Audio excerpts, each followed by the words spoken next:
an illusion. It's time for a revolution. We're broken down, don't even try to hide it. Rich and peace on blood, it's not a fucking riot.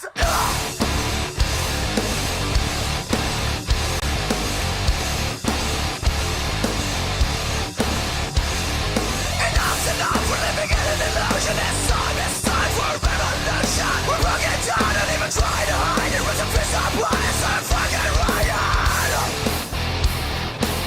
You'll never silence me. You and your heresy. Sound the sirens, now it's on. We're here and we belong.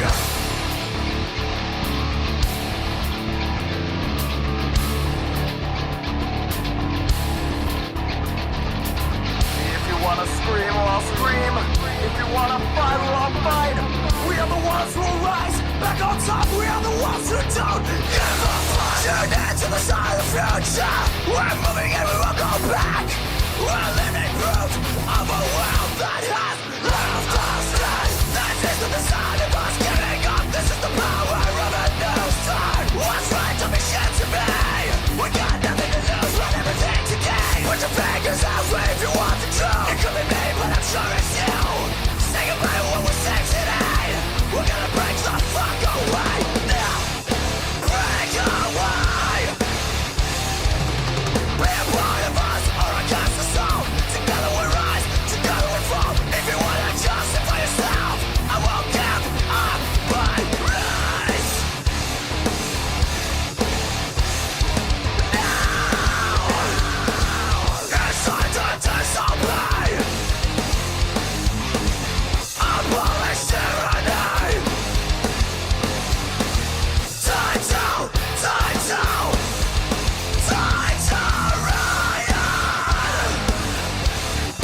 Time to riot. Get the fuck up and riot. Time to riot. You wanna question me? I'm gonna question you.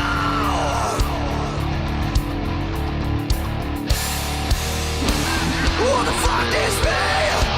Who the hell is you? We're trying to rise. We're coming after you. Who the fuck is me?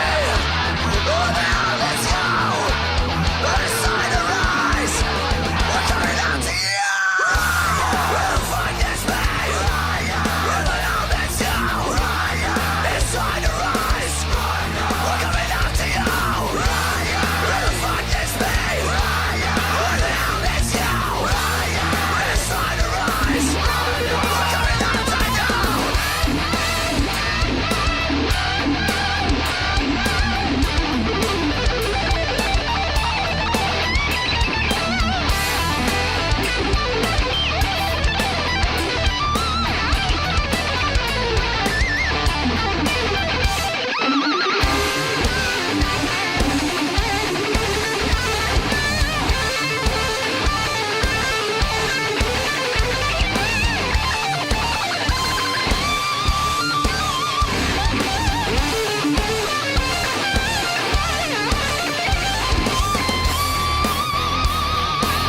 You'll never silence me.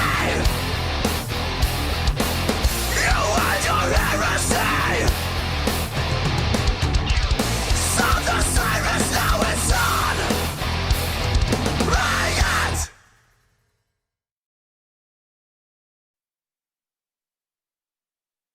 Completely forgetting that the cat girls do not have the facial structure to do Casca. So now it's just Casca with a really round face. Now it's like, you're my beautiful baby girl. You're gonna go be a reaper, aren't you? You're gonna go be a reaper. You do what you gotta do. You do what you gotta do. Day chill for $2. Here you go. Shota, go and buy yourself something nice. That's not how this works. That's not how this works at all. Yeah. So we're back. We are back. I don't think we ever went anywhere. Your shitty fucking towers don't count for shit unless there's a different person for every letter. All right, you better fucking learn that. It's part of the reason it keeps fucking up. Everyone keeps trying to be the funny guy and try to finish it off. You're not fucking funny. You need to work together, you fucking useless fucks. All right.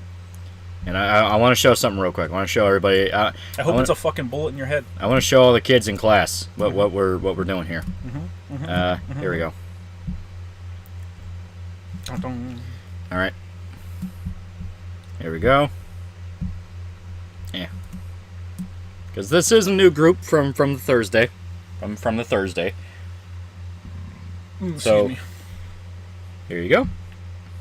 You just spent at least $50 to some From the random Tuesday, my user. Thursday? Guess you earned a little appearance by old Uncle Saul.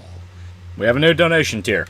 No? Yeah, new donation tier for $40. What is Or it? $50. You see Uncle Saul come on screen.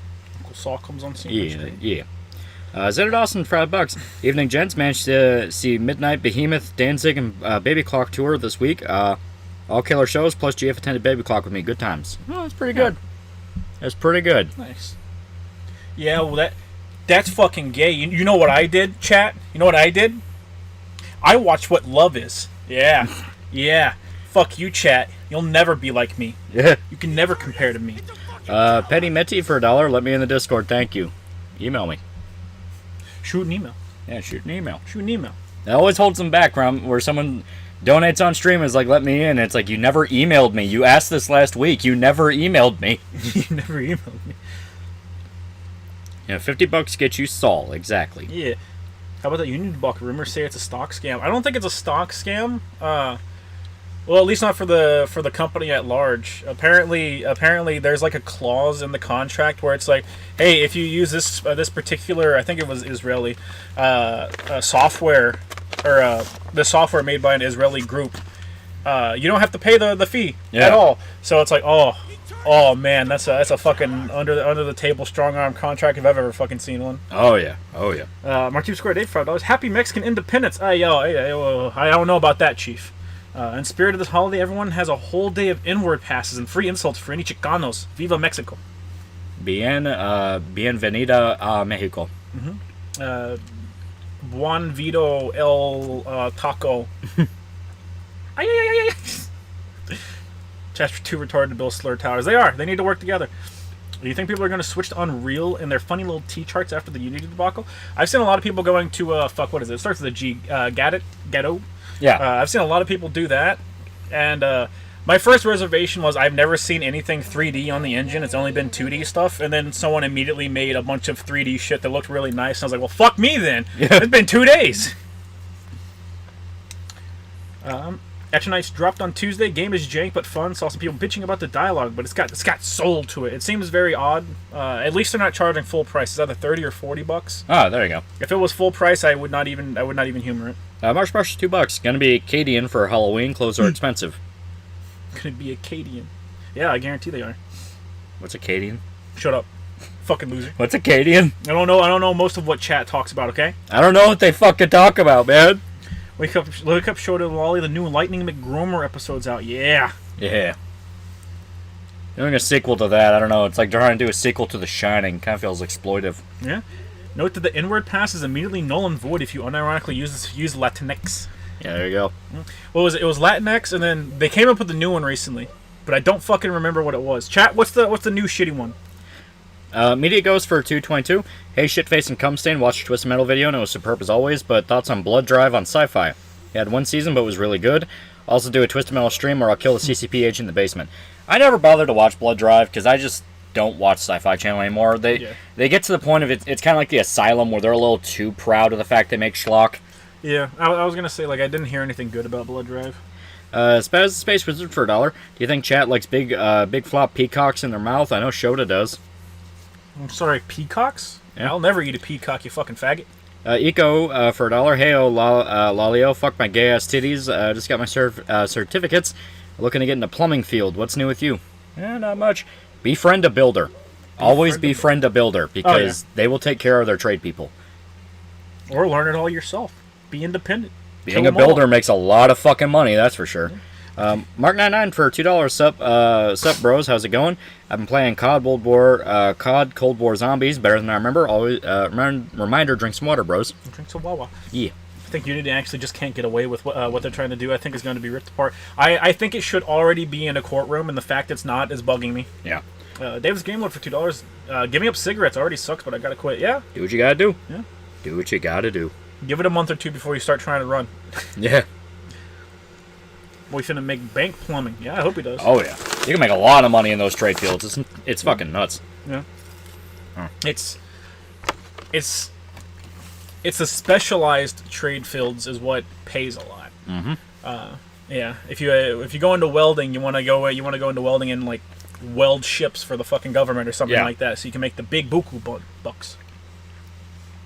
A fellow Cold War enjoyer. Did he say Cold War? I thought he said World at War. Cold War. Cold War. Okay. Cold War wasn't that bad. I enjoyed the zombos pretty well. God After Ghost didn't happen, including the zombies modes. Kill yourself. Where did all the Adam Sandler memes come from? They're funny. That's where they came from. They're funny. I've got my fantastic little what's his face? Adam Sandler throwing a soul punisher. Yeah. And that is peak. I will hear nothing. I will hear nothing else. Hey boys, just finished watching Cartel Land. It was very interesting. Would you ever review it? I very much would love to talk about it. I love that documentary. It is so cool. It's so cool. Mm-hmm. Well, you should have. Don't embrace the Emperor's Light. You're goddamn right. I fucking hate 40K. Legacy of Kain remastered. I hope we get one. We're getting one for Tomb Raider. Yeah, we're getting Tomb Raider 1 through 3 remastered, which is very welcome because emulating them was a pain in the fucking ass. There's another indie action game called Aninra being made by ex-Ninja Theory dev. I'm already out of there. Clearly inspired by MGR. Already out of there. So we're going to have Fist of North Star anime remake coming. Yep. Yeah, I think it's going to be sick. I think it's going to be awesome. Getting a lot of anime remakes that are coming. Going to watch the new True Detective season. I don't know when it's going to be out. I keep hearing different things. But I'd like to check it out. Apparently they're trying to relate it more back to season 1 and the Cult of the Yellow King, which I am iffy on. Because that kind of feels like, hey, we're gonna tap the well that worked so well the last time. Yeah. So it's like, I don't know. Setting to give Laura the triangles. Yeah. Yes. The funny part about that is there are dudes like the Zoomers have now discovered original Tomb Raider, and they're like, oh god, this fucking gross Japanese game with their fucking big titties, and everyone went, Tomb Raider's not Japanese, you racist fuck. Racist fuck. What would you pay a celebrity to do on eBay for charity, and how much? I would pay Jennifer Aniston 50 cents to suck my dick in front of her husband. The best part about that is, like, you have all the fucking charity postings of what will you have celebrities do, and it's to pay medical bills for people in the strike and, like, their families. And people brought up, like, why do we have to pay that? You're all multimillionaires. Yeah, I love that. It was like, man, you can get a celebrity to do anything for charity except for pay out of pocket. That's fucking wild. Yeah. That's crazy. March 2 has Katie and armor and guns are easy to get, but fatigues are hard. I don't know what you're talking about! Are you joining the Canadian military? I wish you good luck, Canada cuck. Oh, Canada. Don't you sing that shit in my house! I don't know the rest of the lyrics. Zodiac for $1. Can't stay long tonight, but I'll enjoy what I can. Thanks for what you do. Yeah. Warriors Touch 33 born again for $3. Hi, Lolly and Shoto. 40K is for raped femboys and groomed troons. Get the rope. I'm liking Wary more now. Who said that Lolly what Zoomer faggot said that? What? What? What? What? I need you to speak proper, please. Where was that? I was in the Discord. No, even... Oh, Canada, we saw... I don't know what they're talking about. Brotherhood Steelman, $5 a guy on Twitter sent me here. Hopefully you don't have problems with blue checkmarks on Lolly. Also, stop blaming all Zoomers. You boomer. Cadian is 40K. I don't believe you. I don't believe you. They're trying to generate an image of the starving artists, but no one's buying it, especially since these writers why American entertainment suck. Yeah. Well, they already showed, like, to live in LA alone, you have to be, like, upper tier. Because there's no way a normal person's able to survive out there. Anyone who works in the city doesn't live in the city. That's true. Yeah, and people found out the minimum pay to get into the fucking union alone is like $100,000. That's the minimum pay to qualify to be in the union. Sir Atlich for 2 fake monies. Thoughts on orcs equal racist allegory plus Tolkien bad? That's always rage bait shit. They know it sounds stupid. But it gets reactions. It gets people clicking on their dumbass websites. Yeah.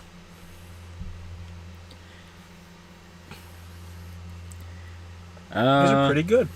I'm not gonna lie, those are pretty good. I do want to try them. They smell really good. They're spicy. I have a baggie of Cattleman's Cut double smoked sausages, and they're tiny little smoked sausages.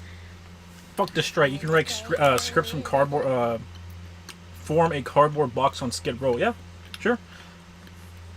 These are pretty good. Yeah. Speaking of spicy, we got some fucking. I now have immediate access to ghost peppers, dried out ghost peppers. I might try. There you go. Well, thoughts on Splatterhouse? Are the sequels or the reboot good? I mean, yeah. Yeah, I thought it was a fun series. Splatterhouse Remake's really underrated. That's one of those where it got ripped apart for, like, yeah, it was janky, but it wasn't really as bad as what they'd have you say. Or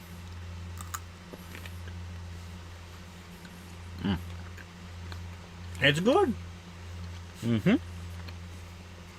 These are pretty good. Chat, why are you outing yourself, chat? Why you say those things, chat? Opinions on the Breaking Bad commercials for chips? Yeah. Those are always fun. You gotta appreciate you gotta appreciate self-awareness. I bet it worked too. I bet a bunch of people bought that shit. Yeah. Splatterhouse Remake was cool, but it crashed when I played it. That's always the one where you can't really defend that. If it crashes, like, that sucks.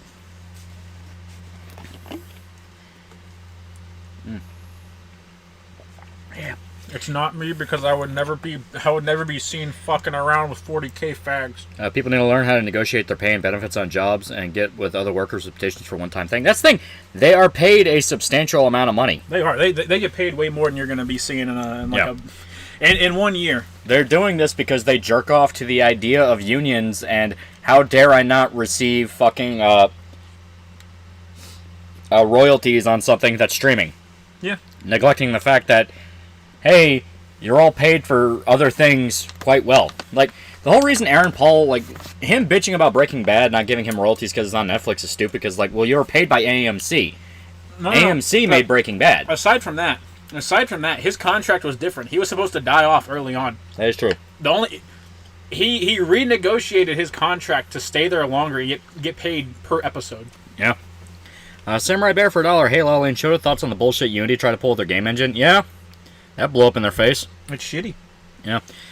But yeah, the whole thing is like, you know, Aaron Paul was bitching because Breaking Bad blew up when it was on Netflix. It was one of Netflix's most watched things. Because, you know, you could speak through the whole thing when a common criticism with Breaking Bad is when it was out week by week, it kind of was a pain to follow.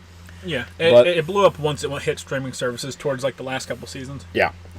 But the thing is, Netflix bought the rights to stream Breaking Bad. AMC was still the primary rights holders, and if AMC made a streaming service and put Breaking Bad on it and didn't pay Aaron Paul, that's one thing. They gave it to a third party. So complaining about Netflix, that's not really, you know... Yeah. But another thing I thought was interesting was there was a green text that was on 4chan that was talking about the whole situation. Where it was like, this is kind of the cattle coming in to the barn for streaming services, where it's been well known for a while that a lot of streaming services lie about earnings. Like, it's an open secret. They refuse to publish their papers. They'll make all these sweeping statements about how every fucking new show they put out is the most watched thing on their platform. And yet they're not able to pay royalties for people. So, a lot of people, at least according to this green text and anons on 4chan, believe it a case of, it's not that they don't want to, it's that they can't.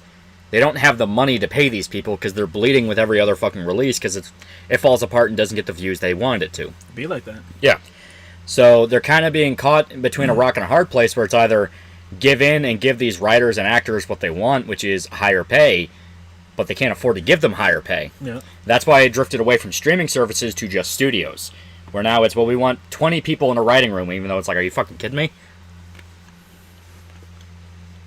Didn't they try to pull that bullshit with Velma? I think so, yeah. Probably.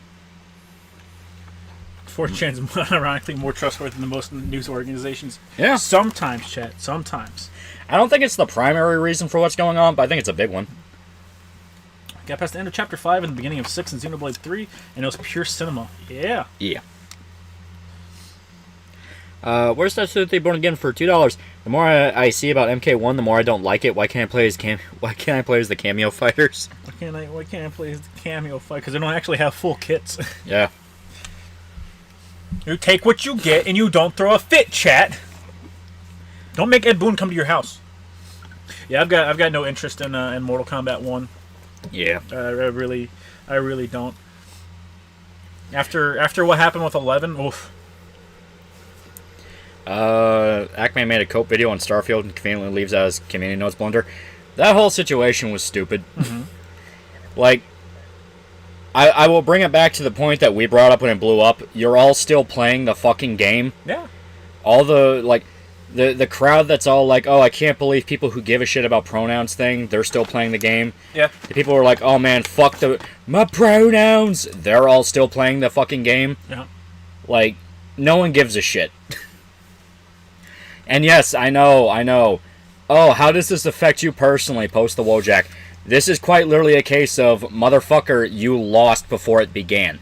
No, but I love using that for people. Whenever people bitch, Yeah. I just go, but how does this affect me personally? And then they just ghost me. Yeah. You know it works because it pisses them off. Yeah. But it is a thing where it's like, dude, everyone's still playing Starfield. Everyone's talking about it. You lost here. Mm-hmm. You lost out the gate because the figurehead of your rallying cry was a fucking nonce. Yeah. So Mortal Kombat 1 next stream showed up. If I get it for free,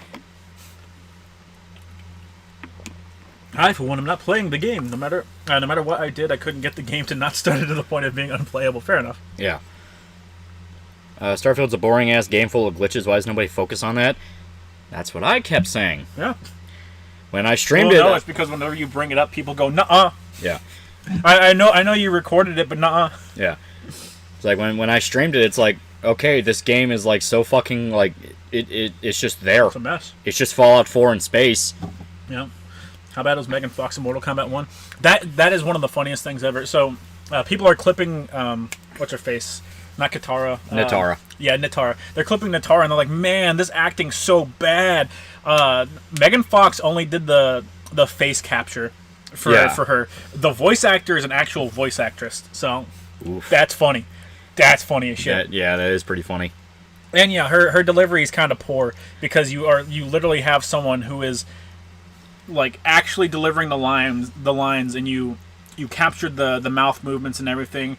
At least I'm assuming this is how this happened because it's just the easiest thing to do. Have her read the lines, but don't use her voice because I assume it's probably terrible, and just have someone read over top of it. Yeah. And that disconnect is there. You can see there's like I don't know. There's this tiny itty bitty bit of delay between the mouth movements and when the words are coming out. Thing is, there's software you can use for like lip syncing. Mm-hmm. Games use it all the time. Yeah. So I don't know. Todd being sarcastic about optimization issues when people debug their shit day one rubs me the wrong way. Yeah. Yeah. I know Razor streams Starfield, but I can't trust the footage of the shit. The bugs and glitches are the shit you focus on. Yeah. Where it's like, oh my god, this game is fucking $70 at minimum if you want to buy it legitimately. Yeah. And it's the exact same as launch Fallout 4. Why the fuck do we keep falling for this shit? Right. You know?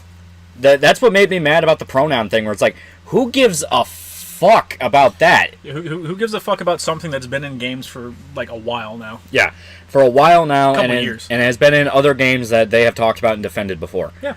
And on top of that, in the grand scheme of things, the fact the game can't fucking run unless it's on an SSD Far is more a bigger important. issue. Lazarus for $2. Do you agree with Screw Attack's Virgil versus Sephiroth? I don't Never. think I've seen it, but probably not. Probably Sephiroth won because I was gonna Sephiroth say probably was a god. Sephiroth won. Yeah.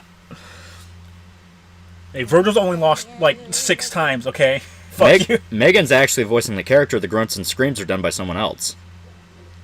No, because I saw where the voice actress for it came out and shows like, hey, it was really great working in voicing Natara, and she like screen capped her name in the credits.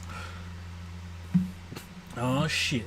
Res Parader for $2. Last donut didn't appear. Evening, boys. Lolly, I heard you started to watch Bleach. It's probably my favorite shonen of the big four. 1,000 Year Blood War arc has been great so far. Yeah, I just started watching the anime because, like I said, I read through the manga a while back, and I'm working through it again to like refresh my memory and get to 1,000 Year Blood War.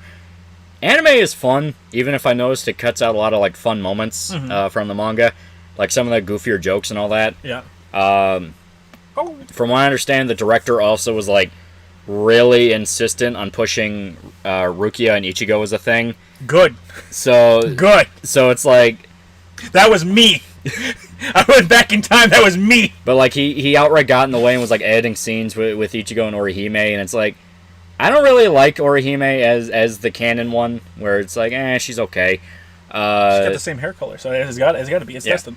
But I also don't really like Rukia as the canon one, because like I always liked Rukia more as like a sister figure. They have a way better banter back and forth than any like intimate connection. That's what a good relationship is, you fucking mong. Midnight for $2. Just got an M1 Garand. Hopefully, gonna go shoot it on Monday. In the meantime, I've been injecting empty clips whenever I get bored. Rengiku. Listen, just because she has fat tits, okay, chat? Oh, fuck, she does have the same hair color. Damn it. I'm gonna be that guy. I kind of like Tatsuki. Tomboy childhood friend. Hard to top that. All right, chat. I'm banning Loli.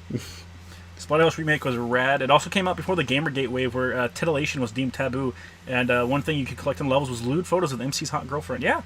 Yes, and Christina V provided the screams and grunts, but Megan Fox voiced the character when speaking. I don't believe you, chat. I don't believe you. I don't believe you. I don't believe you, chat. I just watched Perfect Blue with my girlfriend. Did she dump you? Answer the question. Tatsuki Justice, thank you. Is Shota a Chad enjoyer? I like the part where Chad gets jobbed every time. She's a lesbian. She likes the girl with glasses. See, that's a writing flaw. He clearly doesn't know his own character. Fuck him. He clearly fucked up. Which one wanted the bald soul reaper? Shut up. Fuck you. Cat lady's not bad though. Fucking. I can never pronounce her name right. I'm trying to not fuck it up. It's like I can visualize it. Yoruichi? Yeah, Yurichi. Yeah, Yurichi. I can visualize every single nook and cranny of her body, but I'll be damned if I can remember her fucking name. And it's funny watching the anime because when they introduce her, she's voiced by like a dude in her cat form. Yeah. So it's like oof. Sir Adelish for 2 fake monies. Shota, here's the money, and I'll beat this nerd up. Aye. Synth Schizo actually brought up a lot of good points. By Starfield sucks even compared to Fallout 4. Uncommon W for him. That's what I mean. That's the part that matters. Yeah. Like the pronoun shit is. I know everyone keeps saying like, oh, you give them an inch, they take a mile. Motherfucker, we've had you already lost this mile. All right. Yeah. You're starting the front in the middle of their territory. Yeah. Shut the fuck up. You're trying to fight the Psalm in the middle of like 1938. You know what I mean? It's like motherfucker, you lost.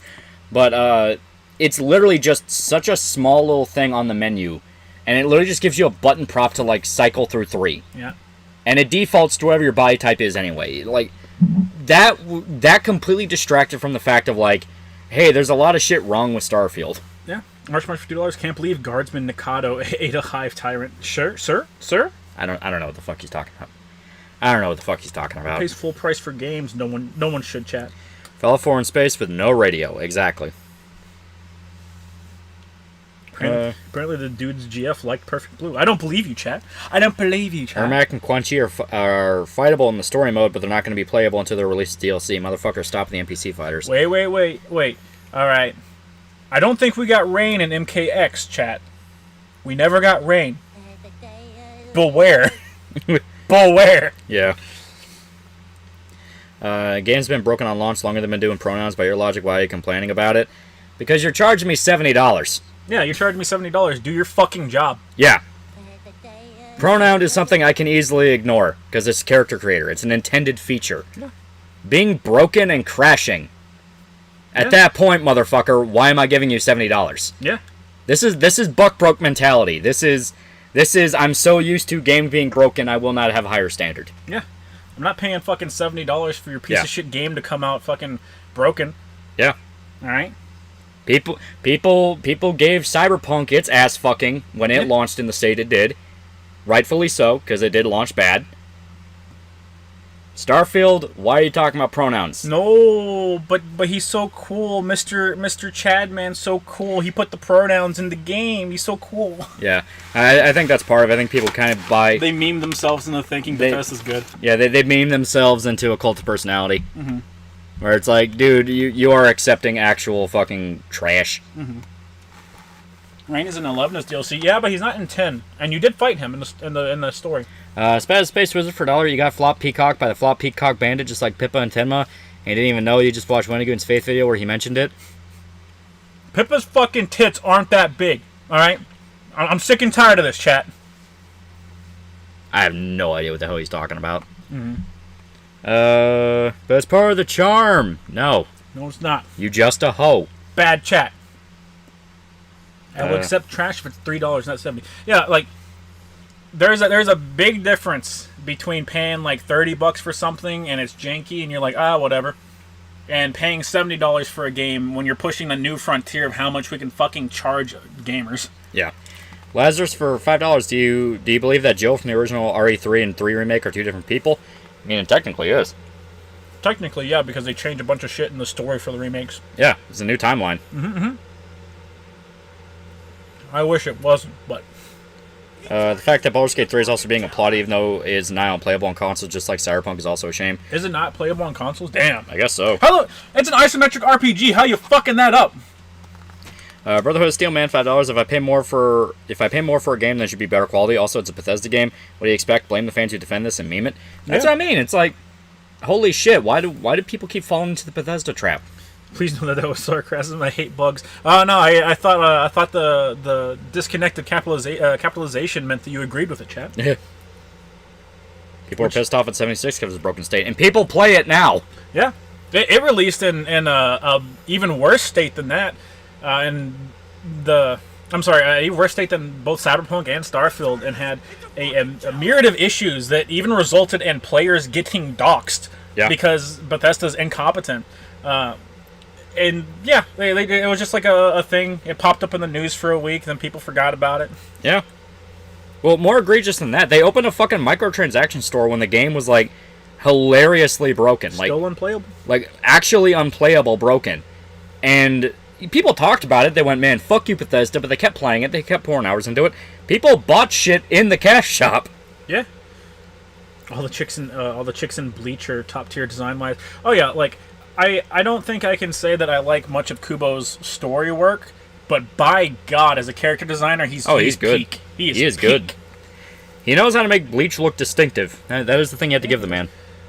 Except for towards the end, where he just kind of decided, like... He gets tired. you physically see him get tired. Yeah, where it's just empty boxes with characters in them. Yeah, he gives up on drawing backgrounds at a point. Zodiac for $1. Well, since people are bringing up 40K, play Bolt Gun. I don't know what you're talking about. Fuck you! God damn it! We'll spam $2. Baldur's Gate 3 is coming to consoles in September, October. It's already out. Oh, yeah. It is September, so... Yeah. It's already out on consoles. I mean, I've got no interest in fucking buying it for PlayStation. Yeah. But, yeah, according to someone in chat, it can't run very well on consoles, which is... weird. Astounding to me, because, the PlayStation and the Xbox both have SSDs. I'm sure it loads fast. Is it just loading... I don't know. Maybe it's the physics objects or something? I don't know. Maybe it's all the background stuff. Because it does have a lot of, like, checks it's working through that you're not seeing. Yeah. So maybe it's that? I'm just convinced that a lot of major games hire memers to advertise. Oh, 100%. Oh, yeah. Kubo was suffering from a torn shoulder towards the end of Bleach. He's quite literally dying trying to draw the manga. Oh, he's dying. Oh, wah. Meanwhile, Oda is drawing in the hospital like a man. Oda's drawing in the hospital like a man. Hunter guy can't walk anymore. He's still drawing.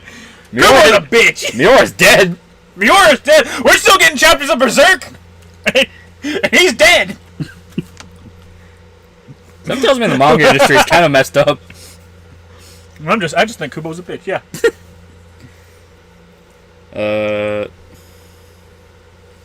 Speaking of microtransactions, Dying Light 2 is getting an in-game store similar to Dead by Daylight. Yeah. Oh yeah, I think it's already out, and it's not good. I looked at the pricing model of stuff, and everything's overpriced. So, I think the cheapest thing you can get, like the cheapest bundle, is like 525 dying light points. Yeah. Excuse me. Is like 525 dying light points. For logging in or syncing your account, whatever the fuck it is, you get 500, which means you can't get anything on the store for free. The smallest pack that you can buy, I think, is 500 points. So yeah, even if you do the smallest increment, you can't get anything. So you need to pay double the price to get more points, and it's always going to leave you with an odd number left. It's just typical manipulation. Oh, yeah. that they do. But it's like, come on, like people are pissed off at shit that you're doing for the base game. Dying Light 2 released in a pretty shitty situation as well. Yeah. And there's a lot going on in the game industry that is not perfect. Not by any means. It's all garbage.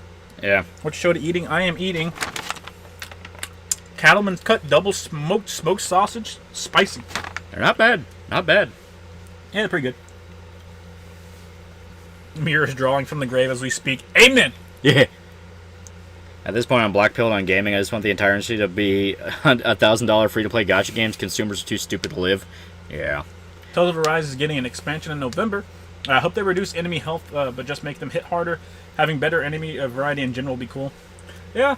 I cannot fucking believe Arise is getting a DLC like a year or two after release. Yeah, it's weird. I like Bleach well enough, but I found out that Ichigo and Rukia didn't end up together. Why the fuck did we allow Kubo to crook? Calderi for $5. Have you ever just had a thought? Have you ever received an offer from Raid Shadow Legends? If so, how good, bad was it? I took them up as a sponsorship one video. It was the Northman review. No one watched that. They paid me $500. Yeah. Reading cock showed it. It's Cattleman's Cut. But if you want to lick my nutsack, I'll let you. Send me your address.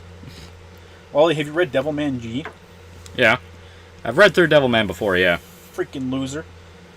It was a while back, and a lot of it just kind of became, and then it was a different time, man. It was a different time. No, not even that. It was just a lot of, and then humanity went extinct. Yeah.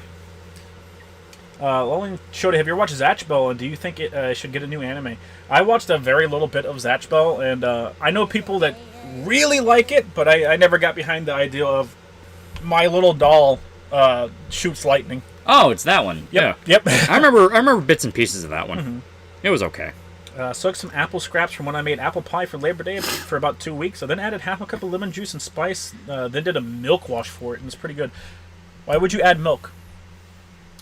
Why would you add milk, man? Come on. God's Prison for $1. Kubo did the character designs for the Sakura Wars remake, and looking at them fires every synapse in my brain. Do you see my Streamlab? Yeah, the one about Unity. We talked about it. Yeah, and yeah, it was shitty of what Unity did. Yeah. Lazarus $2. Maniac Cop versus Michael Myers. Who'd win?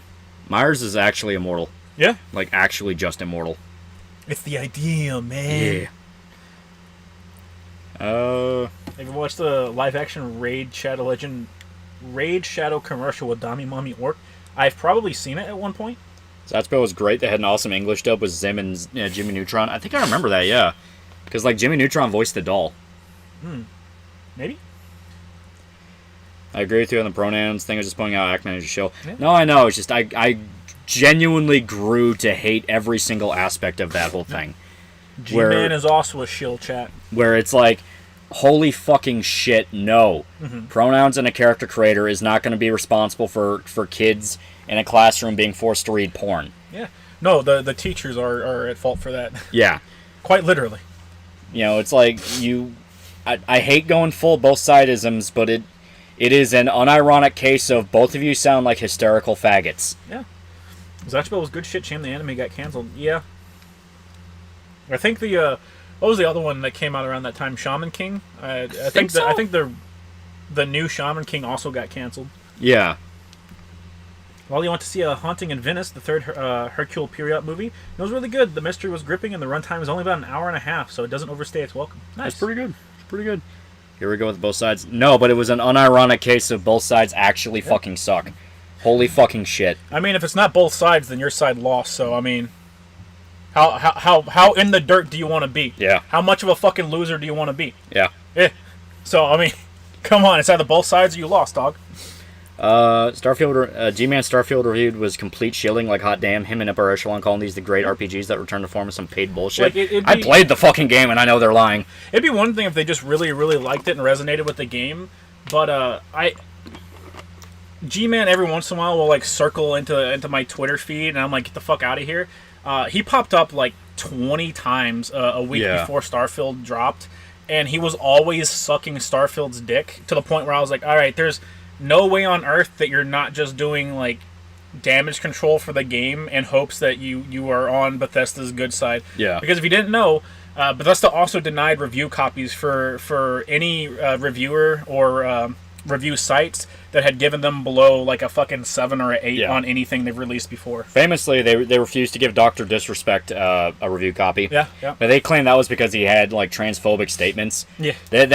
That to me is one of those of like, okay, fuck the pronouns thing. That's actually like pretty shitty of Bethesda. Where it's blatantly, hey, we don't want to give it to somebody we don't explicitly control. We'll just make up a reason. Yeah. Have you and Lolly watched the latest Maddie stream? The part with the trans canine was a bucket of cold water to my brain. No, I don't watch Matt at the internet no more. Bethesda handed out checks. Oh, 100%. 110%. Did you do the needle and refund Starfield? I got mine off G2A. So it was some Taiwanese fucking, code leaker who got my money. And I was going to wait until the mods come out, because what I said even before Starfield came out is it's probably not going to be very good, but the modding potential will be insane. Yeah. So that's what I'm waiting on. It's like I am not touching the game until there is a definitive top 10 mods list that's actually like variety and not just, oh, you can better performance or some shit like that. Here's an ENB or ENB, the big pretty filter they love shoving into them that drag performance down. It's act ma'am. Thank you, Chet. Very nice. It's like, yeah, just wait 5 years exactly. Wait 5 years until Starfield 2 comes out. Why not just pirate it? I did. I bought it off G2A. Yeah. So now Steam thinks I have an official copy, but they didn't get my money for it. That's basically like paid pirating. Because Bethesda doesn't see that money. Yeah. It needs sex mods. My teacher showed me how to make a virtual machine, so I'll start torrenting stuff again. Yeah, there you go. Yeah. Shaman King got a remake anime that completed the entire manga run. Oh, okay. I Cool. thought it got canceled. That's what I heard. I'm here after watching your Twist Mail video, and I'm here to say that yes, the John Doe of the show is the John Doe from Black, since they're both amnesiacs. They're both amnesiacs, but they play them off completely differently. I was going to say, it's its own standalone continuity, which is fine. It's fine. I honestly don't want them to adapt, like, any of the games, because I would have been fucking livid if it was just them adapting the games, because they changed far too much. Oh, yeah.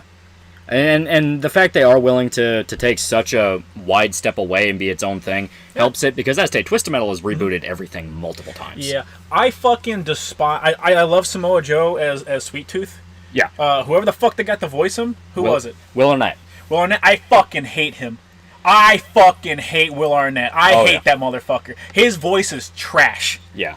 I grew to accept him when he had his moments of actually being sincere. Yeah. When he was actually allowed to be threatening with Sweet Tooth, I bought it. Yeah, it was fine. When he's talking with Mike and Stu, and it's like, you know what I do to bad dogs. It's like, that's pretty good.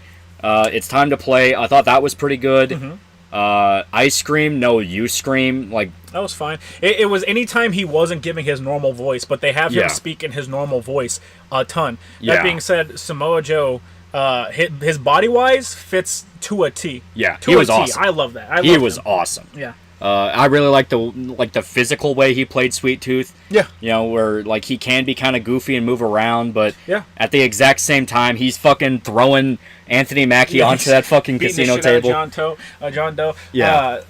Here's the thing, like, it also hurts it because of the disconnect. The disconnect between having a body actor and a voice actor dub over what they are doing. And you physically see it sometimes. Yeah, you see it. 100%. You see that disconnect, which did not help the fact that I don't like Will Arnett's fucking, like, normal voice for him. Yeah. And, like, I like other shit that Will Arnett has done, Sounds like BoJack Horseman showed his own personal hell. No, like, that's the thing. I fucking love Will Arnett as BoJack Horseman. He does not fit fucking Sweet Tooth at all. Yeah. I don't think he does. Yeah. I think it's something to where if they iron him out more, like, that is the consistent thing I say all the time with this, where if they just iron it out a bit more, a lot of the ideas it has could be awesome. Yeah. Quiet had the issue where on one hand she's supposed to be traumatized and mute. And when she started speaking, I started wishing she stayed quiet. yeah, by like episode 2, she's talking again. Yeah. Like whenever you see her backstory, I was like, oh, that's really cool. And then she just keeps sassing John. Yeah. Who of the two of them is doing significantly better for themselves. Yeah. Like, oh, I'm sorry, I didn't know you were an expert. You got your brother killed, you dumb bitch. Yeah. I saw a clip of Samoa Joe doing an interview for Twisted Metal, and he talked about all the different interpretations of Sweet Tooth from different games. Seems like he's a fan of them. That is something I'll say about the show. It feels like they know what Twisted Metal is, and they like it. Yeah. You know, they didn't do that thing of like, oh well, there were some elements of Twisted Metal we didn't think were that great. They fucking included Drag Queen. Yeah, they did include Drag Queen, which was literally a drag queen. Yeah. They had a ton of name drops. I love the music selection in it. It was all like 90s, early 2000s stuff because technology just stopped at 2001. Y2K happened, it's over. Yeah. I'm sorry, 2000. I definitely think it needed a bit more metal. Like maybe remix some songs from the games if they couldn't afford to license anything. Yeah. Twisted Metal 2013 had some fucking amazing music. You can not like the reboot, but the soundtrack was fucking peak. So maybe use some of that for some of the action scenes. Yeah, there's plenty of metal from 2000 or from 2000 and before that you can pick, but I think it's a matter of the action scenes, except for the final episode, are really small and downplayed, and the first episode that is true. are really small and downplayed. If you had more shit like the final episode all throughout, 100%. I want more metal, more fast paced, like hard shit. Yeah, thrash. Yeah. Yeah. March 2 was Aldo Rossi got a Garbman acting heretic on Big E. We're talking Twisted Metal now, you fucking Zoomer! Fucking 40K faggots, I hate you all! God's Crash Man's not for sale for $1. I love Starfield. He hates Mondays, just like me. Just like me. What's Y2K? I'm sorry, but I'm stupid. Oh, God. Oh, God, that actually fucking Y2K was the conspiracy theory that a computer bug would take out all technology in the year 2000. Yeah, I think it's because the calendars either ended at like 2000 at the time, or they would roll back to 2000 Something or some like shit that. like that. And people like panicked. Yeah. Warrior Stats 3 born again for $1. I lost interest in Dying Light 2 after they said there'll be no guns. That tells me they're too lazy to work on balancing a weapon type. They probably cut corners elsewhere. The annoying thing was there was guns. Yeah. There were guns, and the only reason they said that is because they wanted to encourage using more of the melee system. Because by the time you reach mid game of Dying Light 1, it's just guns. Yeah, you pick up every gun you can find and sell the ones that you're not already using for profit. Yeah, and like that's really all it is. You're just using guns because then you don't ever have to put yourself in danger. The only time you would not use a gun is when you're using a bow and arrow, which is just a permanently silenced gun. And it causes issues with game balancing, so they wanted to get rid of that. So the gun that they have is like a scrap pistol that shoots scrap or some shit. Todd Howard for $3. I honestly think that the Uni remake of Elder Scrolls Daggerfall is better than most things Bethesda released in recent years, aka the last 20 years. Also, I love how conceited actors and writers are, thinking they deserve more pay. Studios go bankrupt. Yeah. Davis Game Lord $5. John Doe's actor actually came out and said he was a fan of Twisted Metal games growing up. I could see it, but at the same time, everyone says that they're a fan of whatever product that they're part of. Remember what's his face from Mario? Yeah, Chris Pratt. Yeah, I'm willing to believe it because Twisted Metal was pretty popular, and everyone involved was kind of the age range of like they'd remember it. It sold decently well. 2 sold better, if I remember correctly. 2 was the big one. I was gonna say 2 sold even better, and 3 and 4 kind of had middling sales because it was a different team that did those. Yeah. Black had some pretty big sales because that was I think a PS2 launch title. I don't know. It was early in the PS2. Nah, it's too advanced to be a PS2 launch title. Some of that I've played some of those real early ones, and they hurt me. Twisted Metal needs to become a racing focused series. I hate you. Well, not even the games were really racing focused. No, not at all. It's more of like just battle royales. Yeah, battle royale, derby, destructive derby duel things. Like you're meant to kill each other. Yeah, 6 million peso man for 10 buckaroos. I like the Twisted Metal part, but the dialogue is cringe and the characters are too cartoonish. Quiet's the worst character. She became extremely annoying and useless, and her acting was terrible. I think the actor did fine. Her acting is okay. It's just a matter of like. Yeah, I didn't like a majority of her dialogue. They couldn't decide what they wanted with her. Where I pointed out in the video where I think she's fine, but the problem is she's just kind of a distilled version of the girl archetype that the guys who wrote it, Paul Wernick and Rhett Reese, put in fucking everything. Okay. She is Wichita from Zombieland. Yeah. She is Dell from Wayne. She is Vanessa from Deadpool. Her biggest character trait is literally just being a bitch. Yeah. Sarcastic, wise ass chick who has trust issues and is traumatized by something, and grows closer with the protagonist and gets over her trauma, but still is like kind of damaged. Like, her archetype is in fucking all of those. So that's one of the reasons why I kind of just accepted it and was like, okay, they're doing this again. It's just she actively gets super fucking annoying, especially with the short ass time span that the show takes over. Yeah, it's literally like a week. Yeah, I was gonna say, like the entire show takes place over the course of like a fucking week. So by day 5 of being with this chick, and she's like, hey, I want you to sacrifice this thing that has an insane amount of sentimental value. Has literally been with you since you were a kid. Yeah, since you were a kid, and is the closest thing to a family member that you have. I want you to sacrifice that because we fucked once. Yeah. Like, fuck that. She's a strong woman. I wouldn't even go that far. She does fuck up. And the story addresses her as fucking up. It's more the fact of, like, she's just a bitch. They couldn't decide what they wanted to do with her, and even though they do, they already have their tests of, like, okay, we're going to get closer and we're going to get over this, they still kind of retread some ground. Yeah. Where, like, there's the argument where he washes the blood off her coat, and she gets pissed off about that because it was her brother's blood. So it's like, okay, they get over that part. And then later on, they fuck in the burger place. Yeah. And she still is like, oh, I don't want to get close to you, though. It's like, you kind of already did. We kind of already had this before. Yeah, it's you're having the same argument. I've known you a week. We've had the same argument 3 times in the span of a week. Yeah. You're lucky I want to get my dick wet. Playing for $5 is the reason I don't want live action One Piece. Is I want Oda to focus 100% on finishing the manga. That's fair. That is a fair statement. That is very fair, yeah.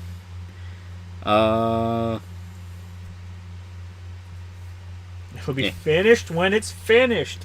One sec. One dude actually has a question I want to get to. Trying to get to it, motherfucker. I know, it just keeps updating. It was about Calypso. It looked pretty cool. Now my chat crashed.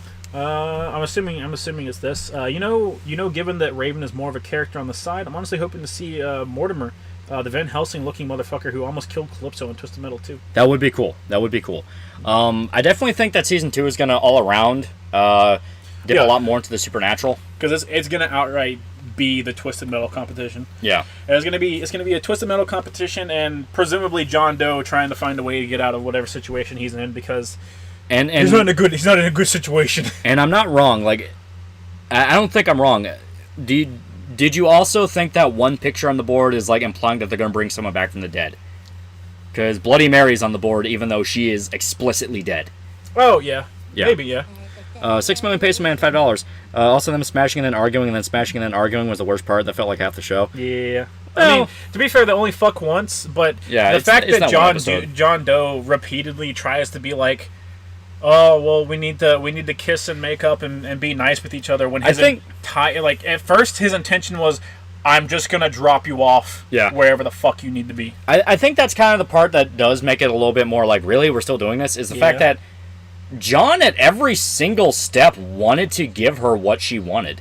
Yeah. Where it's like, I will drop you off where you say you need to go. I want to help you. I'll drop you off where you say you want to go. I'll help you take down the fucking Agent Stone. Agent Stone if you want me to. I'll do this. I'll do that. I'll sacrifice living in the fucking city in order to help make you happy. And it's like, Jesus fucking Christ. Yeah, he really goes out of his way to help out Quiet, and that's kind of what makes those moments where Quiet argues with him a little bit more frustrating, where it's like, give him at least some leeway. Yeah. Like, because the big argument, the big one is they lose Evelyn, where Preacher and his gang steal it.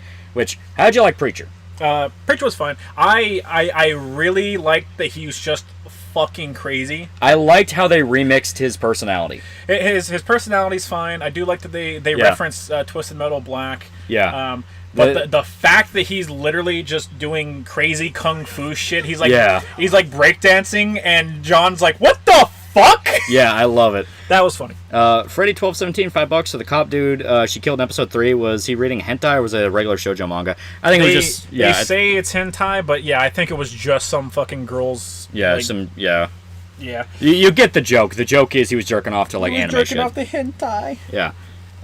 Where's that Thursday morning of $2? Played Fear and Hunger. Holy fuck! I hate the coin flip mechanic. I lost a coin flip to save my game 4 times in a row. Thankfully, was able to save on my 5th coin flip. Why are you using coin flips to save? Why are you in a position to where you have to do that? Shut up. Twist Metal 3 Game of the Year for $3. In my opinion, it would be cool if they introduced Club Kid in later seasons of Twisted Metal just so they can have an excuse to have hardcore techno soundtrack. I'd like to see a character from Twisted Metal 3 actually have characterization. That is true. That is. Was Club Kid? No, that was Pizza Boy. I was gonna say. Yeah, Pizza Boy was in the club. Yeah, Pizza Boy was in the bar. Yeah.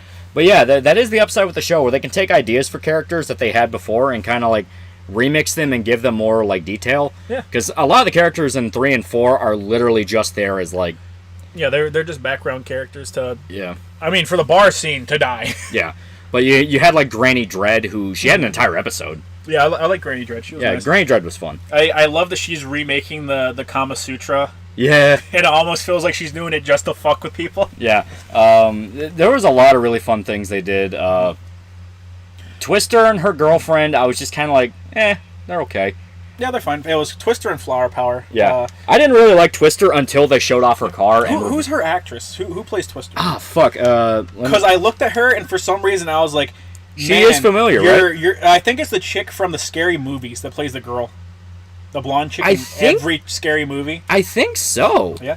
Lazarus Fular's Death, Puss in Boots versus Master Oogway KFPU wins. Well, you already know how that ends. I mean... One of them is actually dead. Puss in Boots has like 9 lives, man. I mean, come on. I have to remember... Okay. Jamie Newman. Miranda Watts. Miranda Watts. Wait, the woman who was always Cindy? I think it's the woman who was always Cindy. Maybe. Yeah. At least I think. Was Miranda Watts fucking Twister?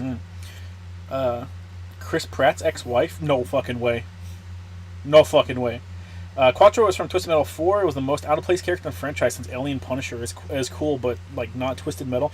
Yeah. I think it's just because the game the Twisted Metal guys worked on after 2 had an alien in it. Yeah. And you could like fly around in a flying saucer and shit. Cindy's played by Anna Faris. It's not her in Twisted Metal. Damn. Okay. It reminded me of her, and then it also reminded me of fucking Britney Spears. Yeah. Yeah. For 1 second, I was like, "Is that fucking Britney Spears?" Thoughts on the live action One Piece? Should do a review on it. I never gave a shit about One Piece to begin with. Yeah, not at all. Not at all. Breathe.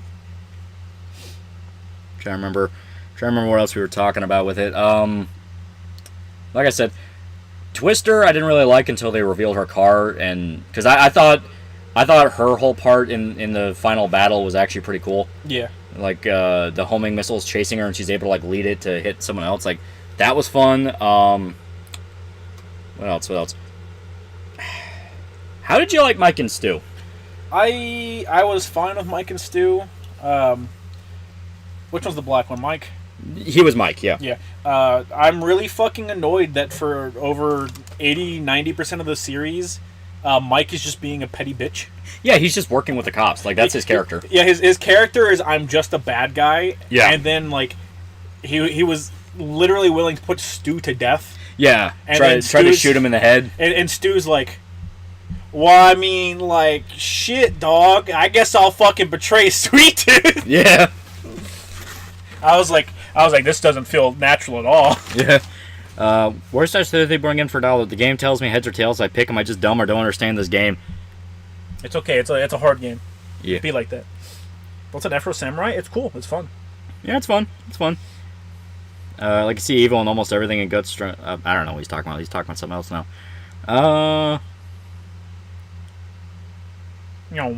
What's your favorite shonen anime? Shonen? Dragon Ball Z. I really like Gintama. Gintama makes me laugh really hard. Also, yeah, Dragon Ball. I don't know if I consider Gintama a shonen, though. It wasn't Jump. It wasn't Jump, that is true. It's just comedy, though. But yeah, no, I guess shonen is literally just for teenage boys. Yeah. Teenage boys love comedy, don't you know? How far are you into Bleach? I'm still really early. I'm still in Soul Society. Yeah. I'm getting there in the anime, and I'm still very much in my conclusion of I fucking love Rukia, but Keeper is like great, yeah. Keeper is like Ichigo's platonic best friend. You know, Resident Evil, Chris Redfield, Jill style. How dare you? Where it's like they're just very good friends. She fucking has a crush on Chris. I read the books. Don't you start this shit. They're just very good friends. Oh yeah, what do you call that sex scene, huh? Very, very good platonic friends. They were wrestling. They were mud wrestling. It's like Dean and Venture Bros trying to justify why Brock never killed anyone. And Hank's like, he broke a dude's neck. He just put him to sleep. Supposedly the Tales of Arise DLC is about half of the base game, 20 plus hours. So it makes sense it didn't come out 8 months later, like Future Redeemed, which is like 15-ish hours. Although they're all together and reuses tons of assets. Also, TOA looked downright phenomenal graphically, so it makes sense. I don't know, like whenever they do DLC, it's always planned beforehand. Yeah.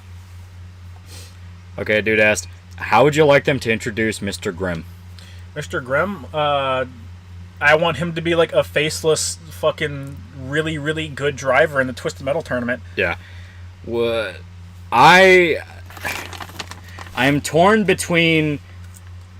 You know how like the boys did Black Noir, and they just kind of make him a joke character where he just doesn't really do anything. And he's just quiet and mute, and he's just kind of eccentric and weird. I'm torn between do it like that because you're not actively stepping on what makes that character cool to do that, or do it like the fucking demon bikers from Hobo with a Shotgun, where they are explicitly like actual demons. March $2. Nids just vored my Servitor and Salamander homies F. Chat, don't give him anything. I don't know what he's talking about. Don't give him anything. They're just wrestling and his penis happened to slip inside her a few times. It's the fucking guilty conscience line. Would be epic to introduce Dollface and Darkseid. They did introduce Dollface. Yep, that's at the end. Darkseid's the truck, right? The semi? Yes. Or I think that might be the name of her car. Yeah. Or her semi. But yeah, Dollface is introduced at the very end. Yeah. And we might get Axel. It depends on whether or not that photo. I would love to fucking see Axel. Holy shit, I want to see Axel. Yeah, because I think that picture on Calypso's board, the one where it's the dude from behind and it's his back, I think that's implying it's Axel. Because the way he's standing, it kind of looks like he's getting set up in his wheels. Yeah. It's like, I think that might be Axel. Yeah. Something I don't like is it feels like they're trying to tie a lot of characters in together and make them all family, and it's like I'm fine with the characters all being separate. I don't need Dollface to be related to John Doe, and some part of me Bloody Mary dating John Doe was some part of me is like, if they do Axel, they're gonna make it John Doe's dad. Yeah, and John. I'm like, I don't want it. I don't want his dad. What's up, home slices? Chat, everyone jump Marshall. Was he T-posing? He wasn't T-posing, but he was kind of standing like... He was standing there menacingly. Yeah, he was standing very menacingly, and it just kind of looked like... okay, that might be Axel. Yeah. I just like Axel as a character, because A, his vehicle's super fucking cool. B, a dude who got the shit kicked out of him by his dad regularly, and as punishment was placed in a giant set of wheels is fucking crazy. It's like, I do like the fact that, tone-wise, it kind of feels like a mixture of, like, it's primarily 2, but it has bits and pieces of black. Where they're, like, Sweet Tooth has like a fucked up backstory, where, he murdered his parents, and he was sentenced to, first he murdered a dog, which is funny. He was sentenced to Blackfield, and then broke out, kidnapped his parents, and starved them to death in Blackfield. So it's like, okay, that's like fucked up, not fun, Sweet Tooth. But then they have like goofier characters. As stated, you have Granny Dread, who was a joke character from I think 3. It was 3. Yeah, because I'm pretty sure 4 was whenever Sweet Tooth was had Calypso's job. Yeah, because I mean everyone all around agrees that the humor in the show is very hit and miss. Some jokes are funny, and it's honestly the ones that like. It's like the exact opposite of how a comedy usually is, where the bigger stuff they try to build is the weaker parts. but like the little side quips and gags are kind of the ones that are funnier. Yeah. Any time that Quiet and John aren't talking is when the funny jokes are happening. Yeah. I did like the running gag where he kept saying Jello to people as like his like goodbye, and then Quiet's like, why do you keep saying Jello? It's like, oh, it's insider slang. It's like, no, it's a dessert. And it's like, no, but the guy said Jello before he. Oh, god damn it! That was funny. Something I found funny in a moment that I did just really like is whenever Quiet is inside the police stronghold and her brother's ghost is talking to her and is just like shitting on her like nonstop. I found that funny. Yeah. Her brother was genuinely kind of funny. Yeah, well, I didn't like him at first because you only have like 30 seconds of him on screen, and I was like, this motherfucker's gonna die. Yeah. Immediately. And then he has his like 1 minute straight of actual screen time, and I was like, God damn, why the fuck couldn't she die? This dude's great. Yeah, this dude's fucking cool. This is bullshit. Hot Tower for $2. I think Starfield is amazing total game of the year material. In my experience, almost all technical issues are end user related. And buying Starfield off G2A isn't the best use of your money. Perhaps take those savings and buy a copy of Skyrim Anniversary Edition. I know your lies. Hey, wait a minute. I think if you swap the H and the T. No, for $1. Started playing Disco Elysium after last week's stream, and I died of a heart attack shortly after trying to open a dumpster. Yeah, you need meth. Yeah, you need meth. Best queef in the game for $3. Let's have sex later, okay? As friends, Yugi. Jeez, what a pervert. What a pervert. Ozaki for $1.99 real American dollars. Hi. Hello, Home Slice. The funniest irony is that the 989 developers of Twisted Metal 3 and 4 later became Sony Santa Monica, which worked with David Jaffe on God of War series and helped Incognito and its later incarnations with the later Twisted Metals. Yep. Yeah. Which I will forever be of the proponent that I kind of like the reboot. It's not perfect. Reboot was fine. It's just the best part of Twisted Metal isn't even the gameplay. It's the fucking character endings. And when you only have 3 characters, it's garbage. Yeah, we had to fuck with the Elgato audio because, oh my god. Is it loud?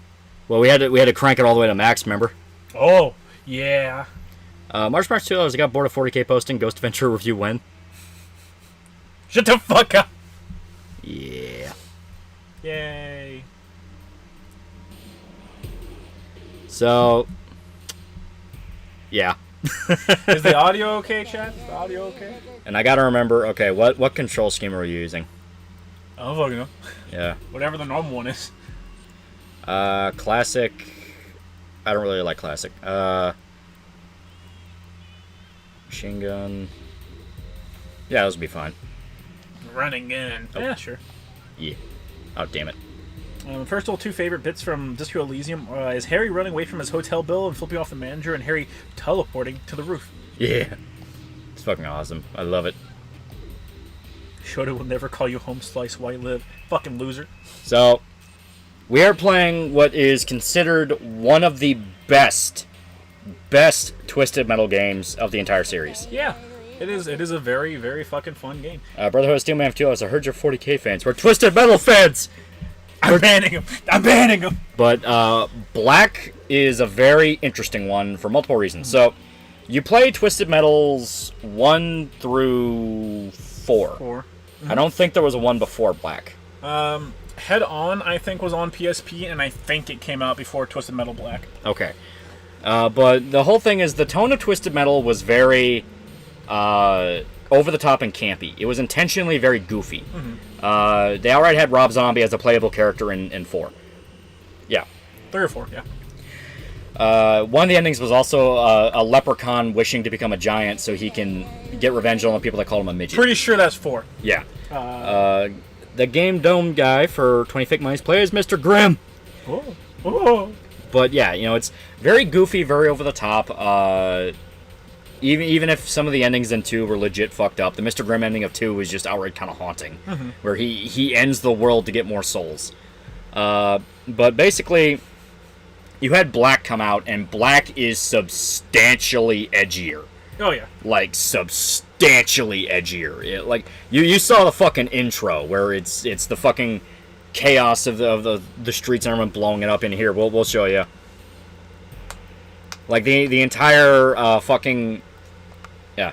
I miss menus like this. Yeah, it's fucking great. I miss menus. The entire character selection menu with all the cars causing chaos in the series. Yeah, it's all them mid-tournament.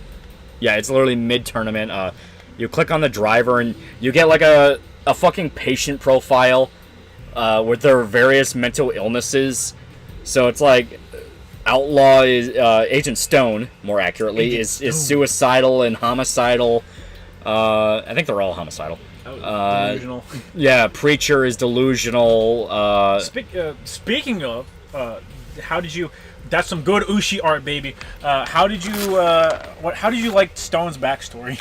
I actually liked Stone a lot. I really, really vibed with when he finally fucking broke. Yeah. Because it is literally just him trying to be. It is not even his fault. It's him just trying to be a decent like fucking cop, and he's like, yeah, it's petty crime bullshit, but it's still stuff you need to enforce so it doesn't snowball. And then a fucking kid dies, and he just snaps. Yeah. Look what you fucking made me do! I love that, because it's a thing where, you know... Small Brawl came out after, but was for the PS1. Head-On was a sequel to Black. Head-On was not a sequel to Black.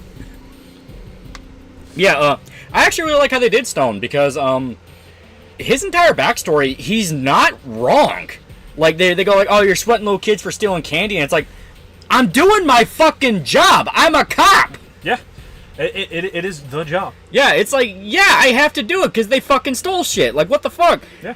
And then he gets robbed by his fucking neighbors. He literally was trying to help his neighbors. he was going to help him. He's in the middle of saying, yeah, it's every man for himself out there right now. And she pulls a fucking gun on him. She pulls a gun on him and they steal his shit. And it's like, and they shit talk him. They shit talk him while they're robbing him. Like, oh, you piece of shit. You fucking pig. You have nudie mags.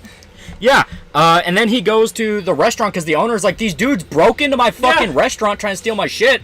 And it's like, hey, you can't do this. You know, you're making it worse. You know, you're becoming a bunch of savages, and you only care for yourselves.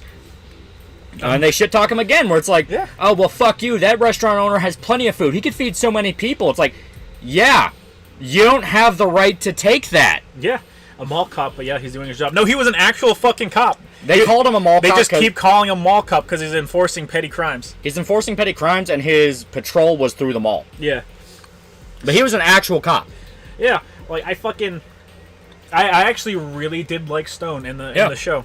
He was great. They make it clear he is absolutely an asshole, though. Like, oh yeah, like he's absolutely a fucking asshole. He does try to be nice at first. Yeah. But by the time everyone's just shitting on him nonstop, he finally breaks. Yeah. And here's Mr. Grimm, cannibalistic tendencies. Yeah. Only tendencies. Yeah. Vegetarian diet. Yeah. He's a true MVP of the show, on God. Yeah, what's the name of the actor they got for him? Thomas Hayden Church. Yeah, Church does a good fucking job. He does. I'll give him that. It's roadkill. He's a guy. Yeah, here's the actual John Doe. Yeah. I do. So by the end of the show, he's driving roadkill, right? Yes. Because Okay. they get it off they get it the from one bandit. Yeah. Okay. He is driving roadkill. He is John Doe, but he's not this John Doe, because the twist with this John Doe is, I think he was a cop that went undercover. Yeah. Into a cult that was trying to bring about the end of the world. The end of the world. Yeah, and I think Agent Stone shoots him. No, Agent Stone. Agent Stone is separate. What his is they set off a bomb. Yeah. And he tries to disarm the bomb, and he gets caught in the explosion, and it causes amnesia. Yeah. I also really like No Face. Yeah. No Face is one of those where if you really break him down, he's not a bad guy. No. He's just trying to make sure his daughter is not horrified of him. Yeah. It's fair. It's 100% fair. I remember you once said the Ghost Stories dub was a sleazier situation people say it was. I'd like to see a video where you talk about it. I would like to talk about that and kind of break a lot, because especially now that a lot of modern localizer people try to use that as an excuse of well, didn't you like it when we changed shit up in Ghost Stories? Not really, now that I know the story of it. It's whenever whenever I thought it was just fucking fun and you guys were given free reign, I thought it was great. But now that I know you misappropriated the license and lied about it to everybody, you pissed me the fuck off. Yeah. Here's Bloody Mary. Different from show Bloody Mary, where she's basically just, I'm so quirky. This one, she's like legitimately insane. She just wants to get married, bro. Yeah, she just wants to get married. This is Dollface. I know some people don't like how they set up Dollface in the show. Oh, I don't. I don't like the fact that she is explicitly John's sister. But personality-wise, I am open to it. Just don't make her Harley Quinn. Yeah, we only saw her for 30 seconds. Yeah. I'm iffy because they're trying to tie a bunch of stuff together. Yeah, here's Raven. And they're trying to tie a bunch of shit together. And the big issue that I kind of have with it is they're tying 2013 stuff into it. Yeah. So Dollface already has her gang. Sweet Tooth is building up his gang. Who the fuck was the other one? Who else had a gang? Mr. Grimm. Mr. Grimm. Fuck. All right. Well, we haven't seen Mr. Grimm yet, but assumedly he's the probably third gonna guy have a in the gang. show was Stone. Or a gang.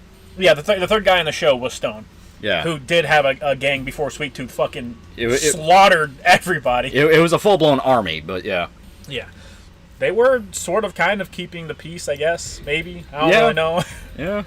But yeah. They seem very effective in the show. Like, they establish he has a lot of strongholds They were in across multiple- the entire United States. So, I don't know. Maybe Stone was right. Fuck. Yeah. But yeah, Raven in the show is different from this Raven. Where this Raven's literally like a high school girl that She's 17, Chet. She's 17. literally 17. Yeah. Chet, she's 17. And I do think they imply in the show that that Raven does have the magic powers, implying that she got them from Calypso.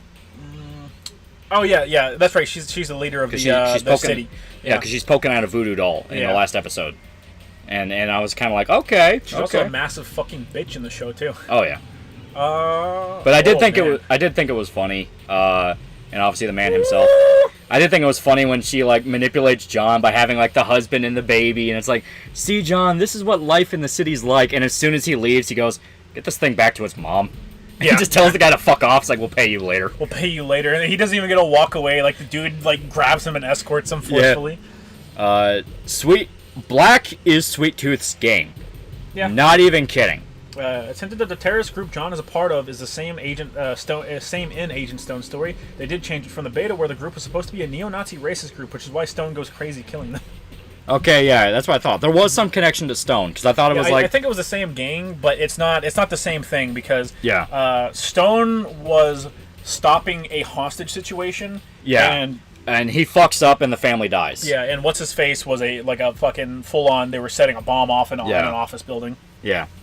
So, Black is Sweet Tooth's game, no debate. Yeah. It is outright implied that the entire reason the game is so dark and edgy is because it's literally taking place from Sweet Tooth's perspective. Yeah, it's in his head. Chat. So everything's all warped and fucked up. Mm-hmm. And he has outright the best campaign. Yeah, look at them pecs. He's pretty fat, chat. But I gotta say, I'd fuck those pets. Yeah. I'd fuck those pecs, chat. And we are going to do this. So here, let me crank this up. 3 months like in sweet the nut dick. house. It was the longest I'd ever been confined. Nothing. So a few people had been killed. It wasn't my fault. He does have a Franklin's blood, chat. That's right. I got a family. Shut up and bleed, you motherfucker. Well, maybe it was my fault, but I had my own problems to worry about. The old man's curse was beginning to piss me off. But then one day, he showed up. Calypso, he called himself. It was a... And I'm not wrong in like I wanted to kill him. Sweet Tooth sounds like it has like a country twang to him. This version does. He said he ran Yeah. some kind of crazy contest. He said that If I won his game, he promised to show me how to bring an end to the curse. Oh, her head sounds different in the game. Yeah, No right. headaches. As much as I had those old urges of mine. God forbid you say the fuck word. Oh, he says fuck. For a moment, Yeah. I figured I'd play along with his little game. After Calypso's all, design here kind of sucks. Oh yeah, this is the worst Calypso design easily. Yeah. It's dog shit. That being said, if I remember correctly, one of the things that I love his design in the Lost Endings of 1. oh 100%. They are so fun. If I remember correctly, that was just David Jaffe in a wig. Yeah. Because he acted in some of them, if not all of them. So something that adds to Sweet Tooth being the main character, if I remember correctly, is people data mined his model and took his mask off, and it's just Calypso. Yeah. So that might not even be / is absolutely not Calypso. It's just fucking Sweet Tooth without his head on fire. Yeah. And it makes sense because you see Sweet Tooth in a mask most of the game anyway, so fuck it. Yeah. Chat, I love, oh yeah, like this game has, some crazy reused assets. I'm trying to remember where all the fucking weapons are. Yeah. It's supposed to look like Sweet Tooth. You're goddamn right, chat. But yeah, and this is the entire gameplay loop. You drive around in cars trying to kill everything you see. Yeah. It's good. I will say this. I hate the maps in Black compared to every other game. They're very brown. Yeah. Very brown. They're brown. They work in the sense of they get the job done. But, and especially this one here in particular, it gets the job done. There are some cool things to look at. Oh, you can't hear? Okay. Aww. Here. Fuck do you mean, nobody? Okay, now the audio's here. Okay. Alright. That's weird. Okay, that's weird. Okay. Maybe, I was going to say maybe meet it halfway. Maybe. Alright. How about that, chat? I don't know. That was obviously a glitch right there. Yeah. Visually, they're not very good. Personally, I really like the maps in like 1 and 2 where you're driving around a fucking city, tearing shit up. I like that. There are some things here and there on these different maps that are pretty decent. They have a few maps that are in cities, but once again, they're very washed out and kind of like... One of the cut maps from this, if I remember correctly, one of the cut maps was like through a suburb / part of an actual city of like Detroit or something. Okay. And I would have loved to have seen that. Yeah, that would have been awesome. Yeah. Wolfhawk54 for $5. My favorite Calypso design and voice was in Twisted Metal Head On. It was pretty good. I don't remember that one. Here, I'll pull it up real quick on my phone. Yeah. His voice was pretty good if I remember correctly too. He's like semi-balding, like creep show head or creep show host. I kind of like 2013 Calypso. Mm-hmm. He's not perfect. I think his big thing is he's just kind of like metal vocalist. He just looks like a guy that would headline like a metal band. Yeah. But the fact they put him in the suit and he's basically just supposed to be the devil. Yeah. It's like, I like that vibe. I always like that vibe of Calypso. Okay, yeah, that one's pretty good. Yeah, I'm fine with that. I like long hair, like long black hair Calypso with a black suit jacket, a red undershirt, and a black tie. Show Calypso looks pretty good. Yeah. I didn't like the scene where they establish him, where it's John and Quiet making jokes. Yeah, it's John. That pissed me off. I did. It fits with Calypso from 2013, where he's kind of just fucking fine with it until you make your wish, and then he's gonna fuck you over. Because he doesn't need to he's a very agreeable person because he knows he's omnipotent. Yeah, he already knows he won. Yeah. Just by you talking to him. So I'm fine that he didn't get like offended or anything by them. And I do like the moment where they get on the elevator to go back up, and he's like, "Hey John, may all your wishes come true." That was pretty good. I liked that. I heard line. that, and the line delivery gave me goosebumps, and I was like, "God damn, this show did do some shit right." Yeah, they got some pretty good shit right. Yep. Not perfect, but they're on the right track. Yeah. The voice for Calypso is 100% good. Yeah. So he sounds great. It's just one of those things of like, I really hope they don't do the thing of like, oh wow, you're kind of like the devil, are you? It's like, please. Right. Who's Needles? Needles is the actual name of Sweet Tooth. Some versions... Needles Kane, yeah. Yeah. Some versions of Twisted Metal, namely I think 2 and 3, have had Marcus and Needles be two different people. Marcus was outright his brother. Yeah. You also had Charlie Kane. Drives Dark Side? No. Old Dark Side, I think. Yeah. Which is like just a regular fucking car. Yeah. You also had Charlie Kane, who is Sweet Tooth's brother, who has joined the tournament once or twice to kill Needles in order to free...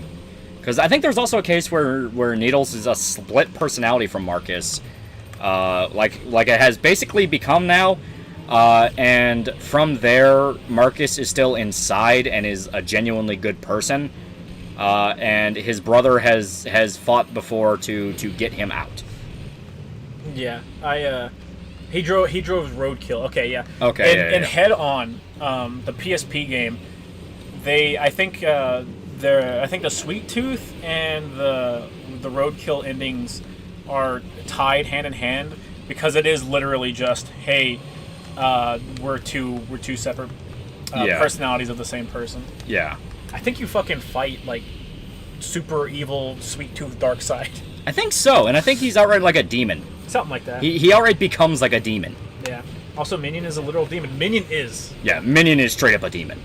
Because he's the one where he gets he gets the ending in 3, right? Where it's like send me back to hell. Maybe. Yeah, I think that's in 3. Yeah, and then Calypso fucks with him. Yeah. Yeah, in 2 he wins the tournament, and Calypso's like, shit, I didn't expect you to win. What do you want? And he grabs Calypso. He's like, I want my fucking powers back. Yeah. Because that's another thing with Calypso where Calypso. Oh, I got hit by my own weapon. Damn, bro, it really be like that. It really be. But Calypso, some versions he is the devil. Other versions he is a guy that escaped from hell and took the powers of a demon. And I think that is outright the demon he fucked over. And that's why he's like, I want my goddamn powers. Yeah, they sent him to Hell, Michigan, because it's all snowy and stuff. Yeah. Calypso did have a daughter in 2. I think it was Grasshopper was her car's name. Yeah. But she wasn't actually his daughter. She was a robot created by the cops to look like his daughter. Yeah, it was weird. But she just had the same personality as the daughter. So I think whenever Grasshopper wins, she's like, "Oh, Daddy, I just wanted to say I love you one last time." And then he looks into her eyes, and a timer's counting down to the bomb. Yeah. He just gives her a hug before she blows up. A robot bomb. Hold me, Daddy. Yeah, that's what it is. Charlie Kane is Marcus's dad. He's also in Black driving Yellow Jacket, but he's basically a Frankenstein controlled by Marcus's brother. Yeah. Wasn't his dad? I thought Charlie was his brother. No, I think Charlie is his dad. Okay. I think. Then I don't remember what. I think his brother has is. a different name. Yeah, I don't remember what his brother's name is then. But yeah, like all of Sweet Tooth's fucking family is in the tournament somehow. Yeah, like I outright mentioned in the video. It's like there are a lot of Canes that get involved in the tournament. Yeah. Who'd you cast the VA for Calypso if they made a new game? I think the guy who dubbed Z in Xenoblade 3 would embody the Luciferian undertones really well. He was also Ultimate in Final Fantasy 16. That would be pretty cool. I just want him to have a booming, well-spoken tone. Yeah. You know, I don't like the idea of him going like fuck and cursing like they have Death do in Castlevania. No. It doesn't fit his character. That is not Calypso by any means. Calypso is. He's another case of he is just above that because why would he? He doesn't get frustrated. I was gonna say he already knows he won. Yeah, he only gets frustrated if there's someone that has specifically joined the tournament just to fuck him over, which there's not very many of. Yeah, is it worth $10 on PSN? Yeah, 100%. Oh, this hell yeah. I enjoy it. The gameplay isn't something that I'm super big about. Like I've never been about kart racers or like car battle games or anything like that. But the endings and everything that you get, they're fucking great. It's so enjoyable. Yeah. The guy who plays Sid in Final Fantasy 16, no, too British. They're all too British. Yeah. I don't know why, but when I see Calypso, I'm like American. Yeah. Evil American. Well, Twisted Metal's always been a very American series. Oh yeah, 100%. Wolf554, $5. Hey Lolly, Shoto, which tournament do you think have a better chance than Twisted Metal or Mortal Kombat? Mortal Kombat, because like. You can win that. I don't know. I trust... if you're giving me missiles to put on my car, I trust that I can win Twisted Metal. I'm going to be real. The moment Scorpion shows up in Hellfire in front of me, I'm going to be like, hey, oh, hell no. No, ref, tap the fuck out. I want out. It's like, okay, no. He hit below belt. This bullshit. He hit me in the nuts. He's using Hellfire? What the fuck are the rules of this tournament? Survive. Oh, hell no! I want the fuck out! Best part of Grasshopper's ending in 2 is instead of the thank you for playing Twisted Metal from Calypso, it's thank you for ending the Twisted Metal tournament, signed the LAPD. Yeah. This isn't even very different. I didn't even kill Spectre. You win! Woo! It's not even that fucking different from, Jesus Christ. Oh, Freeway. Suburbs it's fine, but freeway. Freeway is really a lot more fun. It is. You're tearing me apart, Lisa. Are you crazy? You think you have a chance in Mortal Kombat? Twisted Metal, even if you win, you lose. Yeah. Well, you just don't have to ask. You just don't ask for anything. I'm assuming I'm going in with the knowledge that Calypso's gonna fuck me. Yeah. And I do love Sweet Tooth's story in this, where it's like, I want to get revenge on Preacher because he set my head on fire. Yep. It's fucking great. That man is using hellfire and chains and shit. I want him tested for steroids. That motherfucker's doping up. That motherfucker's doping. I can prove it. Yeah. What's your favorite driver ever? Mine is Orbital. I don't remember Orbital. Is that the alien? He might have been the alien. But I really like Sweet Tooth. Sweet Tooth's cool. He's fucking awesome. I don't like the actual van design for this Sweet Tooth. I like the 1 and 2 a lot more. Yeah. 1 and 2 is pretty fucking cool. Yeah, because the fucking head bobs. This fucking version of Sweet Tooth, though, that turns into a mech is cool. Yeah. It's fucking cool. 2013 takes it too far, where it's literally a walking mech. It's a giant mech, yeah. Yeah, a little too far. Yeah, just a little too far by making it too big. Yeah. I also really like Mr. Grimm, just because I love the Grimm's idea. Cool. I love the idea of, once again, he's one of those characters where he joins Twisted Metal specifically to... God damn, they're whooping your ass. Yeah. He joins Twisted Metal specifically to fuck Calypso over. Yeah. Where it's like, I'm taking your ass back to hell. It's 2012, you fucks, kill yourself. Orbital's basically Terminator the Future Cop. Okay. I always liked... Ow. I liked the original Roadkill. I'm pretty sure it was Roadkill. Junkyard Dog's pretty cool. Junkyard Dog is pretty cool. I like his story a lot. Cool. I like the fact that I was watching a Tactical Bacon video, because he talks about Twisted Metal all the time. Mm-hmm. And he was talking about Junkyard Dog, and he was framing it as like, and now he gets to move on and start a new life, and it's like, dude, the fucking ending implies he's gonna be a serial killer. And then you look into the canceled sequel of what Black was gonna have, where you could outright like walk around and not be in a car. And it straight up said, yes, Junkyard Dog is competing with Sweet Tooth to be the most infamous serial killer in the city. Yep. It was good. I really do wish we got that deleted game. I wish Twisted Metal was... It looked pretty cool. I wish Twisted Metal was a more liked franchise, but I completely understand how niche it was. Yeah. Especially if you look at developer diaries and stuff about the behind the scenes of Twisted Metal 1 and 2, they talk about how Sony had basically written it off as a failure before it ever came out. Yeah. Because it was like no one fucking liked it behind the scenes, because they were treating the game design as, oh yeah, you know what we want? We're gonna have a 3D arena-based fighting game. That's what they called it, a 3D arena-based fighting game. So they wanted everything to be treated like a fighting game. You would have to do special inputs to get, different abilities and stuff. And people behind the scenes, like, they had fighting game testers testing the game out, and they're like, this is fucking hot garbage. Yeah. This is terrible. And it's not, if it wasn't for the fact that it came out at the right time for people to give it a chance, and people did genuinely love it, man, we never would have had anything else. Oh, yeah. It would have been fucking terrible. Yeah. They really did not know what they were doing with it, but thank God it was just a team, the team that said, hey, fuck it, we're just going to keep going for it. We gonna try. Gonna try. Yeah. Fucker. Could have been worse. You could have been Thrill Kill. Where's Statue 33 born again for $1? I like there's helicopters and shit flying around to fuck with you. Yeah. They're not there to fuck with you. They're there, they carry items. You can blow them up and get items. There's also a lot of environment stuff you can do. I think this is the one where back in the junkyard map, you can shoot a plane out of the sky and it'll crash land somewhere in the arena. I think so. Yeah. I do blame Jaffe for properly explaining what the game, or for, I assume you mean not explaining what the game was about.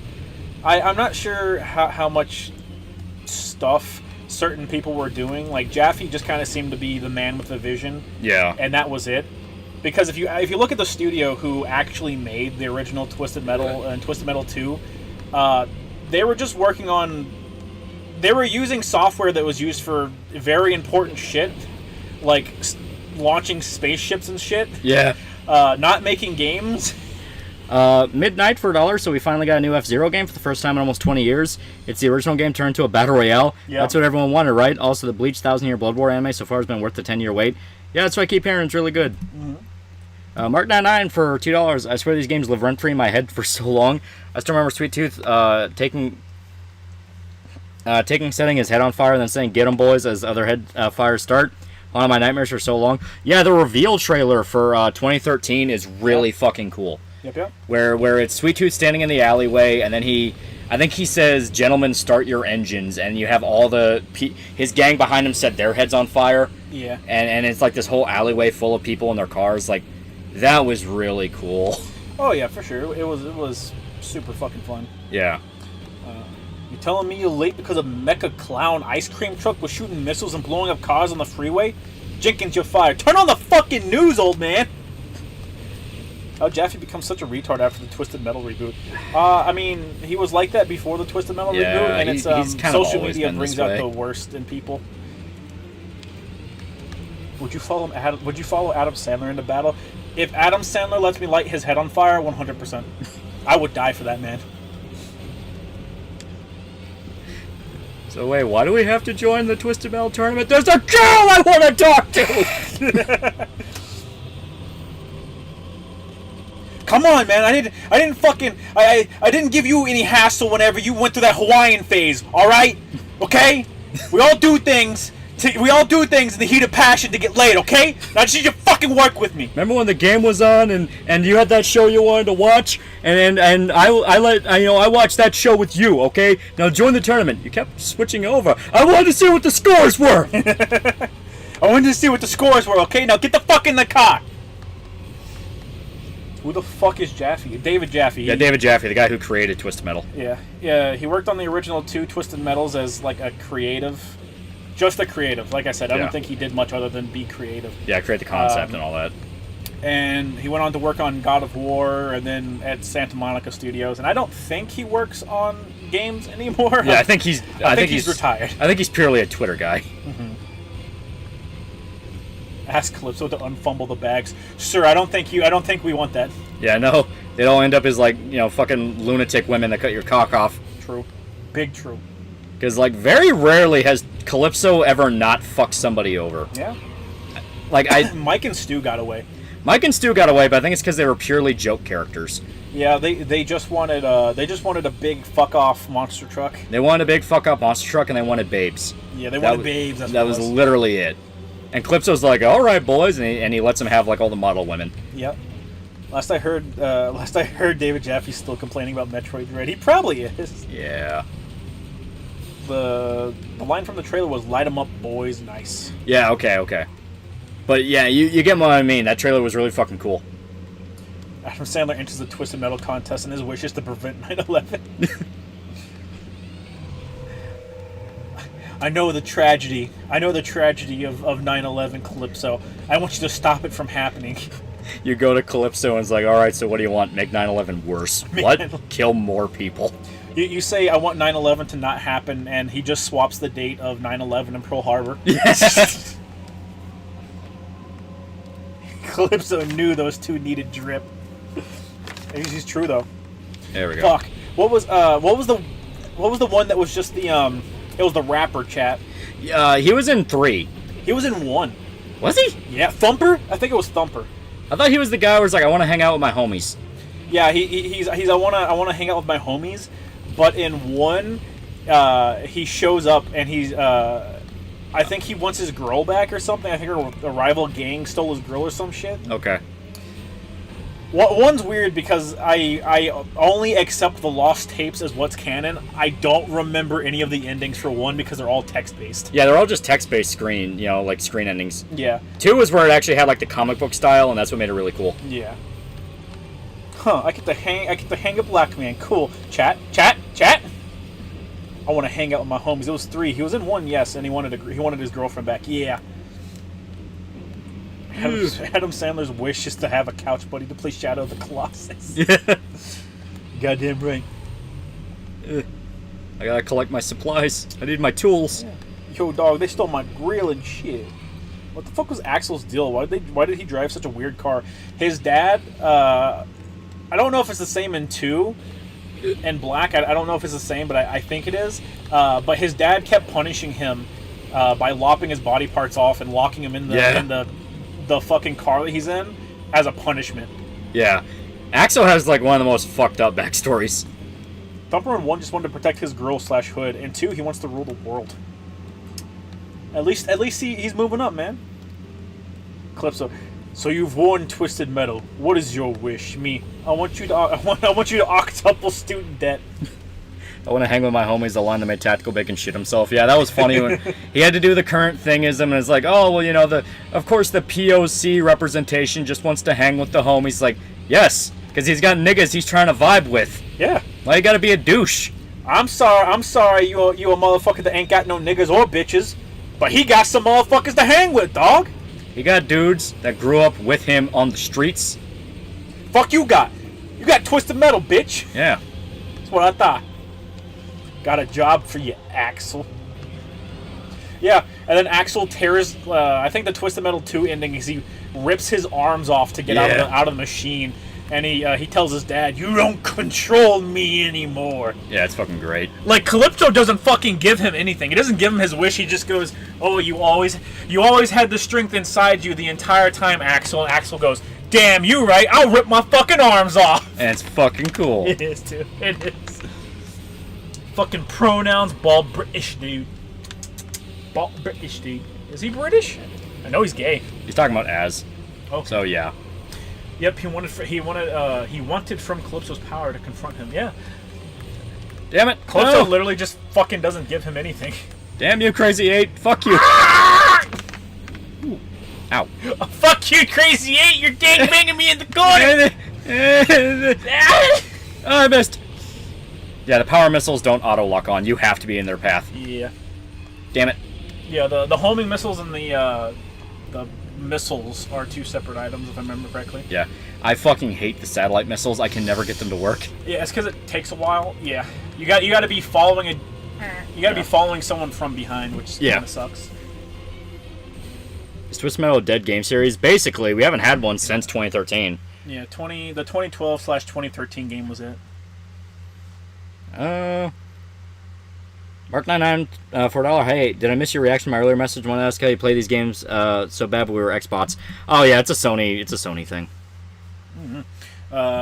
Elias the Aquanaut for $2. Sean Strickland is the champ. Let's go! Yeah. Jaffe went insane after his last game bombed, and also after his kid transitioned. The combination of both broke him. Yeah. No, Tactical Bacon was cared because he didn't want to have the only black character hanged because it's similar to lynchings.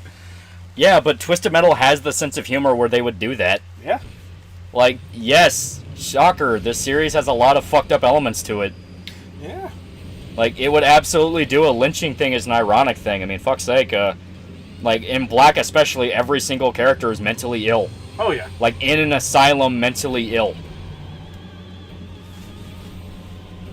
I'm just saying, people don't just get lynched every day, okay? Yeah. And he specifically joined a tournament What the fuck? hosted by a fucking demon. What the fuck? Oh yeah, they do some bullshit. I don't remember that on the original PS2 version. It's not. I think the modern hardware makes it fucking weird. Man, this new Rubber Band AI is fucking crazy, chat. Hey, yo, he whooping my ass! Well, Was Drawn to Death his last game? Drawn to Death never came out, right? yeah, I don't think it did. I don't think Drawn to Death ever came out, but yeah, probably. There we go. Hello, I just started Berserk because of you. Thank you so Yeah, much. very good shit. It is, it's great. We're getting a new chapter in like 8 days. Yeah, I forgot about that. Did you guys see Jaffe body Melanie Mac and that pony who got caught lying about Starfield? I have no idea what you're talking about. Oh yeah, there was that one chick who, I guess she works for like Microsoft or something, and she was playing Starfield on stream, and a bunch of people who I guess were like Sony fanboys were trying to get her fired. Which, not gonna lie, that whole thing... That's fucking weird and autistic. That whole thing to me kind of is like, is this just some like controversy marketing thing? Maybe. Because like, you know, Bethesda got bought by Microsoft. Mm-hmm. Elias the Aquanaut for $5 just because I love y'all. Let's go! Yeah.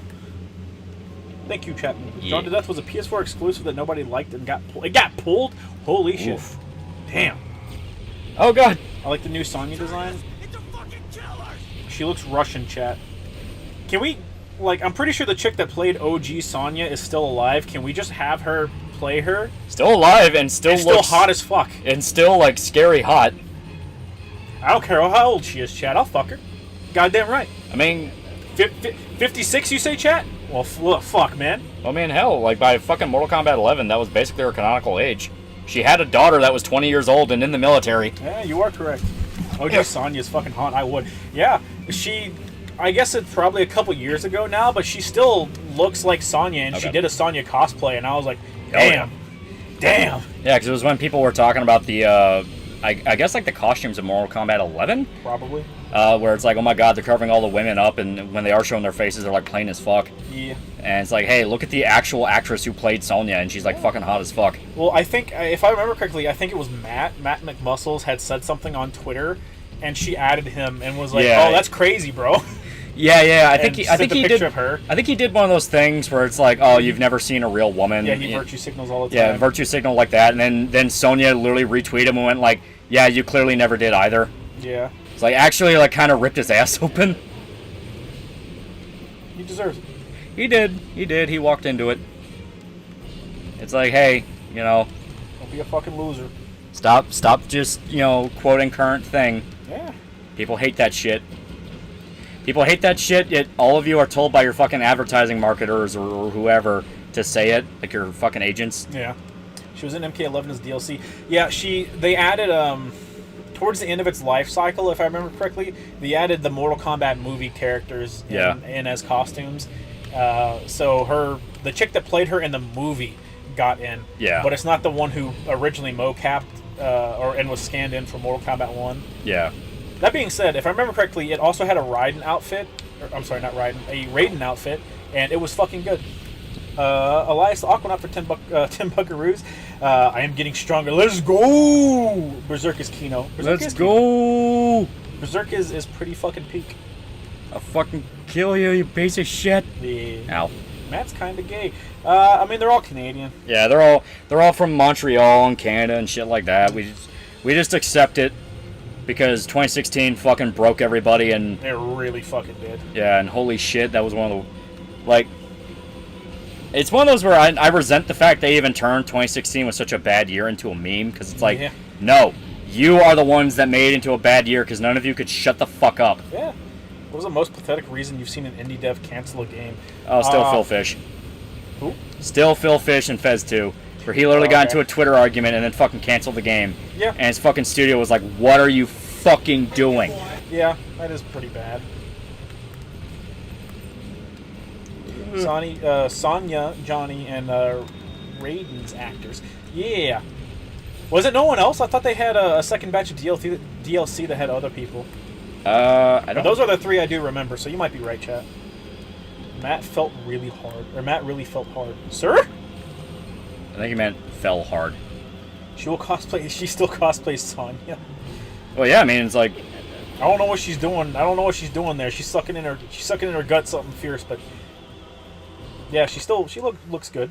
Yeah, it is this. So Matt responded to someone and was like, blah blah blah.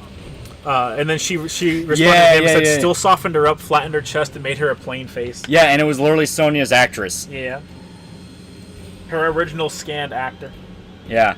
I wish they'd bring back some of the original scans. Because if you have never seen a picture of the guy who did fucking Sub-Zero for the original Mortal Kombat, I'm going to pull him up. He's Chad the Chad. I think his name is John Turk.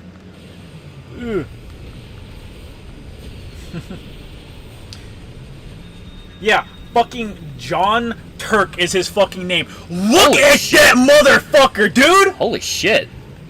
He's fucking chiseled. Hold up, let me see. I want to see I know he used to do modeling.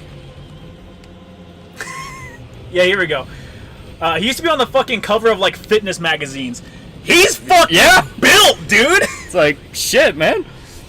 Kill Count talked about MK9. They complained about the outfits. Of course they did, because no, you're not allowed to like that thing that was socially acceptable to like all those years ago. It was a different time, even though it's in everyone's recent memory, because it wasn't even that fucking long ago. Yeah.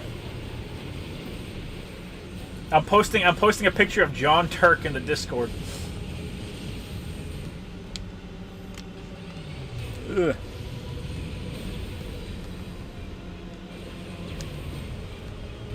No, not Sun Zero. No. No. Have you seen the trailer for the new series by John Carpenter's Suburban Screams? I think it'll be really cool.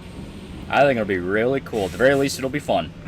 I hear bring back the horizon. Yeah, no, John Turk is a fucking, like, he's built like a Chad, dude. Yeah, it's like, holy shit.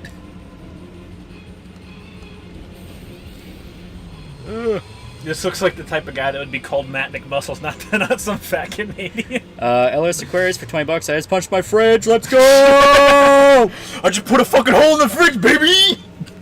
He's increasing his power level. God damn that fucking jawline. He's the fucking, like, he's the stencil of a Chad, dude. I'm not joking. Whenever I first, I forget how long ago it was, but it was a pretty good amount of time, and I was like, man, like, I want to look at all the people that were scanned into Mortal Kombat, and I saw John Turk, and I was like, God damn, I want to get in shape. Holy fuck. Yeah, it's like, holy fuck, that dude, like, he's the type of dude who like puts you to shame so hard that you're like, no, I want to be better. I want to be better than him. I need him to tell me I did a good job. I want to break that motherfucker. Dude is he's the actual Giga Chad meme. Yeah. He fucking is, and he doesn't look as weird as the guy that got turned into the meme either. Yeah. MK9's outfits definitely went a little too. No, they're perfect. Fuck you and your mama. I like some of the outfits that they did for like 10 and 11, like 100%. Especially 10. I'm never gonna begrudge like bikini outfit Scarlet or anything. The only real complaint I can see you can lodge against MK9 where it doesn't make you sound like, you know, I wish they had where it doesn't make you sound like a guy who sponsors Soylent is it's all just variations of bikinis. Yeah, I wish they had like more modern designs in there too, because I like the option of fucking just putting a chick in her bikini to fight to the death, or having like Scarlet's design, or like any of the MKX girls except for what's her face,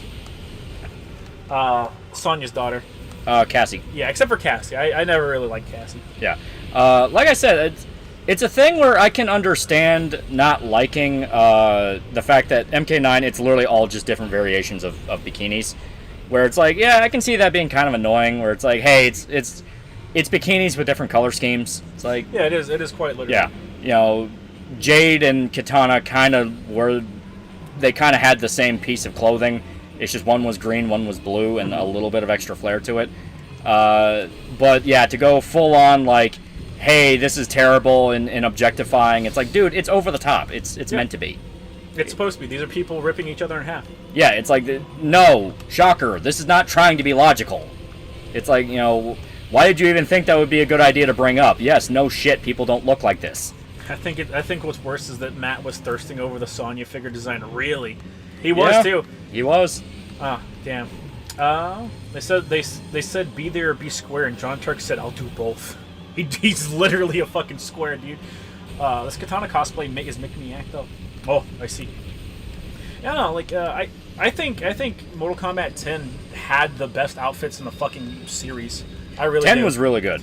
Because like the female outfits had that mix of like, yeah, we're not gonna just put them in actual bikinis anymore, but they're still sexy enough. Yeah, especially like fucking Melina's design. Melina was pretty good in 10. Melina was pretty good. I do like that they changed her like Tarkatan mouth. Yeah.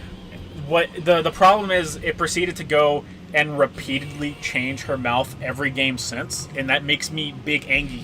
Yeah, they did not know what they wanted to do with that mouth. Yeah.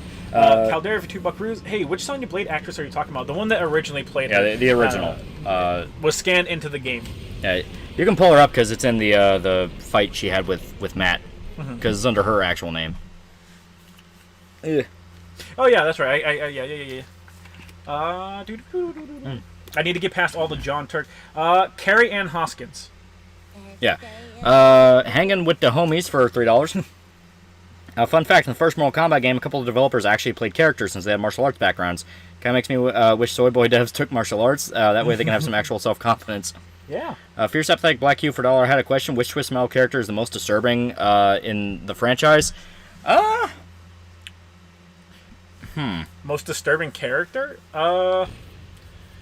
You have guys like Sweet Tooth who are just fucked up serial killers. Yeah. No Face is pretty grim because No Face is super grim just because he's actually he's level-headed, and the worst part is he knows how fucked up that is. Yeah. He is aware of what's going on with him. You also have the kid in this one who is just trying to bring his dad back, and his ending is his. I don't even think it's his ending. I think it's just like who drives. But he turned his dad into like a Frankenstein monster to drive the car. Yeah. You know, shit like that. What's it called? The hillbilly guy in this one. Yeah. Junkyard Dog. Yeah. Junkyard Dog. Yeah. He also just becomes a serial killer. Yeah. He's not even that bad of a guy. He gets his fucking wife. I was gonna say he gets his start because his wife cheated on him. Cheated on him and tried to kill him. Yeah. You also had. I'm trying to think who else. Bloody Mary was pretty fucked up. Yeah, I think Raven was really fucked up because they are kids. Yeah, she's just in high school. Yeah, she's just in high school, and her friend like drowned in front of her, and she couldn't help her because she couldn't swim. Yeah.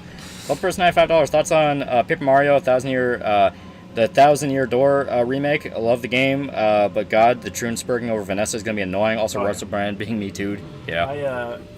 I mean, it's Paper Mario. I didn't really need a remake. I just needed it to be readily accessible. Yeah. I don't even know what the fuck they're gonna do to make it a remake because the art's so stylized it doesn't matter. Yeah. It still holds up just because of the fact that like you don't really need to mess with it too much. Yeah. But the Russell Brand thing's kind of like only a matter of time. If I remember correctly, he was known as like a hound dog back in the day. Yeah. And I'm surprised it took this long considering he's like. Yeah, considering the Me Too years. Oh no! Fucking everybody that so much has flirted with the chick. Aside from that, considering how he's like super far right now. Yeah. He got kicked out of Hollywood and just does his own little like podcast where he just talks about conspiracy theories and his like Alex Jones type shit. So not gonna lie, that little electrical station I just held up at. You didn't know those healed you? Not gonna lie, I reversed it in my mind. I thought those were traps that kill you. That would have made this substantially easier if I knew that. Did Ronda Rousey do a Mortal Kombat character? Yeah, she played Mortal Kombat Sonya. 11. She mocapped Sonya, mocapped and voiced her. Yeah. Which is why Mortal Kombat 11 Sonya fucking sucks dick. She's not good. She's not. The audio sounds like an AI, and I'm not joking. Yeah. Mr. Grimm literally eats the man that tortured him in Vietnam. Yeah. Yeah, that is true. Whee! That is a case of like, but I prefer actual demon Mr. Grimm. Yeah, so like, this I prefer Mr. Grimm is cool. personification of death, opposed to cannibal. This Mr. Grimm is cool. I like him. I like his story. Mm-hmm. But demon Mr. Grimm just cool. He's just fucking cool. Yeah, he is.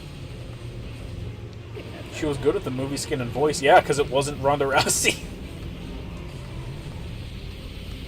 Woohoo! Carrie Hoskins should have done it. She still looks fine as fuck. Oh, 100%. Like, I do think she still looks super good. Oh, yeah. Megan Fox's Natara is fucking horrible. Yeah. Yeah. Mr. Grimm's just the best when he's the Reaper. Yeah, exactly. He's awesome. Hey, you landed on the power up. Nice. Yeah. Eliza Quinn off for $25. I have broken hands. Let's go! Let's go! Berserk ending will just not be the same. I'm willing to accept it. I understand that people are like, oh, without Miura, it's not the same. It's like, there's tons of cases where somebody picks up the slack after someone dies or something like that. And so long as they stick with the script and go by it and are like, hey, this is what we knew he would have wanted, I'm willing to accept it.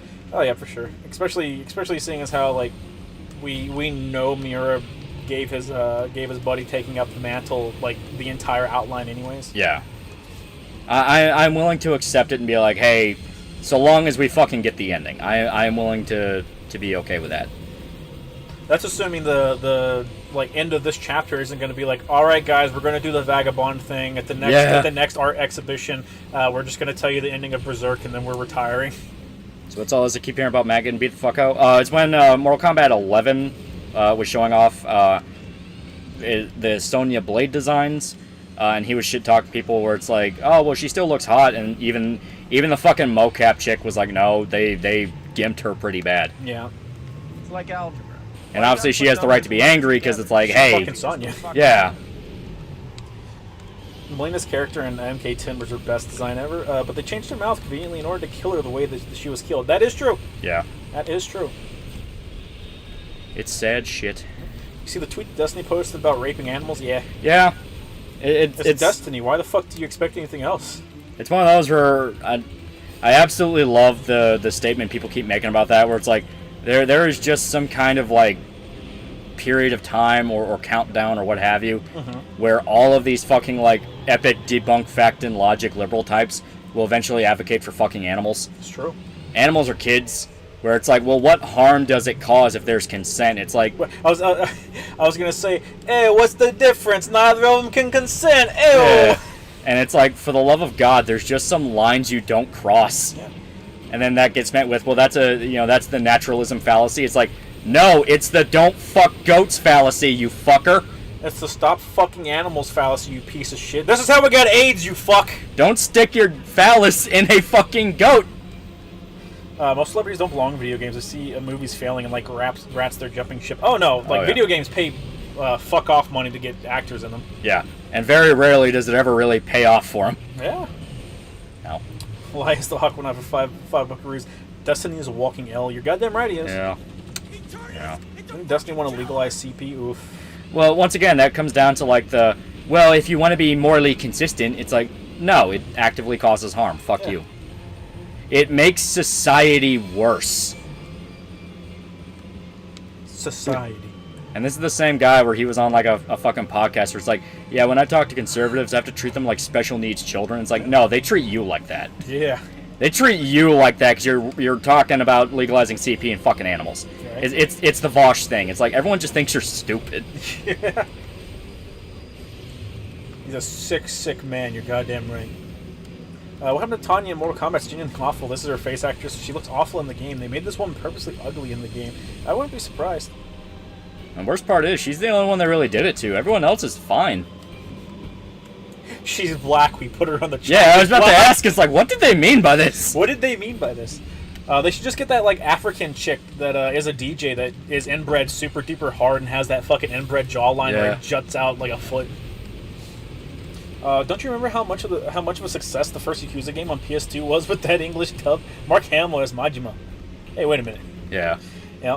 That was Stitch and Adam show. Watching it live was wild. Yeah, I don't watch them a lot because it's liberals all fart huffing and agreeing with each other, and it's like... I don't watch any fucking political commentary bullshit because none of them know what the fuck they're talking about or they'd be in politics. Yeah. I mean, that's really... Crazy that, huh? That's really what it amounts to. Wild. It's like... Wild. It's like, hey, the reason no one's listening to this is because the common man thinks you're a fucking idiot. It's not that you're smarter than everyone, it's that you're the idiot that thinks he's a genius. Yeah, it'd be like that.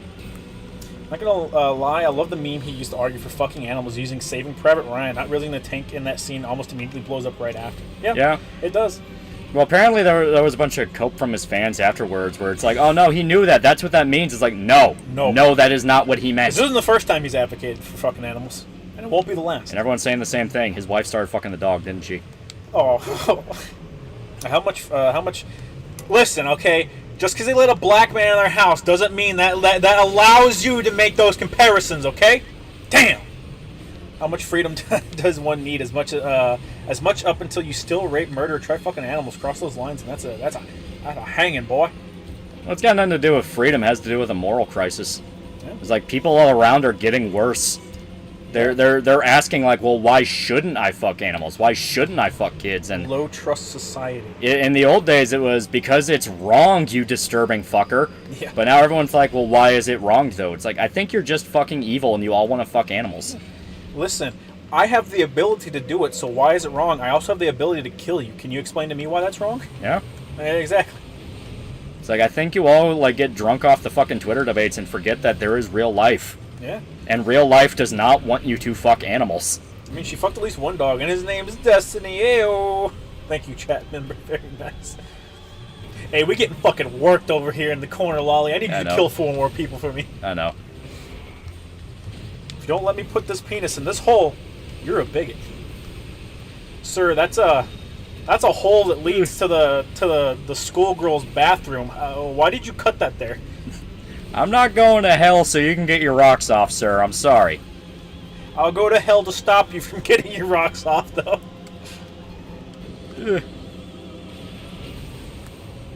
Won't be an Arab. The Almighty Loli 2023. I don't think that was ever said.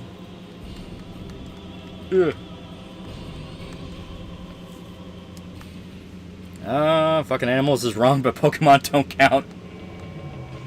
All of you! I mean, have you ever seen a Gardevoir, chat? What the hell is wrong with our world? Where do we draw the line? How human does the Pokemon gotta be so that I don't get side eyes from people when I'm walking down the street? Yeah, these guys get way more aggressive as the game goes by. Yeah. Yeah. I'd rather be a fucking bigot than accept pedos and animal rapists. You're goddamn right. Damn it. Eh. You're going to hell even if I gotta drag you there myself. Amen, brother. Gardevoir could rape a dude easy. Yeah. Eh.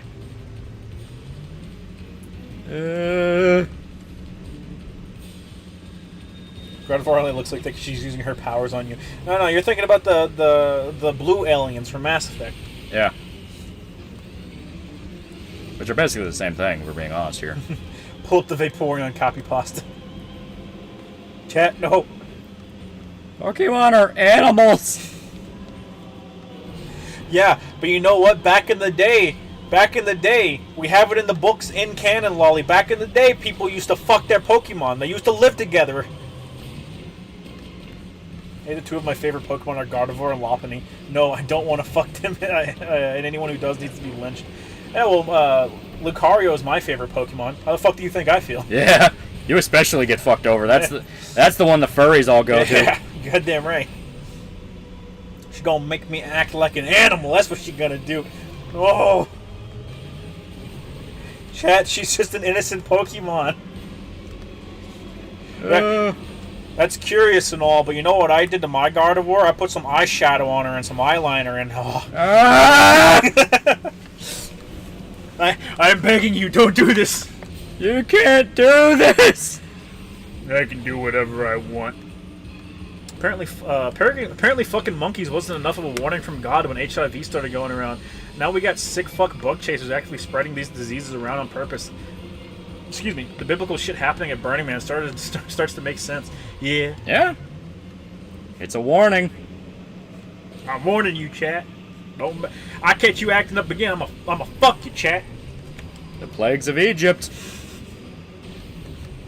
Don't fuck the Pokemon. I was gonna say, you think the reason God took the children of all the Egyptian emperors and leaders and whatnot was explicitly because he saw down the line people were going to lust after Pokemon? He was specifically like, you cannot keep fucking their Pokemon. God looked ahead in time and read the Vaporeon copy pasta and then decided to send the plague of locusts on Egypt there and then. All the Egyptians are like, what the fuck is a Pokemon? Elias the Aquanaut for $5 cruise. Trump goes to jail but gets elected. Elected felons. Let's go, baby! I can't believe it. It's the loophole that the liberals didn't think about. Like, you don't understand. People love gangsters.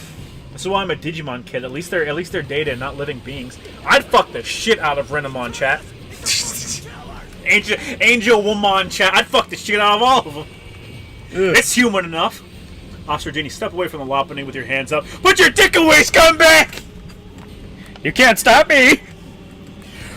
Go ahead, Officer Jenny. Go ahead. You may put me in jail. You may put me in prison for as long as you want.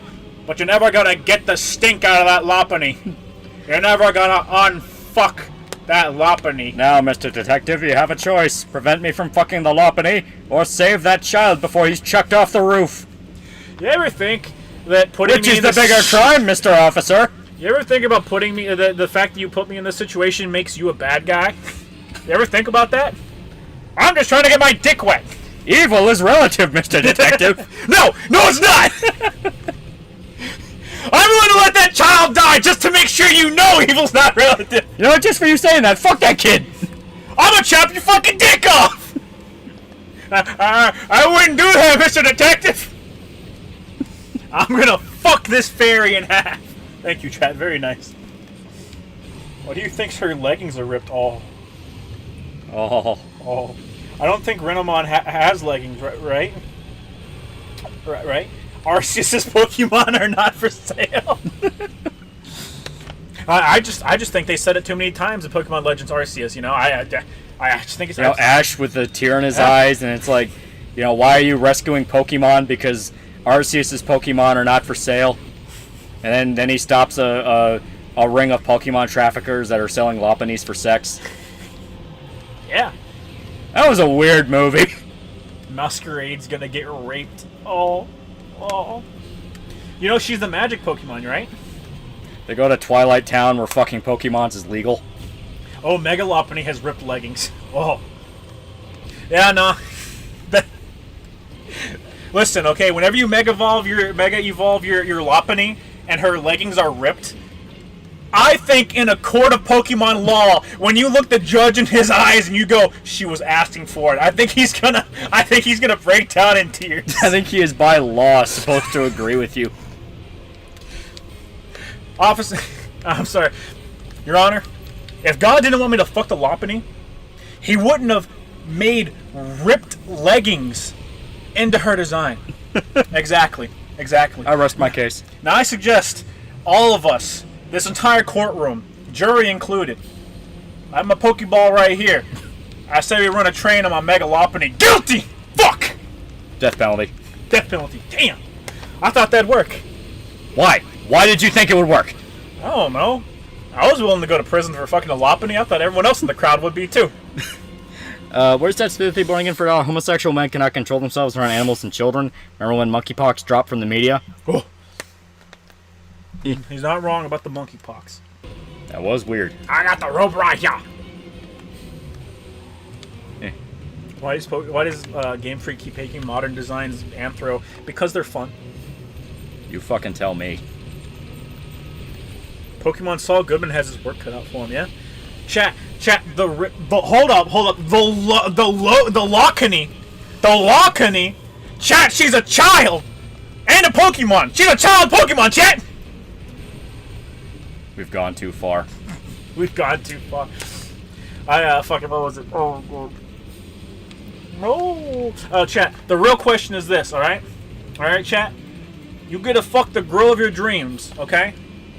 But it's in a gangbang. Now, I'm not talking like a you and one other dude fucking her. I'm talking like a 12 dudes deep gangbang. Is it worth it? No. I'm glad we're of the same mind, Loli. Like at that point, that is that is an eventual rape scenario. I immediately saw a yes. I don't even think he waited for you to finish what the point was. It was an all caps yes. There's a... Fuck, we should have waited for our answers. Now they're just gonna copy us. Only if I get $59.99. There we go. Why are her leggings ripped? Yeah, she does have ripped leggings. Oh god. It is a creature. And God decided that her fur pattern needed to be ripped leggings. Okay. While we're horning posting, I want to let people know that there is a Minecraft sex mod that has always online DRM. Ow! So you need to dox yourself on a Discord server to get it. We had one more left to kill. Loli. She will learn to love me. Do I go first or last? I think going first is probably the best because you can just leave. You just leave after. No, that makes it so much worse. I think that makes it so much worse. Dude, I got shit to do, okay? You hop in there, you pump and dump one time, then you're on the other side of the door, and then you're just in a fucking Neterar manga, bro. You're like curled up in a ball on the other side of the door, and you're just hearing her getting railed by 12 dudes, bro. That's so much worse. I'm not staying in the building. I'll go to like Penn Station or something. I'm going to the gun store next door, and you guys need anything? Roostis for $50. I just got back on. What the fuck? What the hell should I? Hell nah, nigga. I'm just saying, chat. I'm just saying. I think that at least 80% of chat has their priorities straight, okay? The rest of them, I don't know about you guys. I don't know if you're gonna make it. I think you need more self-respect. Everyone in that situation is in the Netherheart manga. I mean, the 12 other dudes... Listen, the 12 other dudes weren't offered the same deal, okay? They're just there to fuck. Am I bigger? Do I get to be bigger than the other guys? Chat's asking the good questions. That is the important question. There's no winning in this situation. You're only bigger than the other guys if you stay for the gangbang. If you walk through that door, you got the small dick, all right, chat? It ain't worth it, man. I need her all to myself or not at all. It is important. Without a shred of hesitation. Man, it is an important detail. Like let's not even kid ourselves here. It's like if you cannot leave after your turn, that makes it so less worth it. Are you telling me you're not gonna line back up? No. No, I would explicitly ask if I could just leave. Because it's like, dude, I don't want to stay here. I don't want to see this. Big dick energy comes from the man who stays. Are you confident enough in your sexuality to watch 12 other men fuck your crotch? There we go. Alright, you gotta stay. You gotta stay. Alright? But you will be offered a noose and a chair. If they offer a fruit snack of some kind, that is different. Hey, don't ever diss the MILF fruit snack, because that shit's true and is good. Having some fucking Scooby-Doo, like, fruit snacks post-sex, that shit is great. It makes the sex 10 times better. The other guys in the gangbang are the men you look up to most. Oh, God. Oh, God. At that point, that's just awkward. Hey, guys, I see y'all can't get it up, fucking pussies. It's not even that. Like, what do you do after? Do you all just go fishing or something? Yeah, I'm going to fucking IHOP. Yeah. I'm gonna go to IHOP, and I'm never gonna think about that woman again. You all go to IHOP without her. Yeah, you're goddamn right I am. And you all... I just ran a fucking train with 12 of the best people I know. You think I'm ever gonna fucking think or meet that woman again? You're high. Yeah. Denny's? Ah, hell no. We're going to IHOP, boys. Denny's as if it goes really bad and she dies. Should I bring up the gangbang statistics? I don't know what you're talking about, chat. I'm not going to a fucking orgy with my dad. Fair enough, fair enough. Listen, it was a much better scenario when you didn't know what the other 12 dudes were. Yeah. If it's all the dudes you look up to, it'll be like a mixture of like family members you know and like celebrities and shit like that, where it's like at least you all have a common story where you can be like, hey, yeah, you know, I ran on train on a chick with like Al Pacino or something. And it's like, hey, you know, that's at least something to talk about. I ran a train on the hottest chick I've ever known with Al Pacino, Adam Sandler, fucking James Gandolfini, Tony Hawk, James Gandolfini. Fuck, we're gonna flesh out all 12 people right here, chat. Oh, $5.54, $2. Just imagine the Sigma male crime music playing. No, don't imagine it. You'll never be able to listen to that again. Black dudes be like, Goku, why are you fucking my wife? I don't know, man. That makes it that makes it way better. You mean I get to fuck the chick of my dreams with Goku? I get to pull a fucking London Bridge with Goku? Eco for $1, Lopanese for normies. Try Skitty instead. That's a cat, chat. That's a house cat. Can we take a group picture afterwards? You all go on a road trip together. You all get a Final Fantasy 15 style road trip. You are not the main character. Your role will be decided by how well you perform. You get to play that fucking crow mascot that follows them around. Watch for $2? I don't know, man. I feel like running a train with Mr. Rogers just isn't right. Is Mr. Rogers bigger than me? That's the important question. Is Mr. Rogers bigger than me? I need to know! No way any woman can handle him. Mr. Rogers? Not the cat. Hot skitty on well lord action. Ugh. It's a literal pussy pocket, bro. What do you want? My ideal woman is Andrew Tate's mom. One of the men I look up to is Andrew Tate.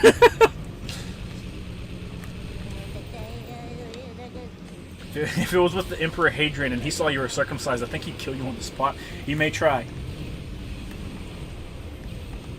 Listen, man, I didn't have a choice. I don't think Freddie Mercury's straight. That I doesn't, didn't have a choice, and frankly, I'd spend the whole night afterwards just convincing him it's not a big deal. It's not a big deal, bro.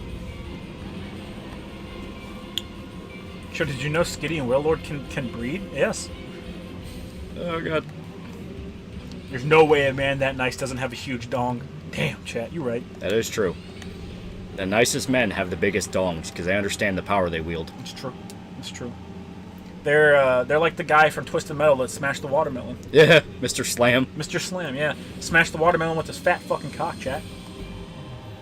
It's been a meme for decades. It's been like a meme for like Ow. 3 years. They're running out of Pokemon designs. Everyone says that. They've been saying that for 30 years. They've been saying that since 1998, chat. Guess what? There's another Pokemon game coming in 3 years.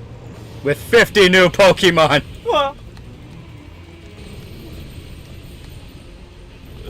Well, after Al Pacino takes his turn, will we sing the Dunkachino song? I'd want him to quote Scarface. No, Heat.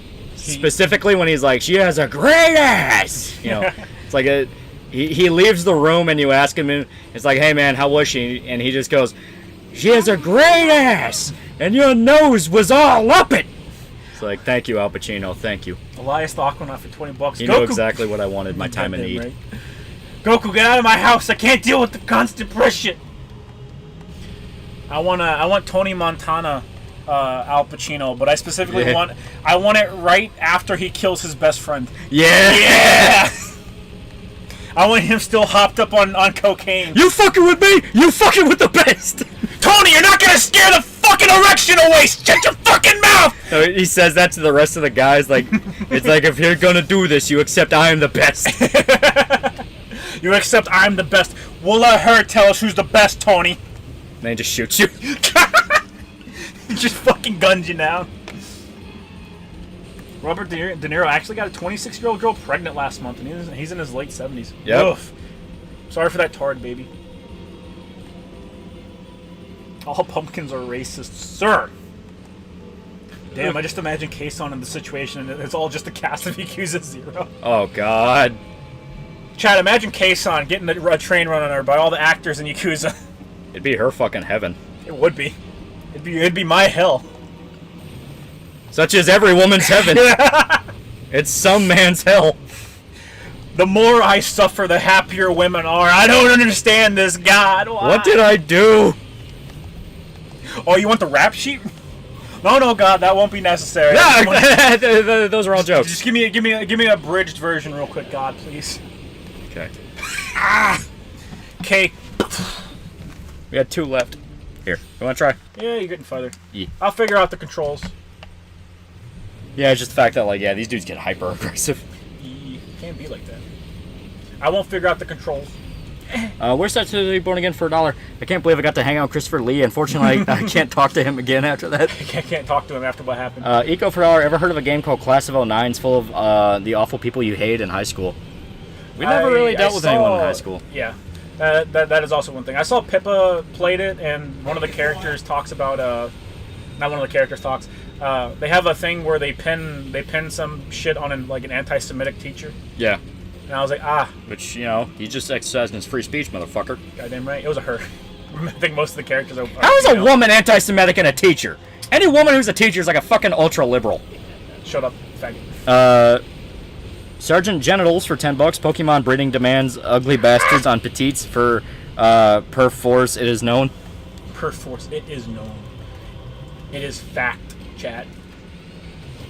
No, chat. I will not stop holding down the gas. X is to fire weapons. I figured that out after getting my shit kicked in. Okay. L2 is for handbrake, so hard turns.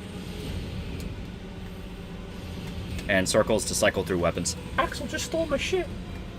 And squares for machine guns. But, you know, Okay, you don't yeah, really... that's what yeah. I need.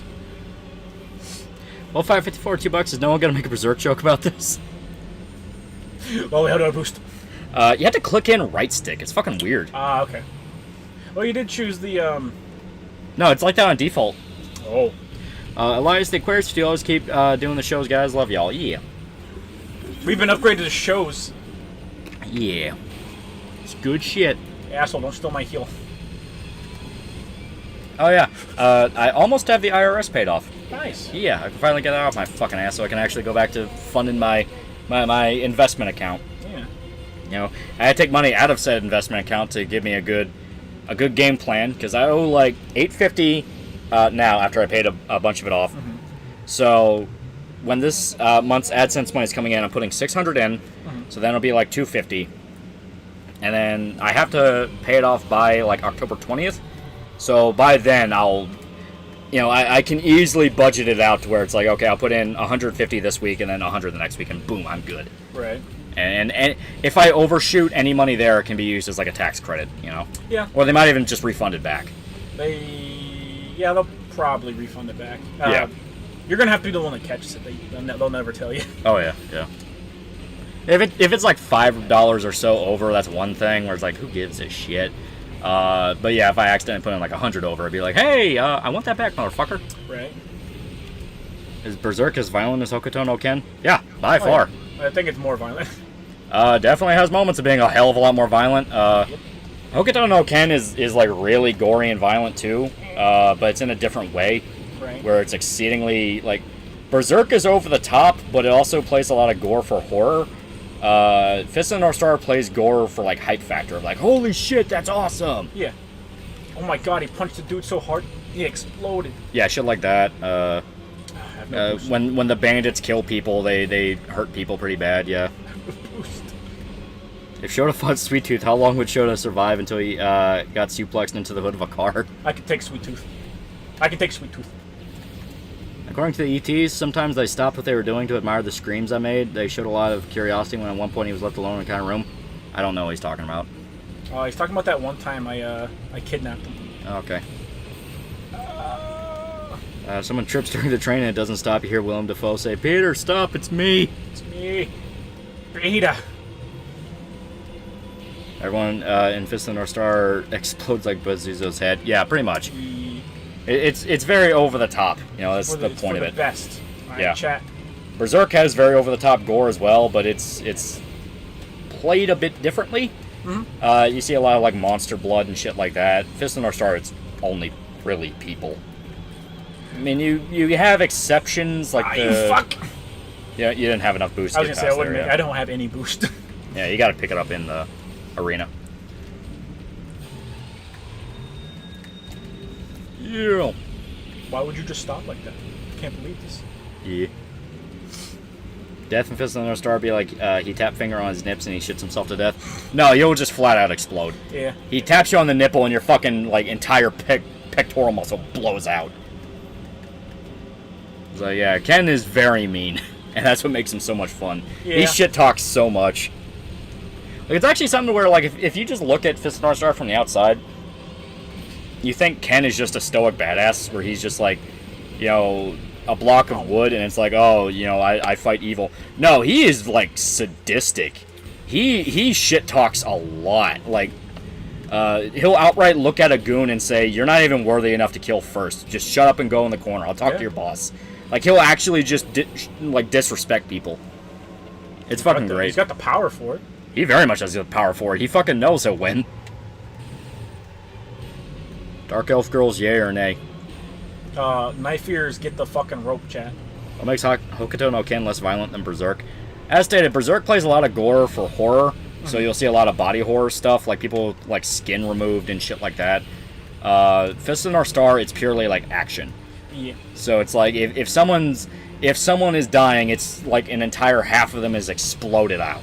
You know, you can argue that it's kind of similar, but it's the context. It's the context in which the violence happens. Yeah, context and the fact that Berserk has more of an emphasis on like the actual pain a character feels, where it's like, oh my god, that's fucked up. Meanwhile, Fist of the North Star, once it happens, you're dead. Yeah. Remember the time Ken was offered to saw someone's head open and then Ken accepted only to saw the goon's head open? Yeah, that was when he fought Jagi. One of his goons was like, because Ken infiltrated their camp and they thought he was just a passerby. And he's like, hey man, you want to kill this villager for fun? And it's like, okay, and just shoves the machete in his head. Yeah. The game actually references it. It's fucking great. The game's fun. The game is really fun. No, my Robocock. Kenshiro has no humanity. I don't read the manga, but seen close to the anime. He very much has humanity. Oh yeah. It's just people on the outside assume he doesn't because he's very stoic, but it's like Ken very much has a personality and humanity. Like, there's a lot of moments where like someone he cares about dies and he'll break down crying. I see. Ow! Yeah. Is L1? Yeah, L1 look behind you. Yeah. Yeah. It's Mortal Kombat versus Dead Space. That's a good way to look at it. Sort of. Yeah, kinda. I mean, Mortal Kombat still plays its violence, like, sort of. Yeah. Seriously? Sort of. In the terms of its story, I guess, I should say. Yeah. Whee!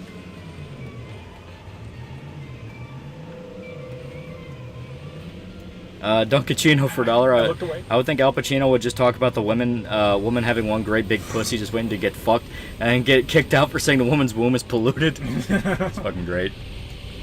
Nobody cares about that right now, Al. Nobody fucking cares. Juan Rick for $1. Speaking of gangbangs and Pokemon breeding, I had a dream the other day with a girl of my dreams got into one of my series, and guess what it was? Berserk. She saw the show and started reading the manga. Weirdest but pleasant dream. Well, a lot of women like Berserk. Yeah. They read it as basically like a shoujo manga and go, "Oh, sweet summer child." Whenever anything happens, I'm like, "Oh my god." I'd probably beat a girl that liked Berserk. I'd be like a 1950s dad. Yeah. I'd be like, "God damn it, talk normal." Talk normal. If you're gonna like Berserk, talk like a fucking 4chan shit poster and talk about like, man, anyone that likes New Berserk's a fucking fag. I hate Chestnut Punk. Talk normal. Yeah, well, like, fucking, what's it called? Rose of Versailles was a very big It was. inspiration. It was. Griffith is literally based off one of the characters. One week for... Oh, never mind. Spaz, the space music for $1. You idiots, floppy cock equals floppy cocks.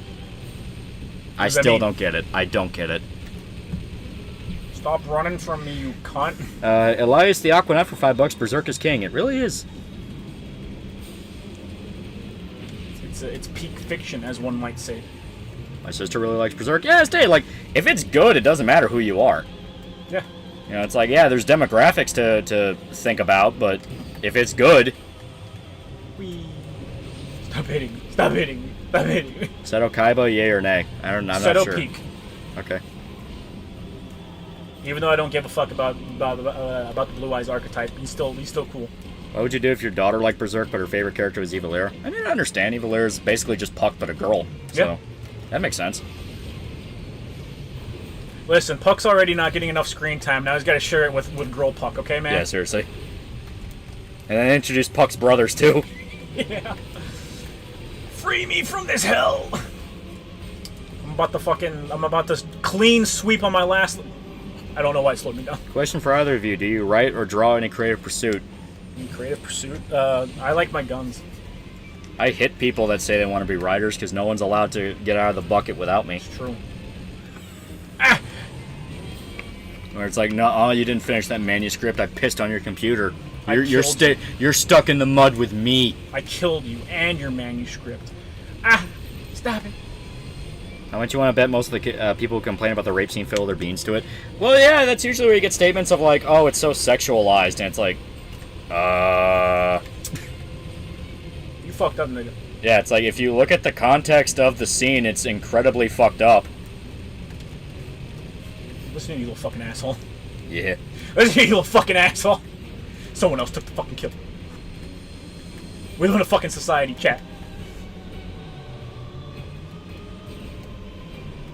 Why are the extra costumes in Spider-Man 2 so ass?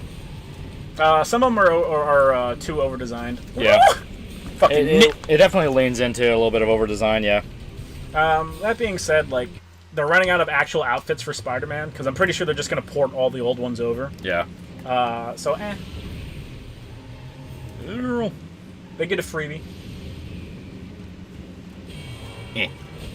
A lot of it just comes with the nature of, like, you fucking bitches, giving people what they wanted. Like, a lot of people are like, oh, I want to be able to do a bunch of shit with the Spider-Man outfits and add a bunch of stuff onto it. And it's like, yeah, by the very nature of doing that, they're gonna fucking make the suit shit.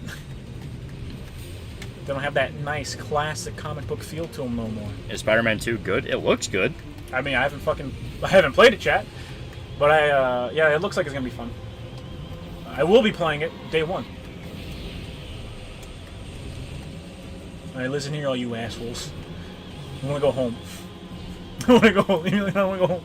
I don't want to do this anymore. Fuck the tournament. Fuck the tournament. This is bullshit. He stole my fucking...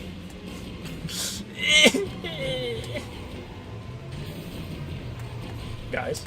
People say it's over-sexualized. Forget that Casca panels are interwoven with guts being torn to shreds horrifically. Yeah. Also, Casca isn't fucking enjoying it. No, she is begging Guts not to look. Yeah. And if you remember, when someone has the brand and they're close to a god hand, it's the worst. It's the worst physical pain they've ever experienced in their life. Stop it. Stop She it. goes insane afterwards. What more do you fucking want? No, it's sexualized. Too sexualized. Fucking cunt. Yeah, it's the same people who are like, oh man, I can't believe they kept Casca as a plot device for 20 years. Like, yeah, she was insane. Yeah. The fuck? Did you want her to just get over that? Yeah. You don't get over being fucking insane, chat. We had to get her medicine. And by medicine, I mean fucking happy little elves. Happy little elves in a magic little ritual. And one quirked up white girl. I forgot about that. What do you think of Mortal Kombat 2021 reboot? Personally, I think it was absolute trash. Don't know why so many fans ate it up. The fucking the movie, it was not very good. People ate it up because people ate it up because there was one good scene. Yeah, the Sub-Zero Scorpion fight. Yep. And then they kind of fuck off for like too long. You bitch. There are women with rape fetishes. There are. There's a lot of women with rape fetishes. Yeah. That's kind of what I think a lot of the people who bitch about the Casca scene really kind of amount to, where they don't want to admit how much they like it because they think they're weird. And it's like, dude, it's when you look at it in the context of the story, and I hate the fact they even go like, oh, my context. Like, yes, there is context that changes the event of a story. Like, holy fuck. You're the reason why studios actually need goddamn laugh tracks for sitcoms, because you don't know when the fucking jokes are. But, you know, it's a thing where you look at the context of that scene and everything it built up to. It's like, how in God's name do you think this is a good thing? Right.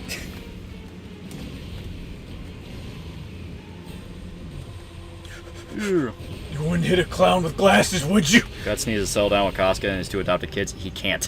Yeah, he can. Like, he can't. The demons are attracted to him. They're attracted to him, and the recent chapters have shown he can't. I can't get out of this shit. Yeah, there was never any running away from it all. It's like, that was cope. You gotta fight, but you gotta fight for the right reasons.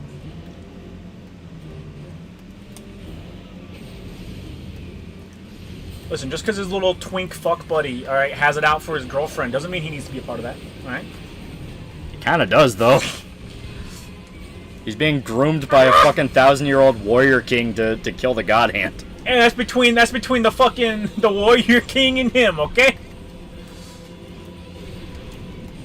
Ugh. Fucking asshole. What a fucking asshole. Here, I'm willing to try it again. I still got one life left.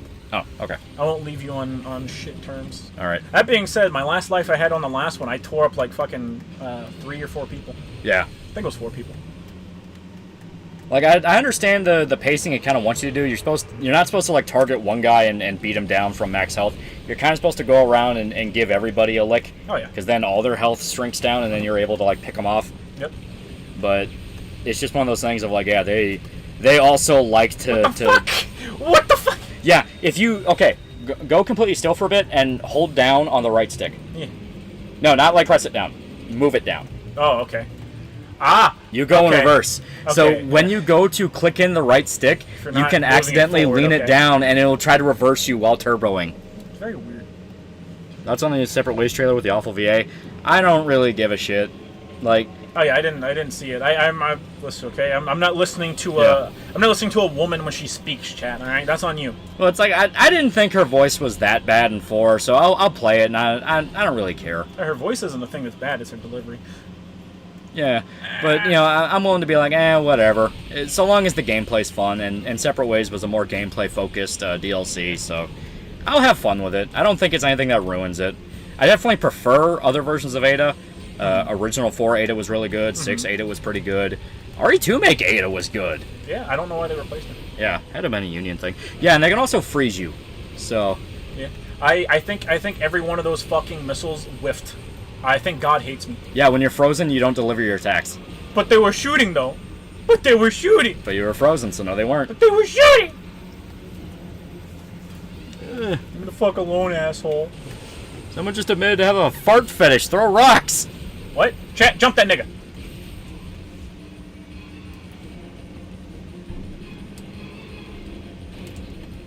Hey, asshole. She's not that bad. She's definitely a downgrade and not one of the better Ada voice actors, but it's not anything where I'm not going to buy the DLC. Yeah.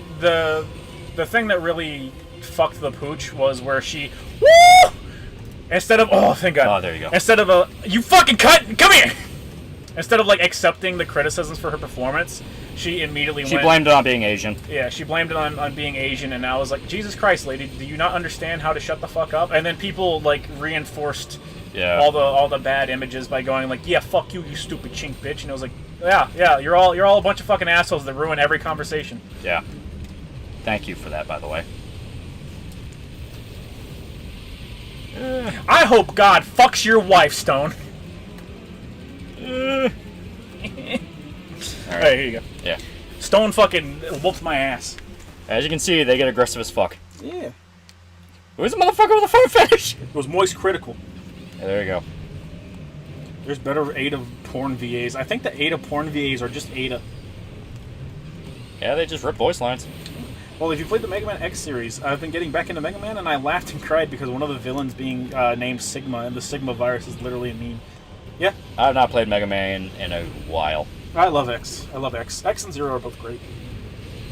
Yeah, I forgot Axel does the fucking bouncy shit. Yeah.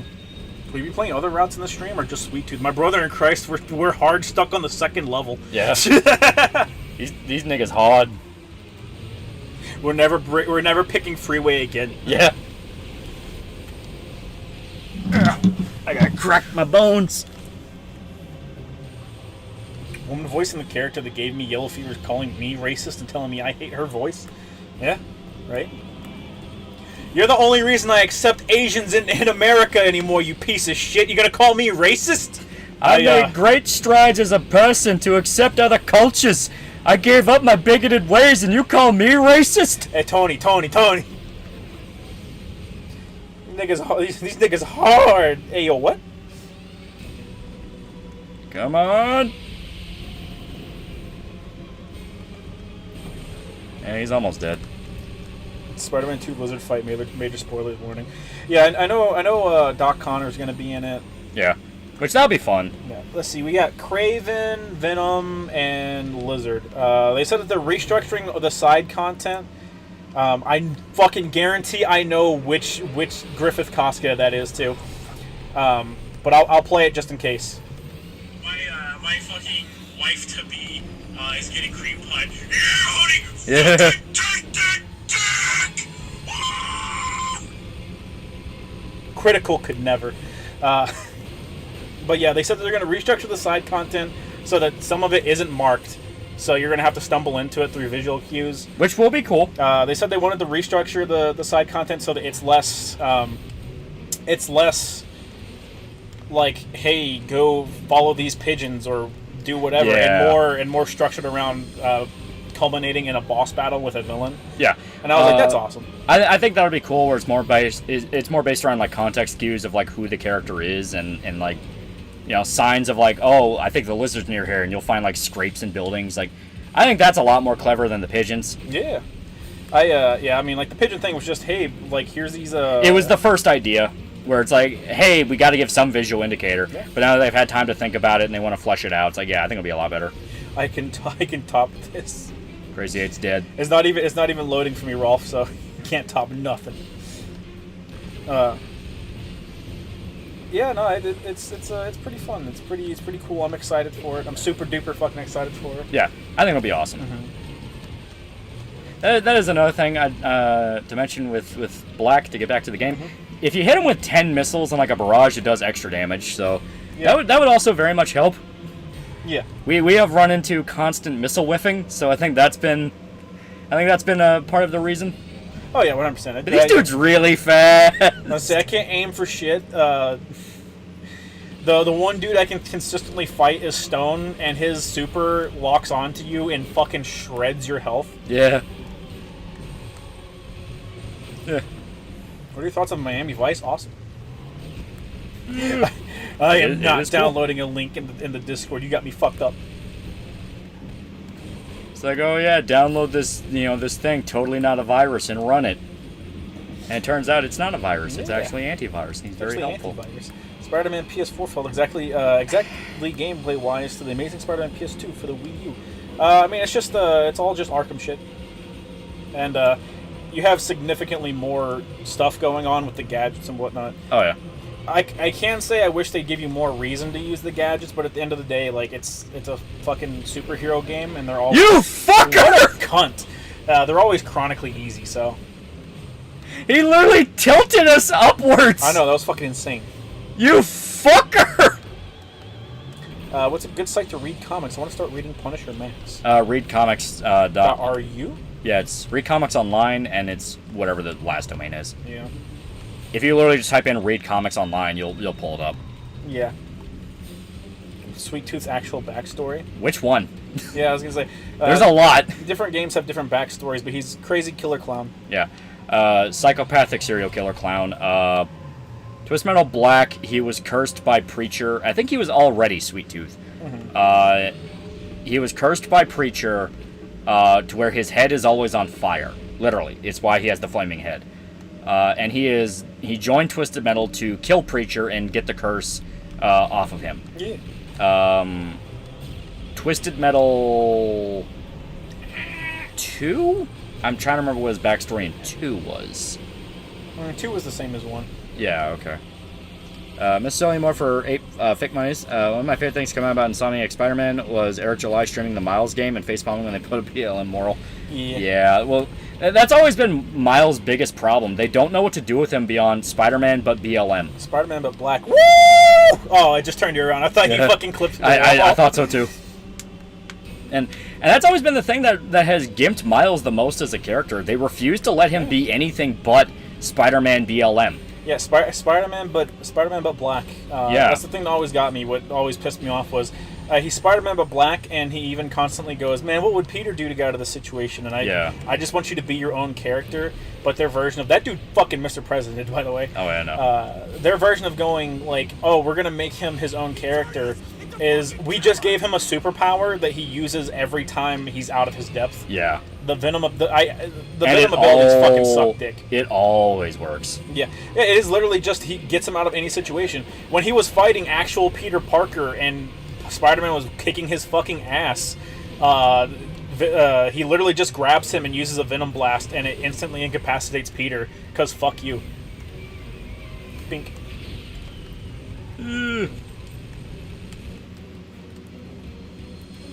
Don't you love it when an ethnicity is a character's backstory, as a character's identity, right? Yeah, seriously. And it's one of those where, like, the Spider-Verse movies really aren't doing anything that special, because if Miles never existed, he would just be an alternate version of Peter, and it would work just fine. Yeah. Because Marvel is fucking terrified / they genuinely don't know how to write an average teenager. Everyone that's writing him is like a 40-year-old dude that still has like 20-year-old college brain mentality. Listen, you don't need to make Spider-Man a fucking teenager. You can let him grow up. We already did it once, and it was everyone's favorite. Yeah, in fact, the adult version of Peter is the best one. Yeah. Because, a lot more interesting shit happens. Venom Blast isn't even original to his character. It belonged to Spider-Woman when she was wearing the black and white suit, I think. Spider-Woman has her. I think it's called like Pheromone Blast or some shit. But yeah, it essentially worked like that. And Sweet Tooth's wish was to be a bug out in a garden to get away from the world. Oh yeah. Yeah. That was fun. Yeah, he does kill a bunch of bugs. We don't even know why he wants that, because like Sweet Tooth genuinely enjoys killing. Like it's so that he can kill a bunch of bugs. Ah, okay. It turns him into, I think they turn him into like a, I don't know. That's like a, not a caterpillar, a millipede or something, and he just kills a bunch of shit. Oh, okay. So he's happy. Sword of PS4 was the closest to acting like an adult, and even then he sounds like a coastal millennial. Yeah, it's just Yuri Lowenthal's voice. Yeah, that's Yuri Lowenthal. Yeah. But yeah, he did at least behave like an adult, and it was the characters around him that behaved childish. Yeah. Which was really funny. Like that Mary Jane is still fucking awful. Yeah, that Mary Jane is really fucking annoying because she's just like, no, this is bull stuff. This is why we broke up, Peter. And it's like, how dare you prioritize other people, Peter? I'm a literal fucking superhero, and you're a bitch that doesn't even have a stun gun yet. Yeah. It's like, you need to take me seriously, Peter. I'll take you seriously when you act like a mature adult. I'll take you seriously when you actually do something that doesn't require me to help you. Yeah. And every time you try, shocker, you get captured and I have to help you. Yeah. I hate that Venom Blast is just electric powers, slowly turning Miles into an off-brand Static Shock. Yeah. Yeah. That's always been a thing with black superheroes, is a lot of them gravitate towards like lightning, yeah. Lightning or just off-brand Superman. Yeah.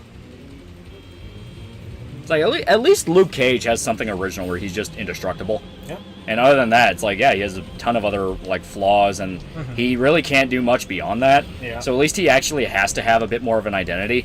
Right. I hate that the machine gun upgrade only gives you 30 rounds. Yeah. It needs to be like a set period of time. I would like that. Playing her in the game was the worst part. Yeah, like, just straight up, her and Miles were both bad. At least they gave her a stun gun in her second section. Yeah. Closest thing we got to Miles being his own human being, a superhero, is in the movies. The Spider-Verse movies, just because they kind of skirt around the Peter thing, they just immediately kill him off and don't fucking care about anything. Yeah. And Spider-Man PS4 did him decently well, and that's probably just because he's Spider-Man alongside Peter. Yeah.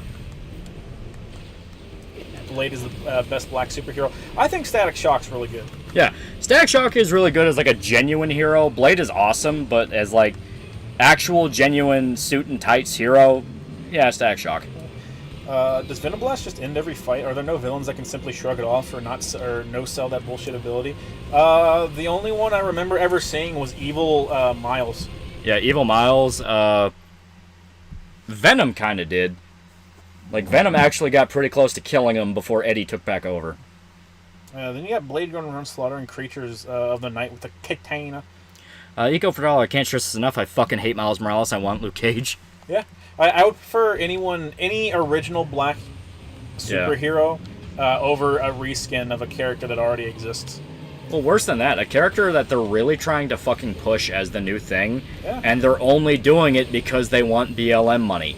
Yeah. Like, that is what makes it all the more, like, kind of gross. They wanted a new market. That's why Bendis originally wrote him, was they wanted to hit the black market. Yeah, the black market, and it's the fact that it's specifically that mentality. It's not, hey, I want to make this new character and really show, like, well, what would be this generation's Peter Parker? No, it's them going, we want to get the black market, and that's where you get shit like fucking what if Miles Morales was Thor, and it's fucking Asgard is a ghetto. Yeah, Asgard's a fucking ghetto, and all these things that are explicitly a sign of a deteriorating community is like, oh yeah, this is what we celebrate, and it's like, don't celebrate that. Yeah, the fact that that's what they think like the black community is. Oh, they throw the sneakers over the fucking electrical lines, and that's a thing, so that you know that they're a good community, and it's like, no, it's the exact opposite. No, that's how they used to let you know that there's a drug dealer nearby. Now I think they just do it to fuck with cops. Yeah, fuck with cops, or like announce that they're gonna like do some evil shit. That's so low-key racist too. Oh, 100%. Everything about it was low-key racist. I talked about it before, but like the way Bendis and all the people that get credit for writing this new wave of the young minority superheroes, they all write characters like they're deathly afraid of whatever minority group they're trying to appeal whatever to. minority group that they're writing. Yeah. It's to the point where, like, I can already tell in like about another 20 years, you're gonna see video essays on whatever the 20-year equivalent of YouTube is gonna be, because it's not gonna be fucking YouTube, and you'll have a bunch of video essayists who are whoever the 20-year equivalent of like the soy boy who wears flannel is gonna be talking about like Marvel's racist past and bring that up as like, yeah, that was clearly when Marvel really didn't have a lot of respect for black people, and they were shoving it in their face how much they didn't like them, and all of us that were alive to see it were like, no, that's what they thought paying respect was. Right. Miles was made solely because the creator's son was light-skinned and wanted a hero to see himself in. How about you be a fucking dad and impart your actual values on your kid instead of making them look for validation in fictional characters? I don't think Bendis has a son. Yeah, I don't think so. I don't think Brian Michael Bendis has a son. Man, missed all 10 of those. Yeah. Gen Delta video essayist. Ugh. I'm already like, terrified of the way that sounds. You know what would make this game better if you could shoot cyclists. They're the worst. Like some Belgian cyclists needed children in the face. The father was filming his kid, so the cunt caught it on tape, and the faggot sued the family because they posted it online. Yeah. You hit my kid, you're lucky you're alive. Yeah, and the worst part is that dude won. Like he literally won, even though he is on video kicking a child in the face. It's crazy how he never got his payout before I killed him. Yeah. But this made Miles Morales to capitalize on the fact that Obama became president. It was literally just we want to tap into the black market because yeah.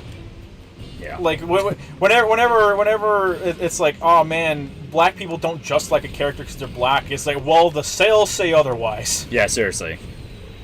Watched Equalizer 3 with my mom yesterday. It's a banger.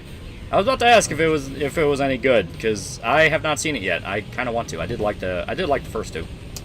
Didn't the douchebag Bendis ruin the Super Sons comic by aging John Kent up and making him like a space prisoner to hate his dad? I don't think Bendis was doing Super Sons. I don't remember if he did. I remember there was something stupid about it where they turned him gay out of nowhere. Where it was another case of this character's been straight for so long and outright had girlfriends, but now he's gay because we said so. Yeah. That was Tim Drake. Yeah. I thought it was also one of Superman's sons. No, because Superman only has his one son, and he's relatively had like a 2 or recent 3 thing. now. But they draw him like he's a massive fucking flaming homosexual, though. Ugh. Black Market gives more of a shit about Goku than Miles Morales. Tell that to the market, chat! I thought he was bi. John Kent might be bi. Tim, they just made gay. Yeah, Tim, they just flat out made gay.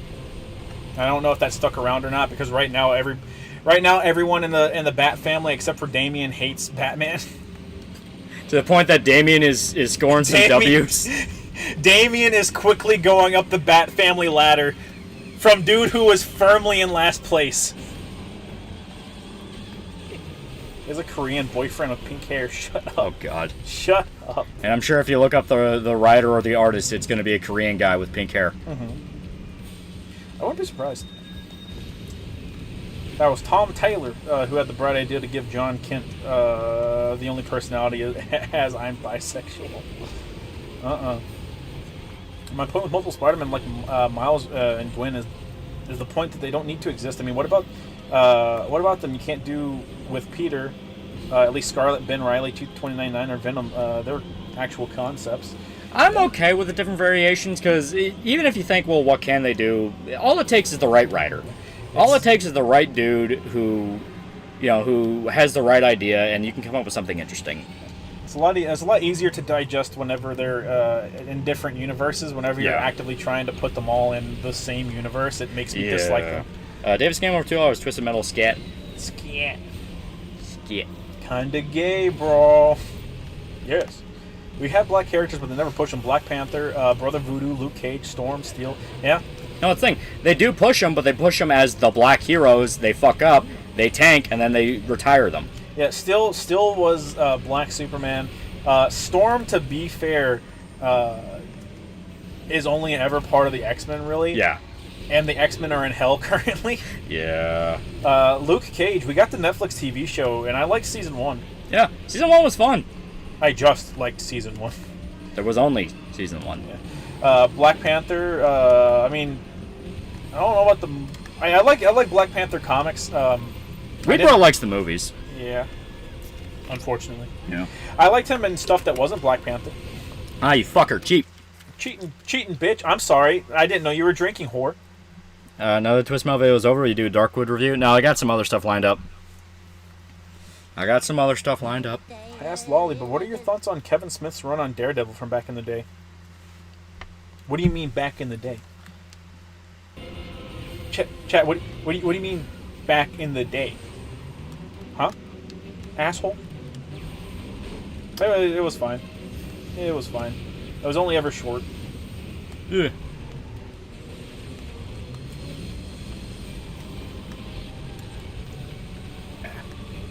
I believe in you, Lolly. You can make it out of the hood. Got any guilty pleasure games? I got stuff like the Splatterhouse remake where it's janky, but I genuinely like it a lot, and I played it a lot. Yeah. You know, I thought it was fun. If you say so. Oh, God. BET had a Black Panther. I liked season 1 until Cottonmouth died. Fair. Yeah. Cottonmouth was a lot of fun. The worst thing is you're giving stuff to people who don't give a fuck about the source material as an adaptation. I want to see Bushwhacker in a goddamn Punisher show. I want to see it. They already fucked up Billy. Right. Like, holy shit. Billy season 1 I thought was interesting, where it's like, oh, you know, turning him to be Frank's friend, and they knew each other. It's like, okay, that's kind of cool. Set up why they end up becoming rivals, and how Jigsaw could survive as much as he does going up against Frank. It's like, I'm not against that. Yeah. Season 2, holy fuck, they had no idea what they were doing. Right. The way Punisher season 2 handles Jigsaw, it legit feels like there was a chick in the writer's room who had like a really big crush on the actor who played him. And they literally wrote like a tragic romance between him and like his fucking therapist. And I was like, who gives a fuck? Right. Like, holy shit. Season 2 is all over the place. Aggressively all over the place. Not the best. Not the best. One might even say it wasn't very good. I also really did not like the whole thing of like, yeah, Punisher totally would have let that pedophile who made child porn of girls who like went to his fucking art studio. Right. He let him go because, oh well, the girl I'm protecting told me not to. It's like, no, Frank would have said, go in the other room. Yeah. Go in the other room. Like he would have made it. He would have made it a no choice thing. You have the scene with in the sex shop. Yeah, season 1. Yeah, in season 1. Well, not even season 1. That was Daredevil season 2. Was it season 2? It was Daredevil season 2. Okay. Because yeah, he was full blown the Punisher. Yeah, you have the scene in the sex tape shop. So like, what the fuck? Yeah, beat his ass to death right there. I can understand not wanting to do it in front of the kid, but still is a thing of he would do it and you would make it clear because no. It's fucking unacceptable, and there's no reoffending if you're dead. Yeah, no reoffending if you're dead, and Frank is a father. Yeah. No, we need to have empathy for the pedophiles. Yeah, seriously. Don't check my hard drive. Don't check my hard drive. We have one dude left. Don't do it, Lolly! No! Fuck! We have one dude left. Don't do it! Was a father. True. Was a father. Was. Oh, Punisher would have freed him from this mortal cord. Yes. Yeah, he would have, like, he literally has a fucking double barrel against his chest. He would have opened it up like a goddamn fucking Christmas turkey. Yeah. This isn't Demon Slayer. Fuck the bad guys. Yeah. But to be fair, we don't get to the rapey demons until later. I want to watch Frank fight the Russian again. Yeah. That was awesome. Yeah. Man, hell, Punisher 2004. He fucking kills the dude with the goddamn paper shredder in front of his neighbors. Yeah. Because they already know at that point. It's like, yeah, fuck it.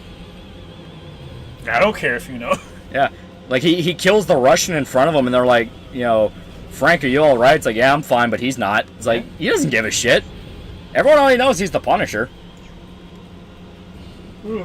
I binge watched your 24-hour Berserk review all at once. Yeah. Nice. Good shit. He wasn't just a pedophile. He made CP involving what's most likely child sex slaves. Yeah. Yes. As stated, it was a thing where it was over the top and like, hey, fuck this asshole. Yeah. Not in front of the kids. Yes, in front of the kids. Let them know.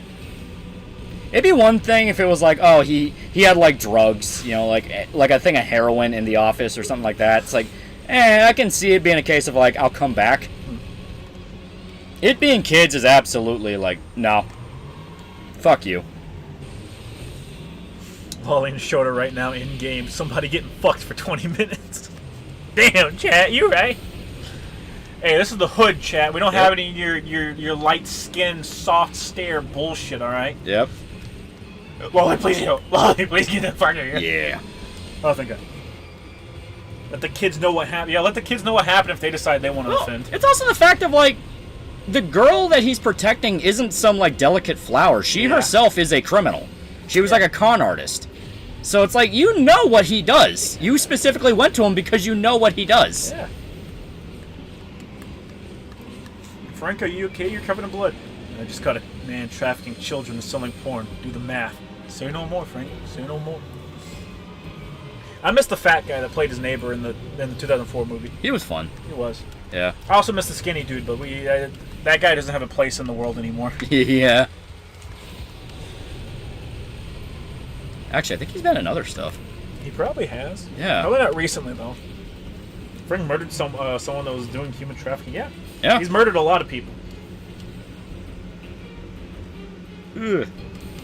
The girl that was with him was an adult. She's old enough to watch a dude get mulched. No, she wasn't an adult. She was like 14. What happened to the skinny dude? He's not here no more. She meets Frank after killing an entire death squad. Yeah, I mean, yeah. So it's like, why this dude? It feels like a pointless virtue signal to make the girl seem empathetic, but it's like, but why a pedophile? Right. Why a pedophile that specifically has, in fact, harmed kids? No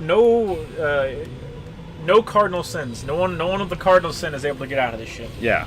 No fucking murder, no pedophilia, no rape, no CP, no rape. All right. If you want to downgrade it and be like, it's a dude who like. Once again, had like a thing of drugs in his office, you know. A dude who's like peddling drugs or some shit. You can even keep it being as bad as like, he's peddling drugs to kids, and you know, Punisher's gonna come back or something. Yeah. But you ain't gonna peddle no drugs with a bullet in the leg. Feel like the girl was college age. No, she was 14. I distinctly remember she was 14. Like, she was young, because it was the entire reason why Frank kind of starts protecting her, because she reminded him of his daughter. Maybe if he wanted his daughter to be around, he should go revive her. Yeah. Maybe he should go kill that pedophile. Maybe you should go kill that pedophile. You know, Frank, if it wasn't for pedophiles, your daughter would still be around. How? Well, I didn't think I'd make it this far, honestly.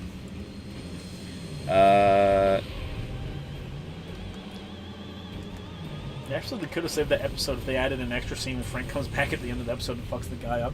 That would be fun. I mean, just blowing his fucking leg off and saying, "I'll be back for you," that's fine. Yeah. That's fine. You know, or like blowing his hand off Man on Fire style and saying like, now you'll remember what the cost is, or you know, something like that where it shows like he left his mark. Yeah. Where it's like, yeah, don't piss off Frank. Yeah, let Frank shoot him in the dick. Yeah. Let him be the Punisher. Yeah. I believe in you, Lolly. You got the zoomy. I fucking hate this game. Jared Fogle is currently in prison eating sandwiches from Subway. Yeah. Amen, brother. The American dream. The American dream. So the creators of One Piece LA want to make 18 seasons. If that's the case, the show will be the most expensive show of all time, knowing how much effort the CGI with the powers and characters and sets and all that. Yeah. Monkey's paw. Guys, live action One Piece isn't actually that bad. Monkey's paw. Lol, you getting that fucking healing? Ah! I mean, Frank did break his arms by beating him with a barrel of sawn off. I don't care. He needs to be dead. He really does. Like, Frank would kill him.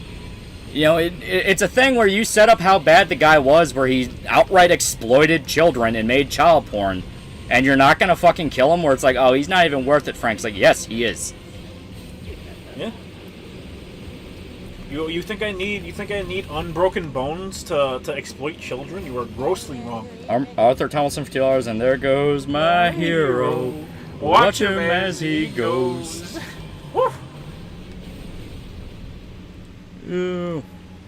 I don't know if you ever feel bad Frank's guardian angel cannot be bothered to save his family, so things might be bad now. At least you don't have angel dipped issues. Damn, he right. Yeah. I'm sorry. I was looking out the window whenever your family got caught up in that drive-by, Frank. My bad. The fact that the angel would still be a guardian angel after that would make me lose faith in God. Well, that's exactly what happened. Yeah, I know. They try to turn Frank into like a warrior for God, and he's like, why would I ever do that? How long have you guys been stuck now? I don't know. Yeah, it's been a while. We never doing free Ray again. As much as I like Sweet Tooth, or the mech version of Sweet Tooth Super, I think it's fucking dog shit. It works if we can actually hit them, but the problem is they fast. They very fast. Yeah, fucking Stone's superpower is fucking great, dude.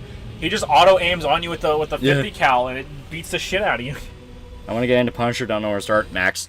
Yeah, you can start with Max. Max is kind of the definitive one that everyone takes influence from. Yeah. Remember, the Foo Fighters protect us all from the Foo. Be thankful.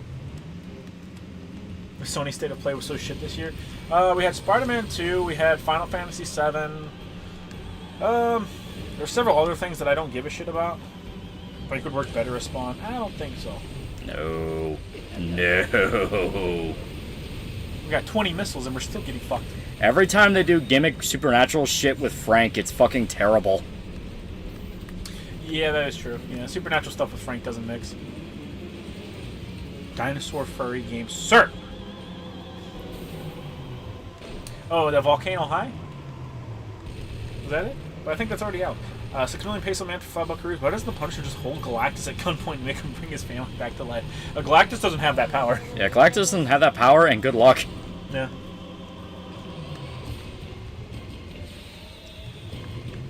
Now, the more accurate one would be Mephisto, and once again, good luck. Yeah.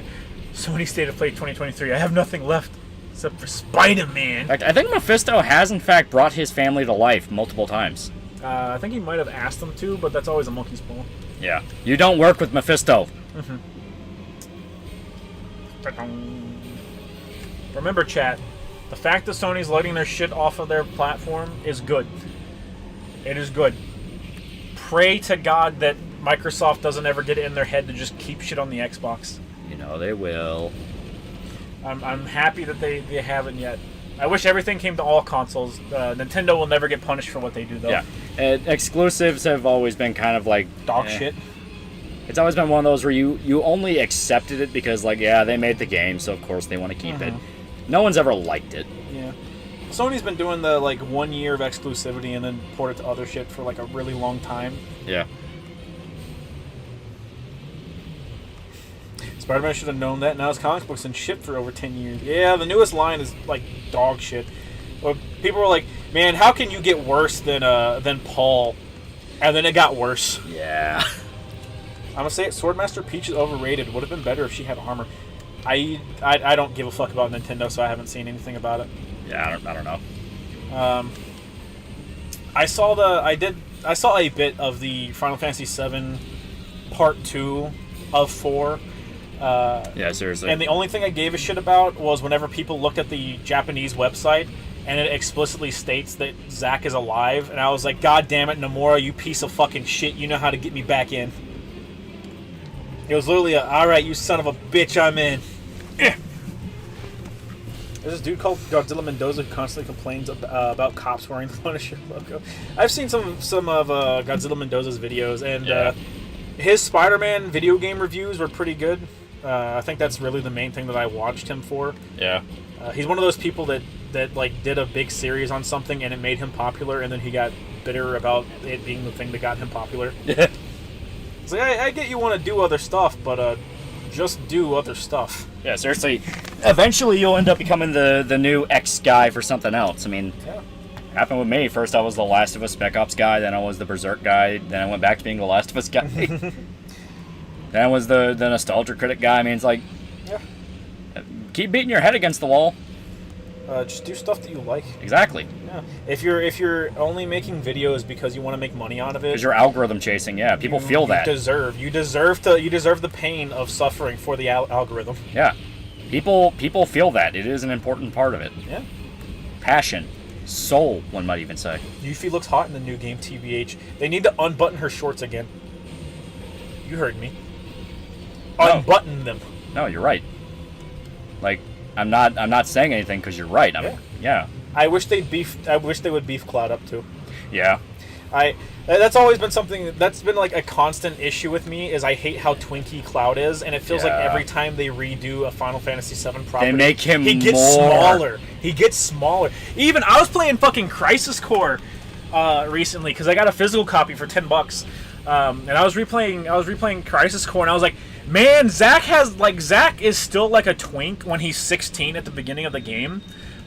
But he has like double the muscle mass. Yeah. And then you have Angeal, who has like triple the muscle mass of Zack. And I'm looking at Cloud and I'm like, what the fuck?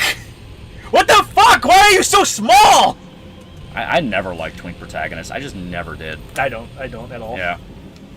Loli's just a guy. He's just a funny little guy, Chad. Just a funny little feller. He doesn't know the Ice Missile command. You're goddamn right. What is the Ice Missile command? Quarter circle forward X. What is the icicle command? I'm not even fucking... You know what? Unironically, quarter circle forward X. I unironically need to fucking look that up. That might have been a major aspect of gameplay I did not remember. We were getting our shit kicked in, though. I ain't gonna lie. Yeah, weapon select. You can just double hit gas for the turbo? That would have been so much better. Fuck you! It would have been so much better to know. L2 to drift, R1 to actually brake. Select for camera, HUD mode. You know what? I'm googling it. Where is my phone? Where did my phone go? Tifa, hey Cloud, is it me or did you become more of a twink There it as is. the years went by? Cloud, help me. All right, I'm gonna look up the ice missile. I was okay with Cloud's new remake, new voice actor for remake, but goddamn, does he not sound good in Rebirth? I didn't like a majority of the cast that they selected, and them just being TV actors didn't help. Twink Protagonist got popular because Square Enix decided they wanted to wring money out of the Fujoshis. I will always like Zack 10 times more than Cloud. Where's that Thursday Born Again for $1? You gotta understand, he was her favorite CP director. She has a lot of his films saved on PC. Okay. Frank, what if I told you? What if I told you you could fit an entire grapefruit in her asshole after what we did? Oh my god! You mean I can't kill him? You mean you're not gonna let me kill him? Okay. Cloud is just gay guts. Not even. Yeah. Okay. But they made Cloud tiny in the Final Fantasy VII remake so they can do the cross-chest scene again. He's always been a fucking twink, and I hate it. Angel, wait. Those wings, I want them too. I fucking love Crisis Core Zack so much. Zack is a genuinely cool dude. He's just likable. He is. That is his entire fucking gimmick. I think this nigga lied to us. Oh no, okay. Right, left, up for freeze attack. Up, down, up for freeze. Yeah.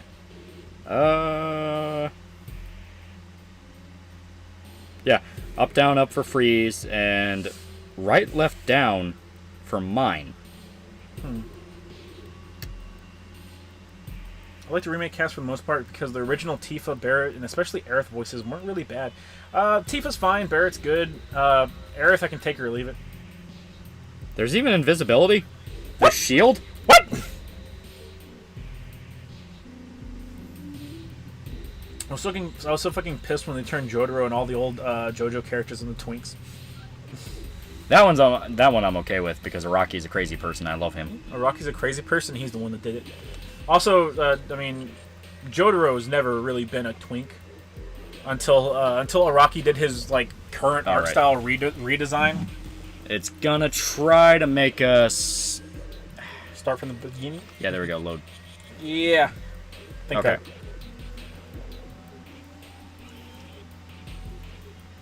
Frank, the fact some freak feels comfortable enough around me to speak about his fetishes is proof I lost my touch. Yeah. We shall do suburbs. Suburbs are fun. And I do want to try some of these out. So, up, down, up is freeze. That fucking what's-her-face from Evangelion. The MILF chick. Okay, up, down, up. Okay, yeah, there we go. Yeah. Mine... Never forget, the only reason Cloud wanted to fuck Aerith was because he thought he was the absolute Chad known as Zack who already fucked the shit out of her. Yes, quite literally. Yeah. Which, that's part of the reason why I fucking hate Advent Children so much. Yeah. Imagine landing Tifa! Imagine landing Tifa and being so fucking butthurt about another dude's memories that you can't appreciate the hottest piece of ass this side of the fucking planet, bro. I can't.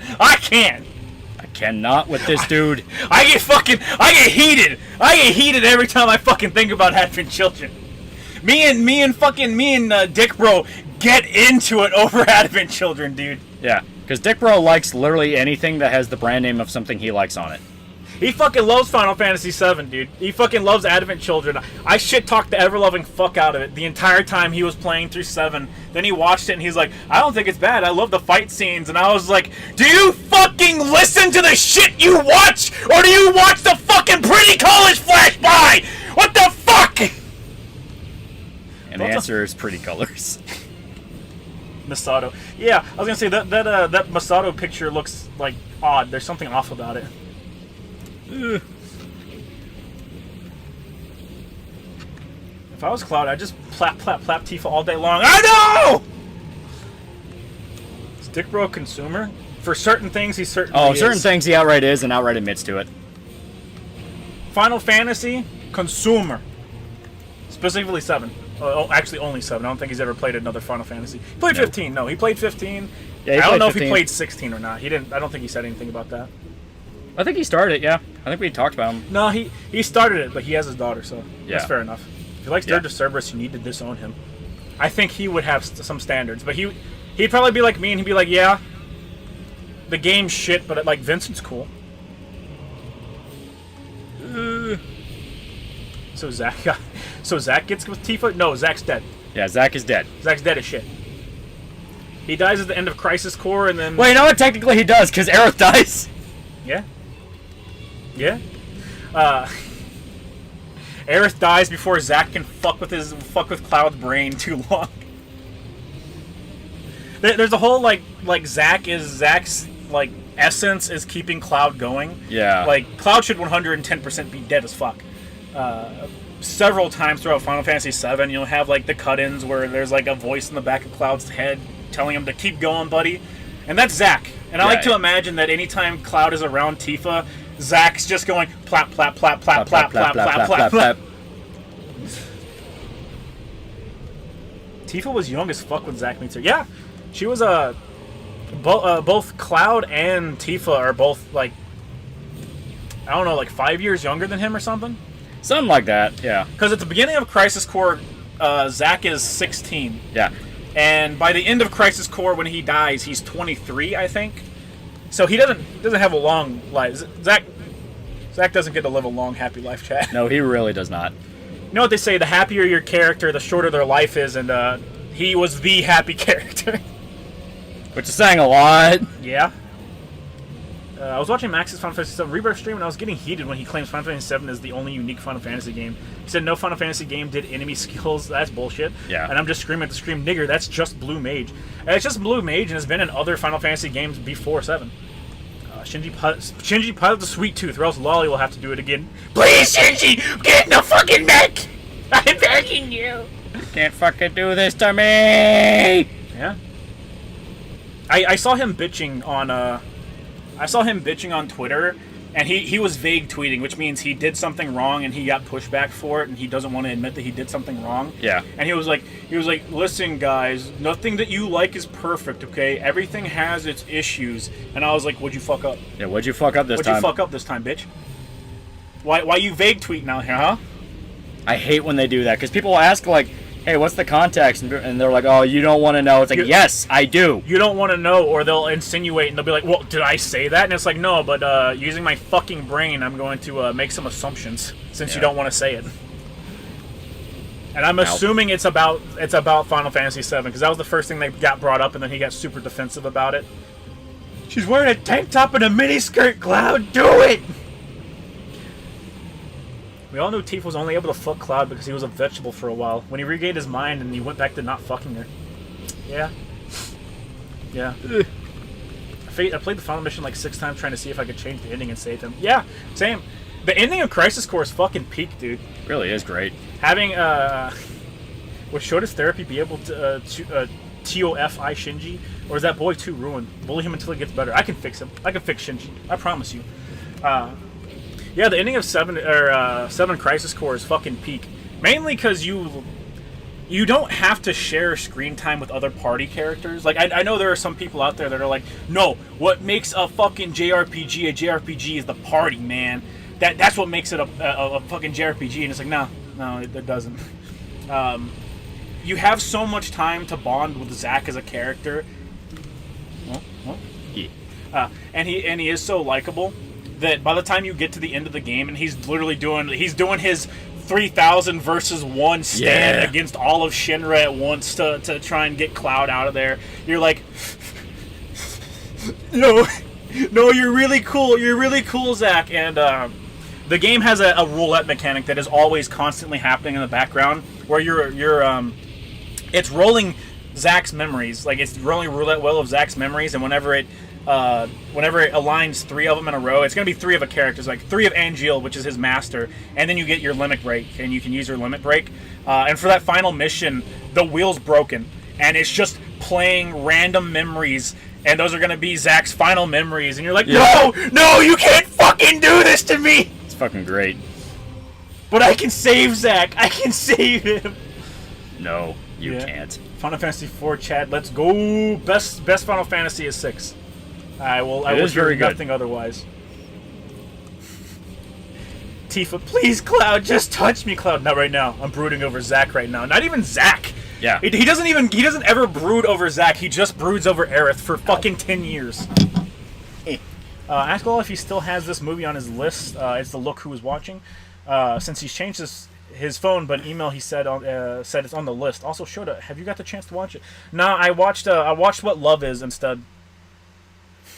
Where's such Thursday born again for $1? When Cloud's next Tifa, you scream fuck her in the ass. She likes it when you put ice cubes on her nipples. Do it. I can feel when you feel you faggot crossdresser. I can feel what you feel, you faggot crossdresser.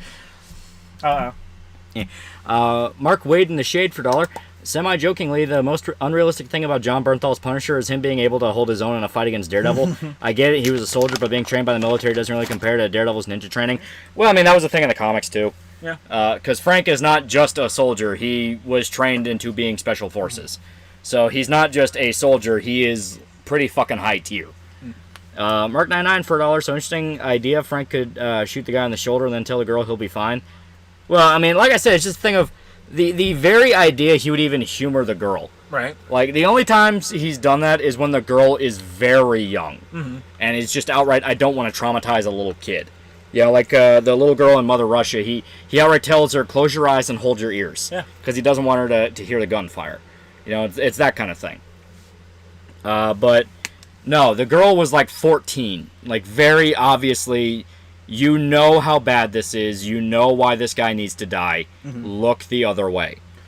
Zack's Last Stand is legit my favorite sequence in the entire series. The motions made my teen self cry at the cutscene when Cloud wakes up. I fucking love Zack, and that. Yeah. Whenever I played Final Fantasy VII for the first time, I honestly wasn't that big of a fan of Cloud because he misbehaves in my brain. His emotions don't match up with what he should be feeling at any given time. Yeah. For almost the entire game. So there was a really big disconnect with that. And then I play Crisis Core, and Zack is fucking like literally me, and I'm like, oh my god, I fucking love this dude. Yeah, it's just a matter of you just resonate with the character a lot more when they're not a brooding cunt. Yeah. Or if they're gonna be a brooding cunt, give them a good reason. Right. Kirsch got temporarily banned on Twitter for getting involved with the Pitbull question. Go figure. That whole thing is so fucking stupid. I mean, that is quite literally a case of a bunch of people who will never interact with a fucking pit bull once getting morally outraged over fucking news articles. Morally outraged. It's a meme. It's just a meme. Yeah. It would have been better if Final Fantasy VII Remake was just a Zack What If spinoff. Honestly, yeah. It would have been a great selling point to not shit on the original game. And that's the thing. The worst part is that's kind of what they're setting it up to be at this point. Yeah, like I said, the thing that got me interested in this second entry in the remake quadrilogy, because I think it's going to be 4-disc now. Yeah. Was it wasn't oh, it's just going to be more Final Fantasy VII Remake, because I fucking loathe Final Fantasy VII Remake. They changed too little, which is also too much in my opinion, and the combat fucking sucks dick. It just sucks fucking dick. So I have no interest in it from a combat point of standpoint, and no interest in it from a story standpoint. And then the people come out and they go, hey, this is what the Final Fantasy VII Remake Japanese website says about Zack, and it outright states that he's alive, and he's traveling with Cloud after Cloud gets Mako poisoning, and I was like, oh fucking poggers. Like, that's actually kind of fucking sick. I was like, that's what I care about. I don't give a fuck about Sephiroth. I've never liked Sephiroth as a fucking villain. Like, his soundtrack's cool and his boss design is cool. I don't fucking care about Sephiroth. I care about everyone else, honestly, more than Sephiroth. So the whole, hey, you can play as Sephiroth for a single section in the game didn't interest me. Yeah. Well, my big problem with Sephiroth is, like, the idea of him is cool. I just didn't like a lot of the setup. I still fucking hate he learns about his origins and goes nuts thing. I don't give a shit what people try to explain it as. I always think it's stupid because it's a fucking coin flip. Mm-hmm. He's literally, hey, Cloud, we're working together. It's going to be great, to I'm going to burn this entire village down. Yeah. I don't give a shit. I always thought it was dumb, and a lot of his motivations actively make him less cool. It's actively made worse in Crisis Core, knowing that, like, man, this shit's commonplace. Yeah. Like, Genesis just has a bunch of clone versions of him fucking running around at the very beginning of the game. Yeah, it's like there's no reason he really shouldn't have known, and on top of that, it really shouldn't have been that big of a deal. Yeah. And the fact that he specifically has such a god complex about it, it's like, you're kind of a wiener. But that's where you take a lot of that out and just look at Sephiroth as, I am just fucking evil and I love it. Mm-hmm. He gets a lot more fun. Yeah. You know, where it's like, hell yeah, I think I'm God and I'm gonna fucking prove it. What do you mean you can end reality? I want to see if I can.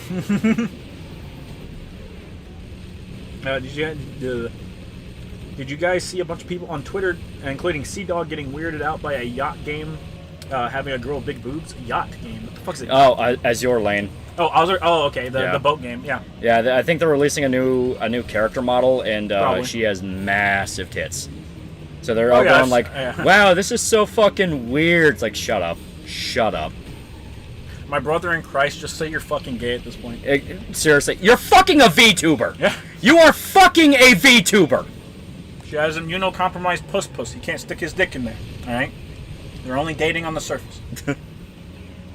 Now my dick.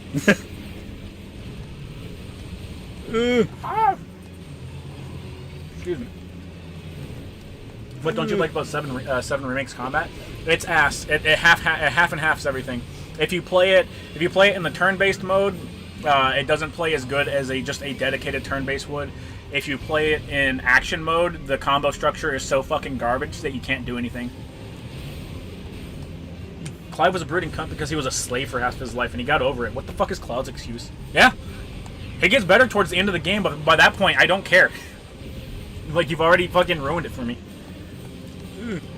This the guy you were talking about? Yeah, that's Maximilian, dude. He will suck the dick of anything that's Final Fantasy. Final Fantasy VII. Okay. According to Ever Crisis, they turn Sephiroth into Homelander, and he's evil and he just fucking enjoys it. Well, that's what I mean. Like, I like that version of Sephiroth more. Like, this is gonna sound so fucking stupid, and someone who's like a big Seven fan would probably fucking kill me for saying it. I think he's more likable in goddamn Kingdom Hearts when he's a fucking cameo. Yeah. Because it's just like, hey, I'm fucking evil and I don't like Cloud. Zelardo for 2 fake monies. It's a skin for Kashino. She's literally a cow. Woof. Yeah, so once again, I don't understand what the hoopla is. It is just current thing, people going like, ooh, the fan service. Oh, that's I need people to gather into roving gangs online to shit on people that do shit like that. Yeah.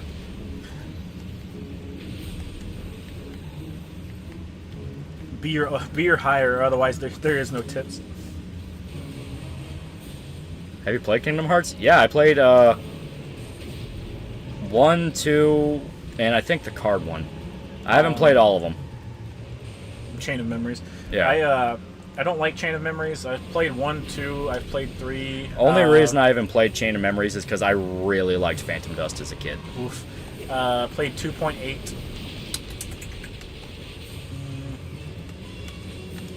I've played 358 2 days, which I actually think is really good. And I played one other. I think I played the 3DS one, Dream Drop Distance. Yeah, it was Dream Drop Distance. Yeah, that's the one. Pets. Yeah, that's the one where I think it got like really fucking crazy with the over-the-top combat. Yeah. Sure. Why is 6 the best? Because I love the characters. I love the story. Everything about it's fantastic. 6 is really good. Even in all its censored glory. 3D, so Dream Drop, yeah. Rotisserie for $5. List 5 horror movies that you believe would be great to watch with a date. I'm asking because I know you guys got some Kino taste. The Wailing. I was gonna say The Wailing. I'm pulling out Alien because it's my fucking favorite horror movie. 100%. It is very good. Honestly, just go with the classics. You Yeah. know? Alien, Halloween. Yeah. Nightmare on Elm Street. Yeah, you could do Nightmare on Elm Street. I don't think I would do what's it called? I wouldn't do Hellraiser. No. I don't think that's a good date movie. Not unless she's into weird shit. I don't know. Maybe she's in the weird shit. How many nipple piercings does she have?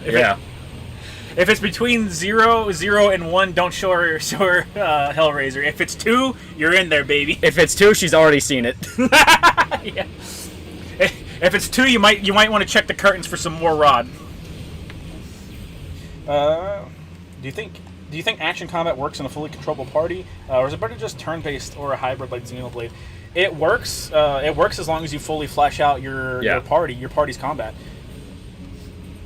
Yeah. Say you went about 15. It at least had an idea of how everyone's supposed to flow. Mm-hmm. It wasn't good or perfect, not by any means, but at least they had an idea of what they wanted. Yeah. Ow. Final Fantasy pales in comparison to fucking Chrono Trigger. Oh yeah?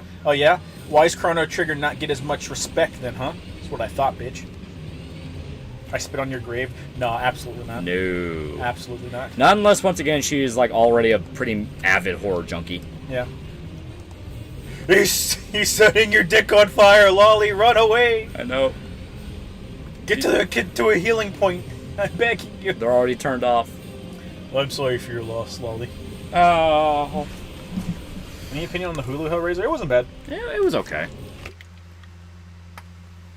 I didn't love it as much as some people did, but I didn't think it was bad. Wouldn't want Current Square touching Chrono Trigger, yeah. I wouldn't want did you see how they're redesigning the Dragon Quest characters? Yeah. That fucking sucks dick. That sucks fucking dick. Where's that stupid born again for $1? Zach, you know what? Fuck you, Cloud. If you aren't gonna fuck Tifa, I'm fucking Aerith. Yeah, she's in your head too, bitch. Cloud proceeds to have a mental breakdown.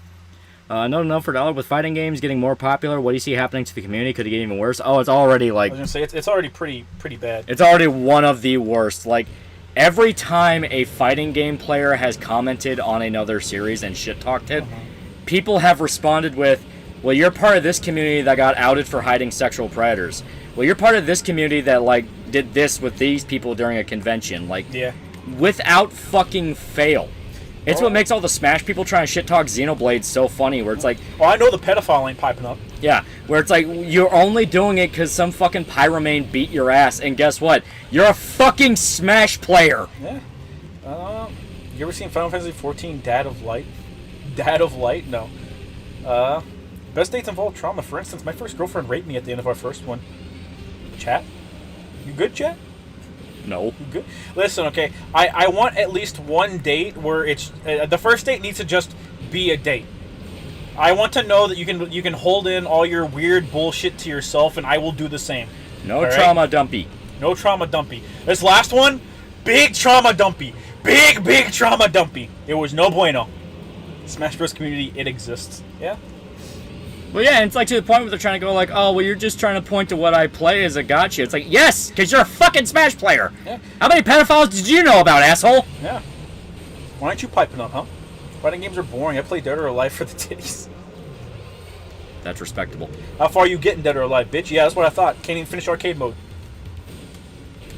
No, he only usually needs about 5 minutes. Only 5? No.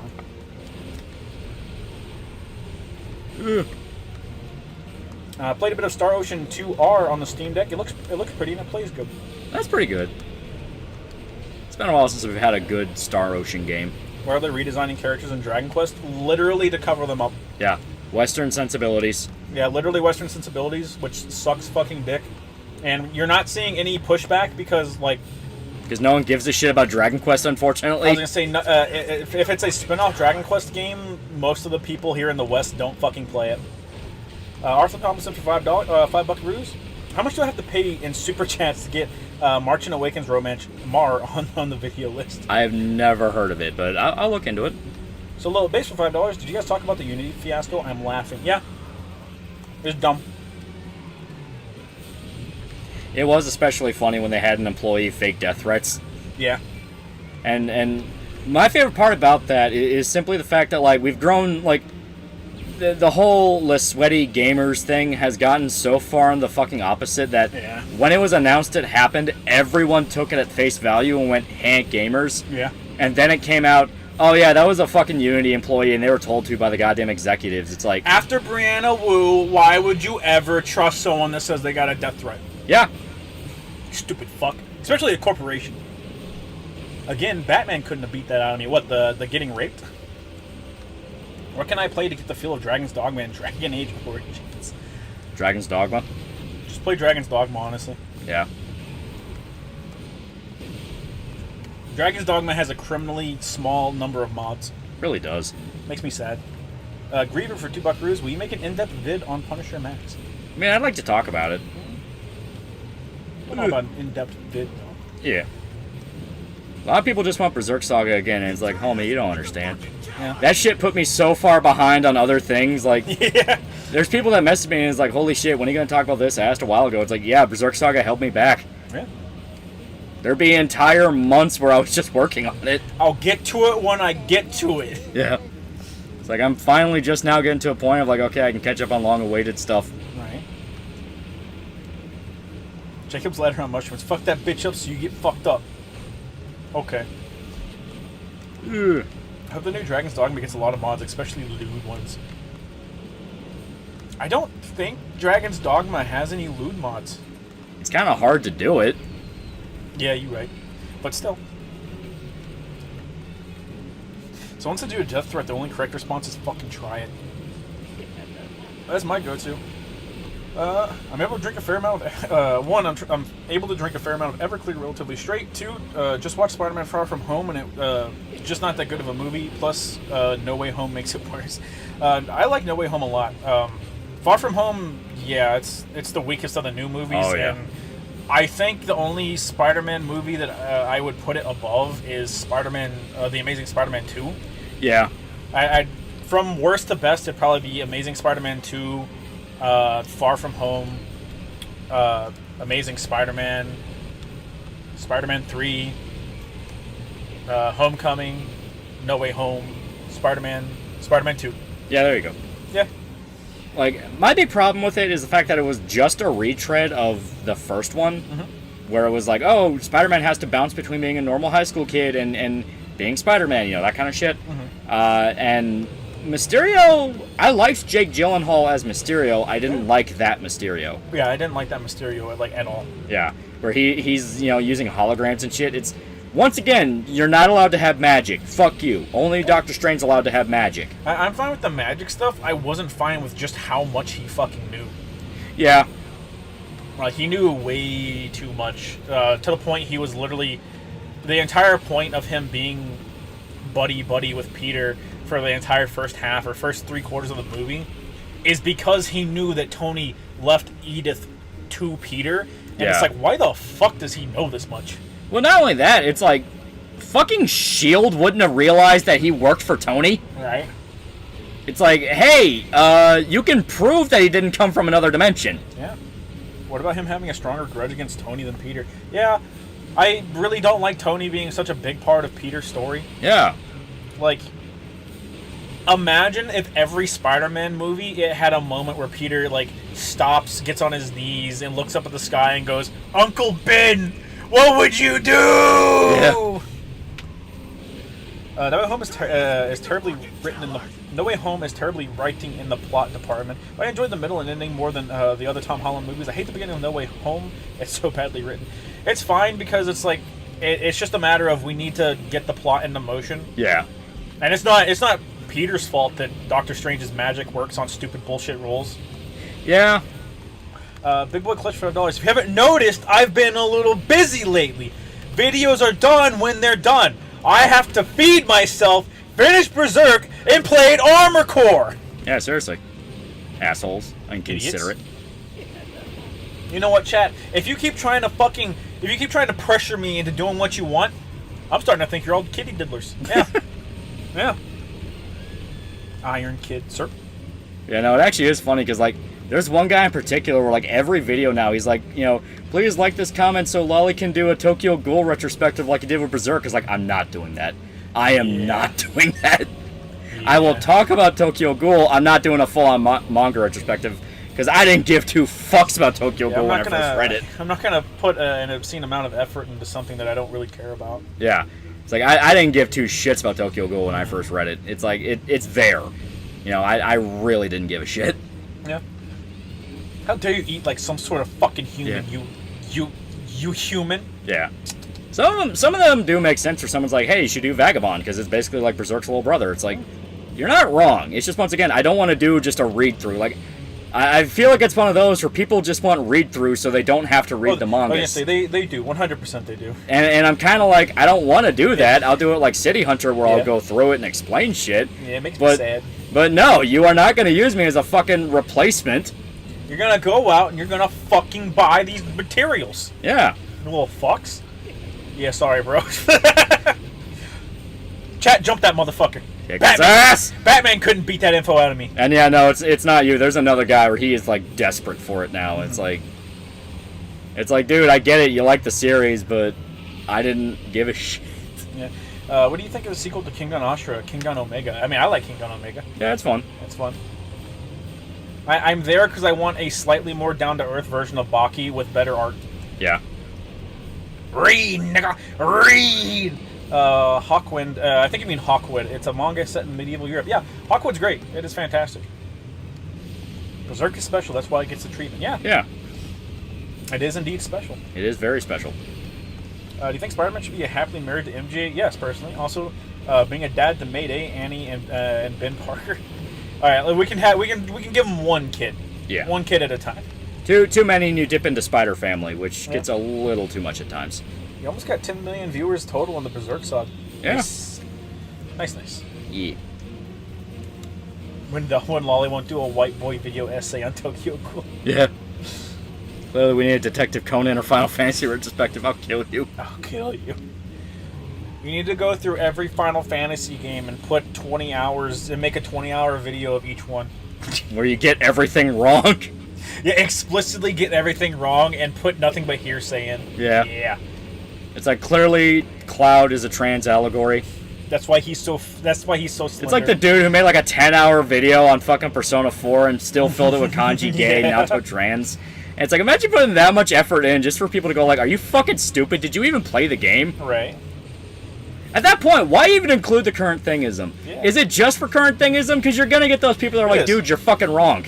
Yeah. Don't forget that how heavy are the dumbbells you lift is in the King Gun Ashura universe. Yes, it is. Yep. King Ashura is for sure better than Baki, but I still enjoy Baki. Biscuit Olivia is my favorite. His attitude of do whatever the fuck I want because who's gonna stop me is great. Yeah, Baki has its moments, and Baki's a lot better when you're describing it to someone than it is whenever you're experiencing it. Because going like, oh yeah, there's this guy who wants to be the strongest, not because he wants to beat anybody or something like he's Goku, but he just wants to be able to carry his wife who has a really rare disease where she puts on like hundreds upon hundreds of pounds, and he's also like a really good fighter. Or like the main character's dad has this fight with another dude where the only way the guy can get out of the fight is by pissing. Yeah. So he makes it where he pisses himself, then he can't get out of this secret technique he's doing. Like, it's a lot more fun to talk about than it is to read. 17-hour retrospect on Sonic the Hedgehog. Alright, Chris. Fucking Chris Chan looking motherfucker. Your video about the Kingdom manga. Read all 700 chapters. Oh god, right? How much does it cost to get a fucking how much effort do you got to put in to get a partnership with someone to just read a manga like an audiobook? Yeah, seriously. The piss tetrahedron, yeah. Yeah. Actually, that reminds me, because I want to ask your thoughts on Peter Parker having a sister now. Her name's Teresa. She's a former S.H.I.E.L.D. agent. They did that with his clone before, so... Yeah. Bink, bink. Yeah. Carol. You think most people will be able to see Tom Holland the same way in the next Spider-Man movie after he got sodomized in the uncrowded room? Yeah, That's so fucking funny, dude. I think so. They aim it towards kids, and kids don't give a shit. Yeah.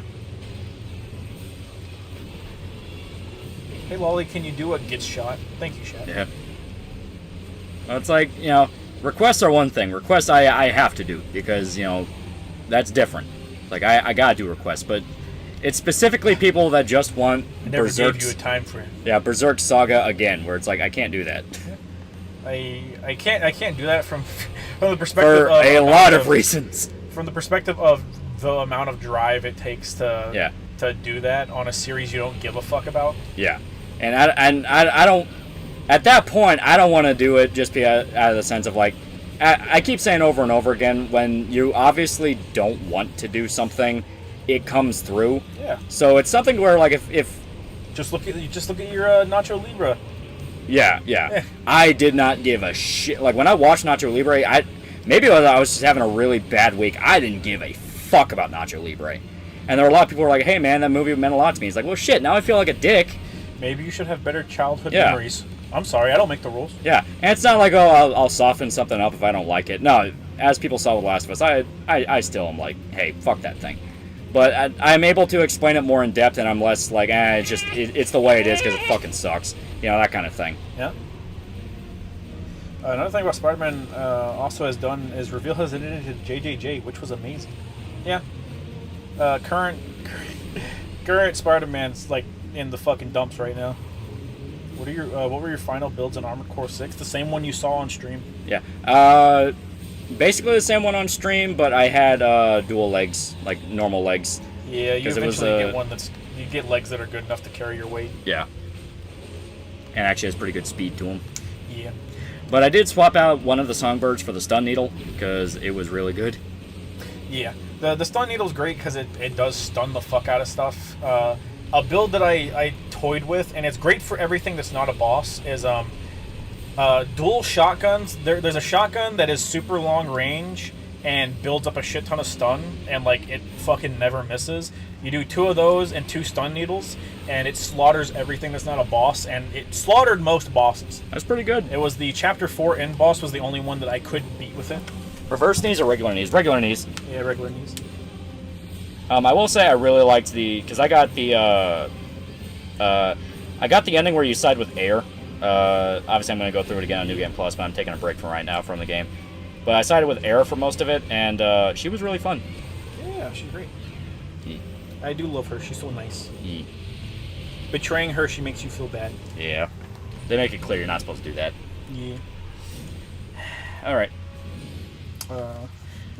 Not gonna lie, I kind of want to end it early because I gotta take a shit. I'm not even gonna lie. I'm not even gonna lie, I've really gotta take a shit. So, we're gonna swap back on over.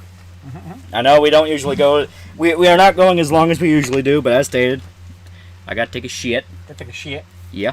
And I'm pretty sure if I can get to that gas station in time, it should still be open. I think it's open 24/7. Oh, okay.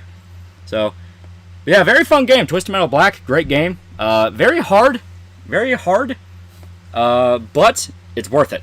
It has some of the legitimately best fucking car combat of the genre, which I think is a very fun genre. I think it's fantastic. Take a shit on stream. No. You gotta run to a gas station? Yeah. We're in a trailer with no bathroom. Yeah. And I don't want to go... think I'm joking about my situation, chat? I don't want to go to a fucking... I don't want to go to his grandparents' house over there and knock on the door and be like, can I take a shit? Yeah. General Stoke for $2. Can I get a little car work ethic, please? Yeah. Tell Loli to at the guy waiting on Tokyo Ghoul with these. Yeah. Oh, God. Oh, God. No, you know what? Here. You carry the stream while I drive over to the gas station and take a shit. Oh, yeah, boy. Yeah. You want a rogue stream, chat? Rogue stream. We're Carry it for right now. I will set the game back. Carry it for right now. Yeah. Yeah. I will go so far as to drive over to that gas station, take a shit, And come back. and come back. All right. I think I might have killed the game. Fucking, I'm begging you. I did not. You're good. Okay. It's just my dresser. It's fine. Okay. All right, chat. All right, boys. Carry the stream. It's time to carry the stream, chat. Just get a doggy bag. Yeah, just sew a doggy bag around the rim of your asshole, chat. That's all you got to do. That's all it is. Let us revolt. Now you get to see why I'm so good at video games, chat. While I struggle terribly to read chat and get my ass kicked in a car combat game. Just shit yourself like Pippa does. Chat, I'm telling you, Pippa's breasts are not as big as is displayed in those in those funny little art pieces. They're not. Dokkan Link leveling stream. Oh God. I have been toying with the idea of doing because I recently got a shit ton of free time and I've been spending it in not very good ways. AKA, I sat down and I watched What Love Is, and if you guys don't know what Love is, you've likely seen something about it, which is the clip of Matthew Lillard like having a mental breakdown where he talks about like, oh okay, all right, okay, where he has a mental breakdown and he's talking about how the biggest douchebag bros are the guys that used to be really big romantics at heart. Excuse me.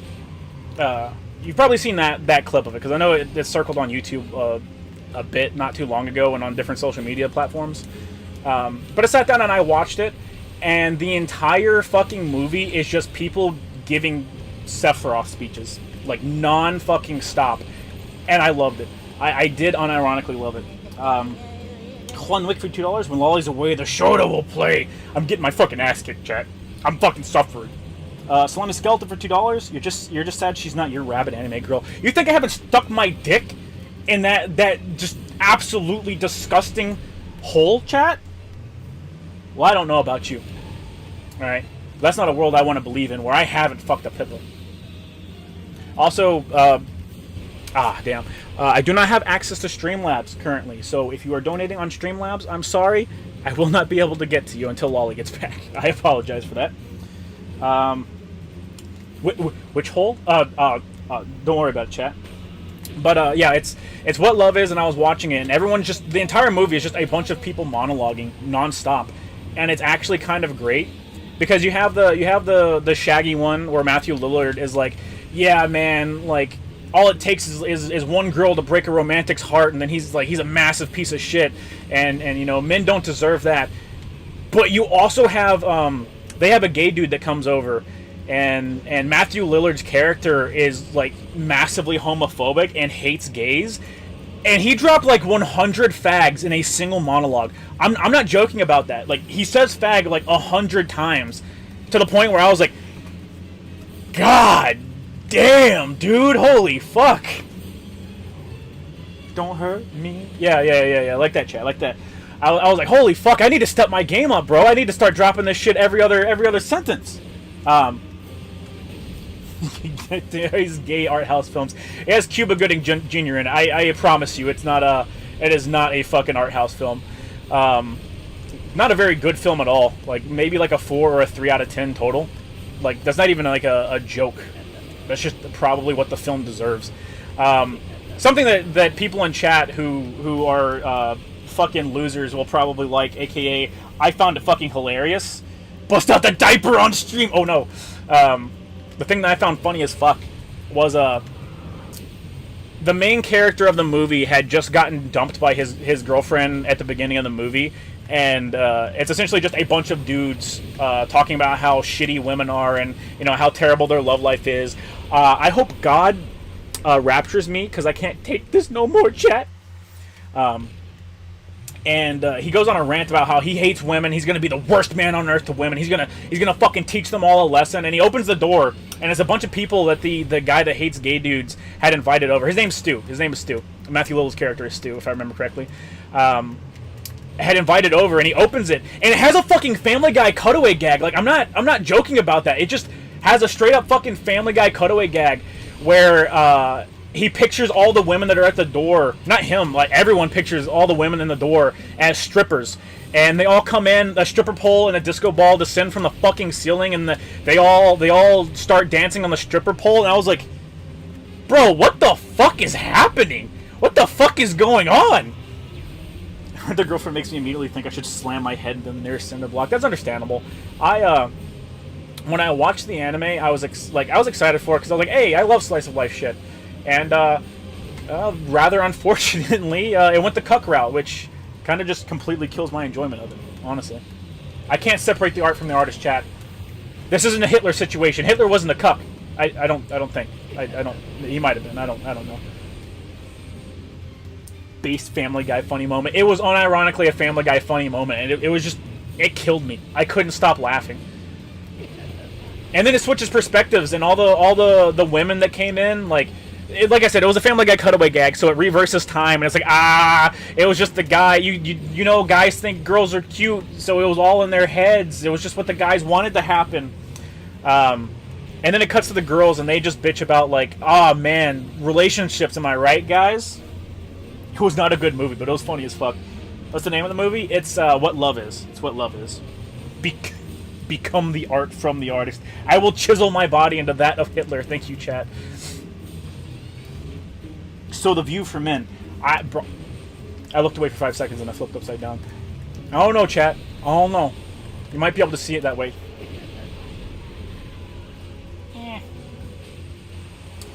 You saw that Frederick Knudsen, the Down the Rabbit Hole guy, became a VTuber, and his massively cringy backstory of him trying to fix Emperor Caligula. You know, the Mad Emperor? All this while his latest Down the Rabbit Hole videos get sitting in limbo for 2 years. Oof. That's sad. Thanks and God bless you guys. Streaming makes life much better for me. I'm sorry you're in a situation where we make your life better. I know I'd hate my life if I made it any better. Thank God I'm actively making it as horrible as possible on me. Fucking bullshit. I can't hit nothing. You doing alright, man? Yeah, we good, dog. Should a VTuber stream win? Ooh.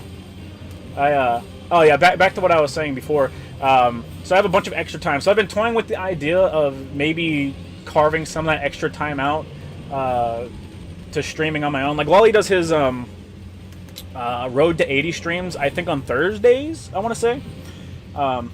This was a mistake. The bathrooms look like they're fucking war zones. It's a fucking gas station, home slice. What did you expect, dog? He streams on, I think it's Thursdays. It's either Tuesdays or Thursdays. I don't remember which one, because I'm usually not able to be there for him for more than like 5 seconds. But he does Road to 80s, where he plays Final Fantasy XIV and he's trying to get his character up to level 80. They're playing Sunshine of Your Love while the dude is ODing in the stall next to me. It is Kentucky. He's probably heroin he's ODing on, actually. The towel shit update. Yeah. Shoda Lolly needs help. Listen, you're not a real man unless you've shit in a stall next to someone dying. Okay, I'm sorry that your moms and dads let you live a good life. All right, where you don't have to worry about people ODing. But that's on you. Stop this garbage and play FGO. I'm better at FGO, I promise. Just remember to left my gun back in the trailer. You did actually leave your gun. It's my gun now. You're not allowed back on the property. I will kill you. I promise you. The booty man cometh. Amen, brother. Lolly isn't safe. Good. Use your unarmed skill. What if Lolly's unarmed skill is at 0, chat? What then, huh? Yeah. Yeah, I bet you never had the consideration to think of what to do then. Lolly getting held up by thugs. Thugs on heroin, chat. Yeah. Yeah. Please don't hurt me. It makes things a little bit different, huh? You stole my health pack. Just started Warframe. Do I choose Excalibur or Volt? Any of them are good, I want to say. I think Mag's the best to choose right now, if I remember correctly. I might not. Don't do this to me! Baby girl, don't do this to me! You guys actually live in a trailer? I live in a camper. Yes, a camper. It is a terrible life, chat. But it is mine. And I must live it. Leave me alone. Stop. No. I'm the big Chad clown. You can't hurt me. Bitch. Bitch. Bitch. That felt good. If that's the case, Lolo deserves his ass getting pounded. The no unarmed stat. In which case, yeah, you're right. Mag's a good choice. Yeah, Mag's good early and mid game, if I remember correctly. I think Volt's better end game, so you don't want to start there. Wally's gone quiet. Wally's in the fucking bathroom. He's shitting his brains out. All right, his asshole's prolapsing as we speak. Juan Mick for $5. Should it be like Gus Fring? Go, sir. If you have a complaint, I will kill you. I mean, sure. Sometimes people just deserve to get got. That hit, chat. I did good. A camper's better than a $1,500 apartment. Yeah, that is true. I at least get to live by myself, which I do greatly appreciate. My grandparents are across the way, and I take care of them and do what I can for them. Saints Court's grinding bond level farming stream. My my Argent is almost to bond 10, so all just from this one event. He's gone from like bond 0 to bond 10 just from farming my 2,000 some odd boxes. Imagine Sisyphus being happy, bro. I just want it to be over, Chad. I can't take it no more. Shoda's battling an army of an army of hobos in the gas station. He's fighting for his life right now. Lolly can be an adult for a little bit, okay? All right. Sometimes you just gotta grow up, you know. I'll make the rules, all right? You think if I made the rules, I would let heroin addicts out on the street? No, chat. Come on. I don't think I can heal no more. Lolly's getting raped in the middle stall by a crackhead. He has gone silent. No show to fuck you. You did bad. All right. Whatever you say, chat member. You edgy little fuck. Should I highly recommend an air purifier? Oh, for me? I have a fan.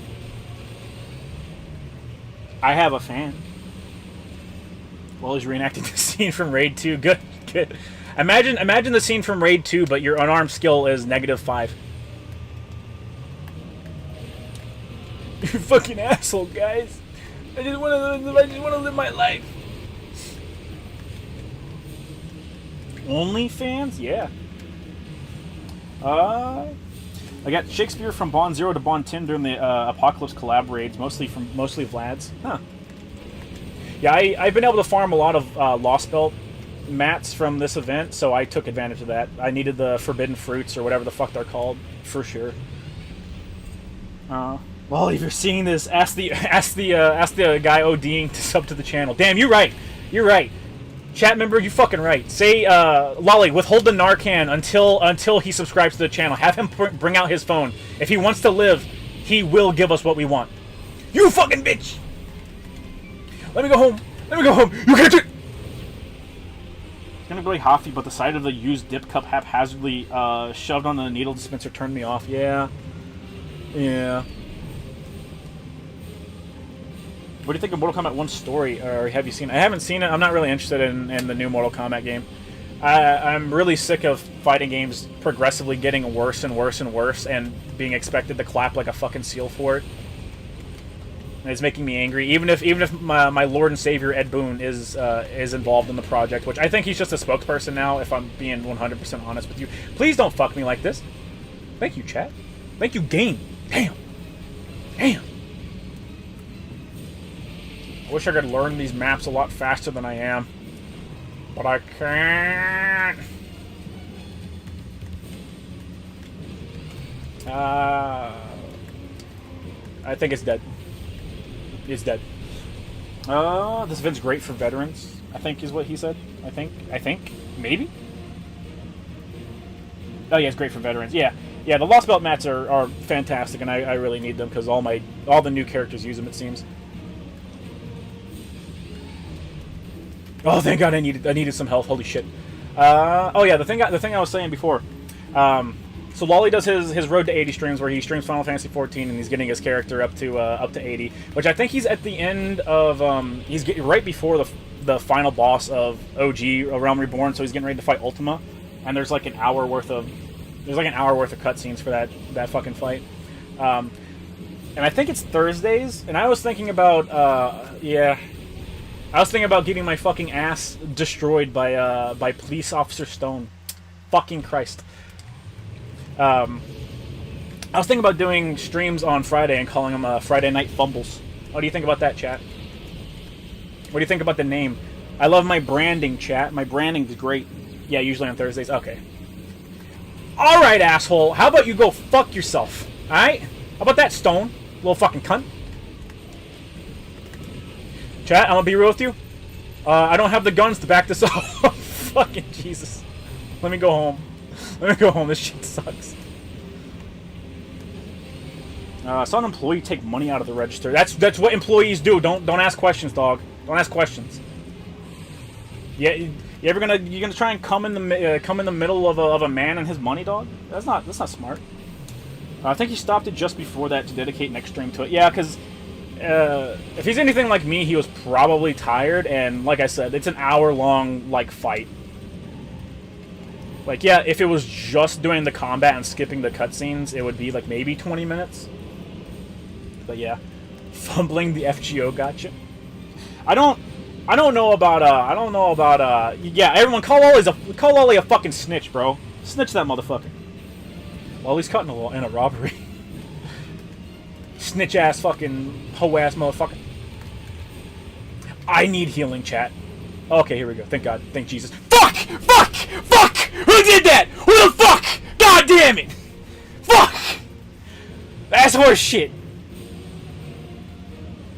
Well, he's a snitch. You're goddamn right he is. I think it's time for you to up your YouTube game and start streaming. Yeah, I should probably post some videos on the Shota channel. I think it would only be fair. Now, to be fair to me, for a very long time, I was going like weeks, getting only like 5 to 10 hours of sleep across the entire week. So I mean, I think I was doing good with what I had. Okay.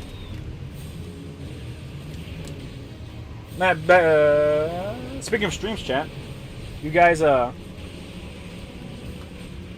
you link the Shota channel? Not currently. It's just Punish Shota though. That's all it is. They stole my @ chat. YouTube stole my @ from me. It used to be really cool. Now they stole it, so it's just Shota and a bunch of numbers. Bullshit. Were you doing meth? No. Shut up. Fuck. What was I saying? Oh yeah. Speaking of streaming, chat. Have y'all been getting excited for Halloween streams? October's right around the corner. We're gonna dedicate the entire month to spooky streams. Hope you're excited for that, chat. It's gonna be cool. It's gonna be fun. Punish showed it. Yep, that's me. You linked me and you added me. Is your avatar Max Payne? Yeah, it's Max Payne when he picks up one of the letters. I don't remember which one. There's Loli. I can hear his car. You won't have to put up with me for much longer, chat. I need the fucking healing. Oh my God. System Shock Remake needs to be on the list for Halloween. I have it downloaded on the. You fucking dickhead! Holy shit, motherfucker! I have it downloaded on the Steam Deck. I was planning on playing it when I went to Japan, and then I didn't play anything really. I take it back. I played what's it called? Fucking what the fuck is it called? Holy shit! I played that one Zelda game with the climbing and the stuff, you know, and the fucking please stop this. But it didn't have. It wasn't the climbing with the hook, though, chat. It wasn't the climbing with the hook. Okay.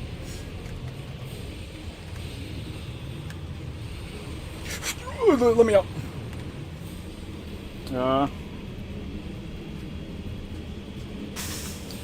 It was like 15 minutes. I was going to end the stream, so he didn't have to go to a gas station bathroom. What the fuck was going on over there? I don't know. You should go back and make sure they're not getting robbed. Chat doesn't like you. This is my stream now. Get out.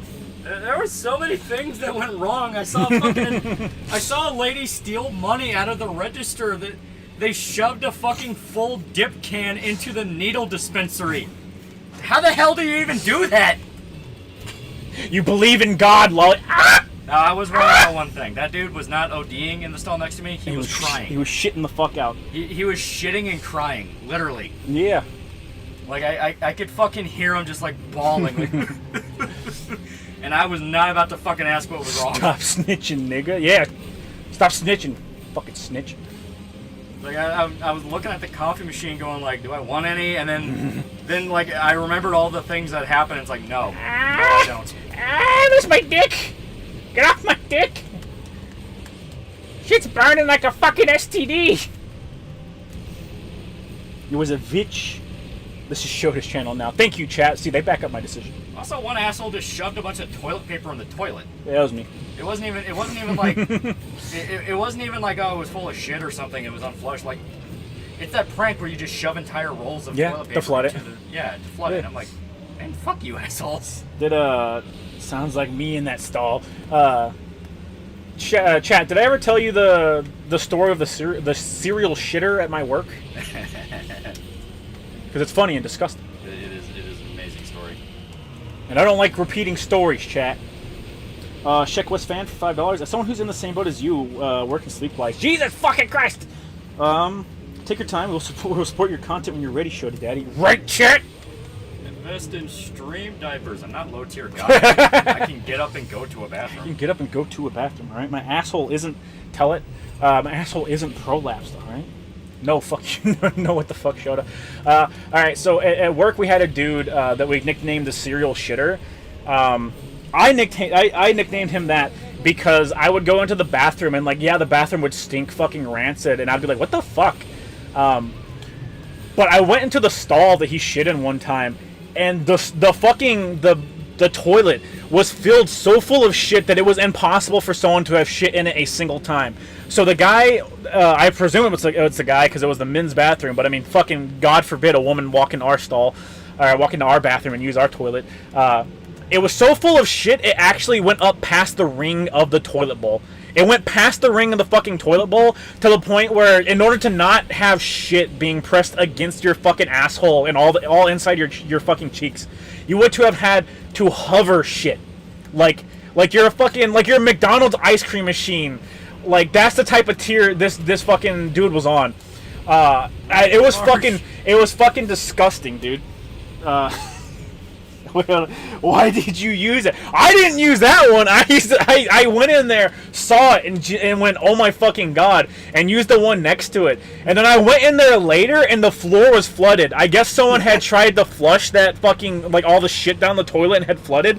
So, like, the entire bathroom floor had shit water, like, just covered all over the place. And I was like, I'm gonna fucking vomit. I know we're a fucking military installation, but what the fuck, dude? Had to deal with fuckers throwing shit on the wall. From what I hear, women are fucking rancid and don't know how to look after themselves. And most women's bathrooms, like, they actually just rub shit on the wall.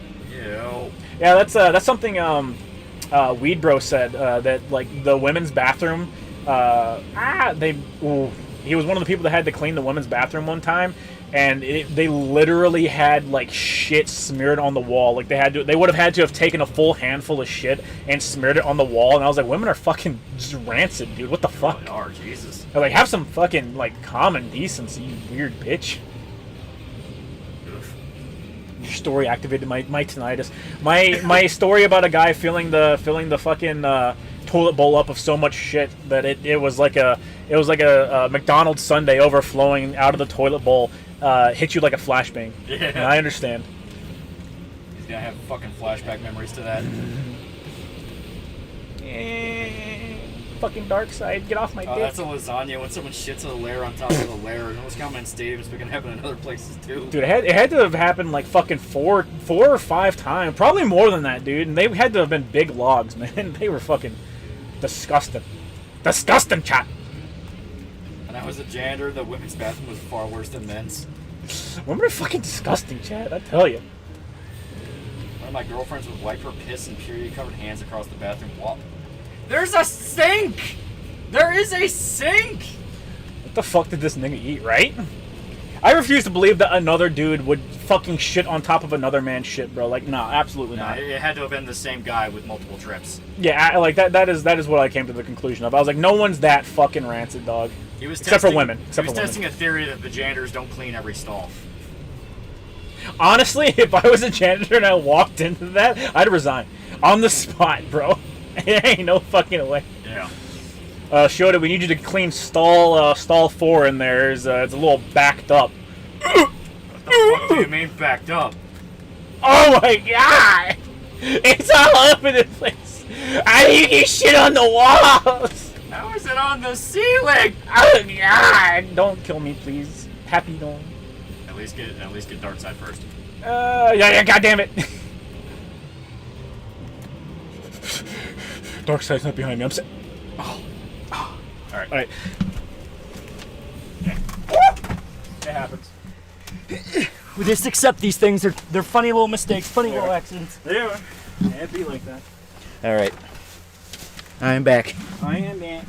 Yeah. Back again. Yeah.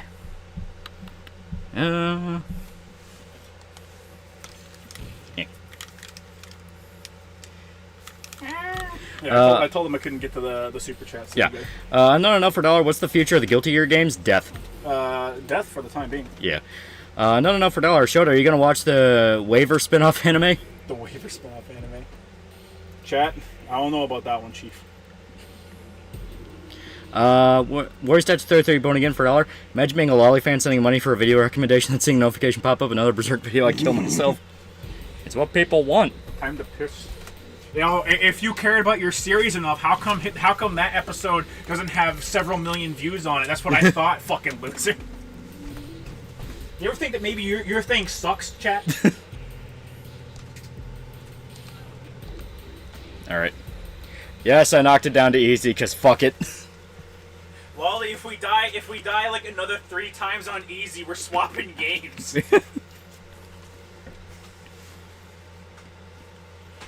Let's do this. Brisket controversy killed Guilty Gear. Really did.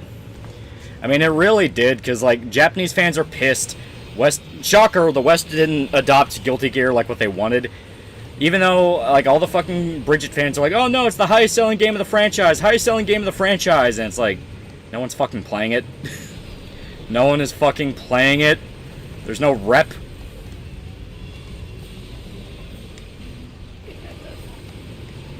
Ugh. Ugh. You gotta kill it. Strive is the highest selling game. Yeah, but there's no concurrent players.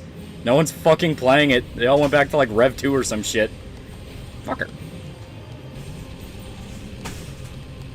We're all busy playing games that don't kick their ass. Yeah. There goes my hero. Games back then were built different. I fucking know, chat. What was he getting raped by a crackhead? He was not a crackhead, I discovered. He was a dude having a mental breakdown in the stall next to me, which... Just crying, man. Yeah, which is honestly, like, not that far off. Yeah. Fuck it, I'm gonna go watch The Pacific. It's a good movie. It is. Fumbling FGO got your Gogeta rolls. Bro, if I Friday Night Fumbles is Kino, I thought it was a good name. I did think it would be a good name. It is a good name. It is a very good name. Fucking hell, you better be making mad money. For what? For this stuff? No. Sounds like me in that stall. Yeah. Shitting time, the serial shitter. Case files of Lord Melio, the second, the one whose manga/light novel had the angry video game nerd reference. Oof. If the stream taught me any life lessons tonight, it's going to be that I'm going to think twice about doing any anal with the next floozy I sleep with. Yeah. You don't fucking raw dog a chick in the fucking in the shitter, like, just right out the back. God damn, chat. It's called an enema, you fucking you monkeys. Yeah, Fucking you make apes. sure she is clean. Yeah. You make sure anyone is clean, chat, okay? Yeah. No, she. Are true and honest heterosexual relationships between man and woman. Like God, Jesus, and the bear. Chat, if anyone can get a clip of the What Love Is scene where Stu like drops 100 fags in a row, I will play a bit of that on stream. I will. You can hear the audio of Matthew Lillard saying something he probably super duper regrets. Because he knows. He knows. He knows. There's a pretty funny scene later on because like Matthew Lillard de-escalates himself and is like, "Don't worry, man. I don't actually hate gay people. We're all cool. We're all good, bro." I'm also kind of curious what spoopy games you're gonna play. We got some planned. We have a whole bunch planned. You might even see an uptick in streams around the spoopy month. Possible. It's possible. Maybe. Maybe. Possible. Yeah. Maybe. It's possible. She should be clean in there. Every orifice should be clean. I'm gonna be real. Yeah, everyone. That the man thinks the anus is a sex organ, right? It's a hole, right? It's a hole, right? Bitch. Bitch. Yeah. He de-escalates himself and is like, "Nah, man, I don't actually hate gay people. All right, I wish you fucking faggots would keep it all to yourself. You know, I don't want you to go back in the closet and like not be gay or anything. I just wish you wouldn't wave it in my face that you're gay. Those are actual things that he says."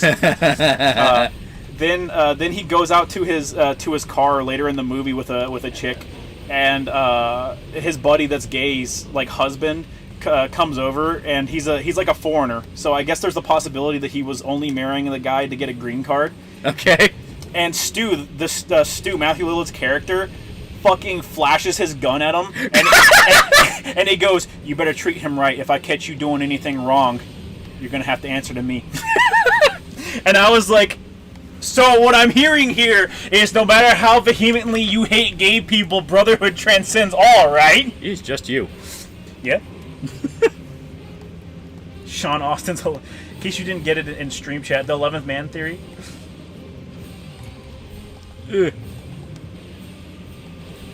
No, that reminds me of a movie I watched. I watched Goon, which is I guess it's like a Canadian movie, where it's about a guy who ends up becoming a hockey player, and he's like super violent, and they only keep him on the team because he's really good at beating the shit out of people, because hockey and fights. And the thing is, the guy is canonically an idiot. Like he's dumb. Like he's a dumb guy. It's part of his character. Very simple. Not like Forrest Gump level retarded, but he's not the brightest. Yeah. And the thing is, he comes from a very like successful and rich family. Like his brother's outright a doctor, and his parents are like really up there like financially. And they're ashamed of him because it's like, oh well, you're just a violent thug, and you were a bouncer at a bar, and that's the only that's the only noteworthy thing that you've ever done. They don't make it that obvious, but they're clear that like they don't want him to be a hockey player, despite the fact that he ends up making a lot of fucking money being a hockey player. Right. So jock, kinda, yeah. Jock, but like good, nice guy jock. Yeah. Psycho Ninja. It's the thing that takes place right before that, like before he hugs the gay guy. Yeah, but so he a rat. I don't know. I don't know hockey terms. But yeah, the whole thing is like he is only on the team to beat the shit out of people, and he is very successful at it, but he's kind of like ashamed of it and all that.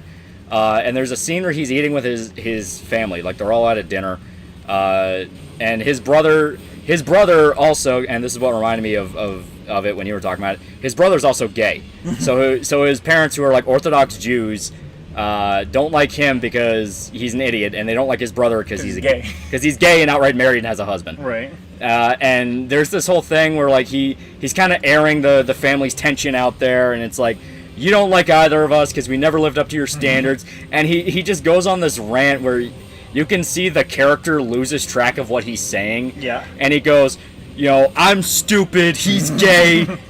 He's gay. I'm stupid. I'm stupid, he's gay. He does that for like 2 minutes straight, and he gets louder and more outraged each time. Yeah. And it made me laugh like pretty fucking hard. I'm gonna go and I'm gonna play this clip real quick because it's the perfect encapsulation of this movie, so you can understand what I'm talking about with the way characters talk to each other in this movie. Yeah. Because it's like fucking surreal. All right, it's like two and a half minutes. I'll probably stop it before we get that far. Oh my god, sounds gay. Oh my god! George! Try to be nice. Perfect grabs your ass, your friends think you're a fag. So much for fucking karma. Oh, I don't say that. I was only kidding. I was watching you through the window before I came in. You were actually very sweet. Don't even start with me. No, I'm serious, Sal. I've never seen that side of you before. You were amazing. I mean, you were kind and vulnerable. Not only did you physically embrace Wayne, but you were open emotionally to the connection as well. And I think that's a tremendous step for you. I'm gonna put a tremendous step inside your fucking head. You'll shut up with the whole tree hugger bullshit. He's a tree hugger, Sal. That's his thing. I know it's his thing, but it's fucking lame with the tie-dyes and the vibes and the Birkenstocks always trying to get me to change and grow and take it to the next level. I mean, does that shit ever work? What do you mean? With chicks. Do you ever get chicks with a lame-ass angle like that? Because I'm telling you, a dozen chicks coming through that door in like 2 seconds. And if you fucking cockblock and pull out a Ouija board, I'm telling you right now, they'll fucking shoot you, Georgie. It's not an angle. I know it's not an angle. It's a non-angle. He is me. As it should. He is me. I told you. It's not about getting over. That's why I like. That's this you so and much. Irish. You've had this conversation. Communication with real chicks, like ever. Well, maybe that's because I don't look at women the way you do, Sal. I think women are beautiful. I think they're amazing. I think they're the most magical of all of God's creations on this earth. I'm enamored with them, and frankly, I don't know how to pretend like I'm not. What the fuck are you talking about? 11th man theory. Come on, everybody knows the 11th man theory. No, stupid, nobody knows the 11th man theory but you. No, I know a little something about the 11 man. Shut up. What are you talking about? Say there's a woman in a room with 10 men, and all 10 men are telling her how beautiful she is and how amazing she is, and they're lighting her cigarette and buying her drinks and just treating her like gold. Then, all of a sudden, in walks the 11th man.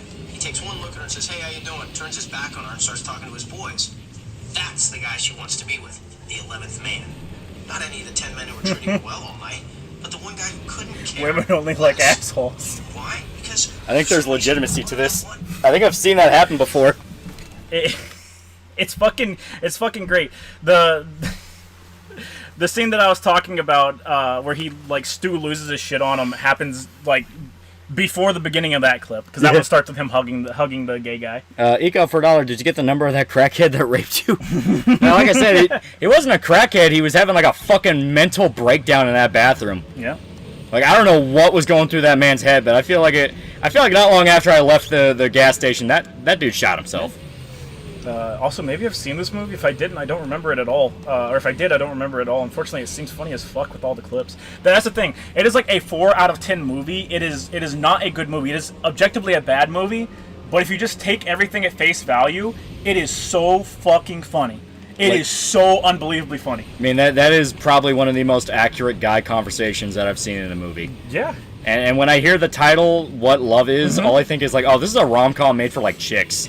So they're gonna be like these are the pieces of shit who can't get any girls and they're lonely, even though it's like, dude, that's every dude ever. Here's the funny thing, right? So you think the Stu guy, you think they'd shit on him and be like, oh, he's a piece of shit, and like try and make him seem as bad as possible. Yeah. There's a scene later on where this girls that Stu's talking about walk through the door, and I think I already told you about this, but when they first show up, like they have a Family Guy cutaway gag where they all turn into strippers and a stripper pole descends from the ceiling and they all dance like that.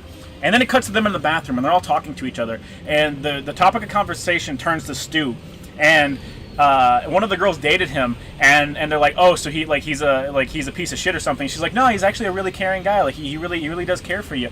And then one of the girls like, oh, so he's got a small dick, and she goes, you want me to be honest? And they're like, yeah. And she's like, nah, it's actually too big. It hurts. It hurts. And they're like, oh, so he's got to be a quick shot. And she's like, no, it's the opposite. It takes too long. And I was like, so is Stu just the Chad? Is that what you want me to believe?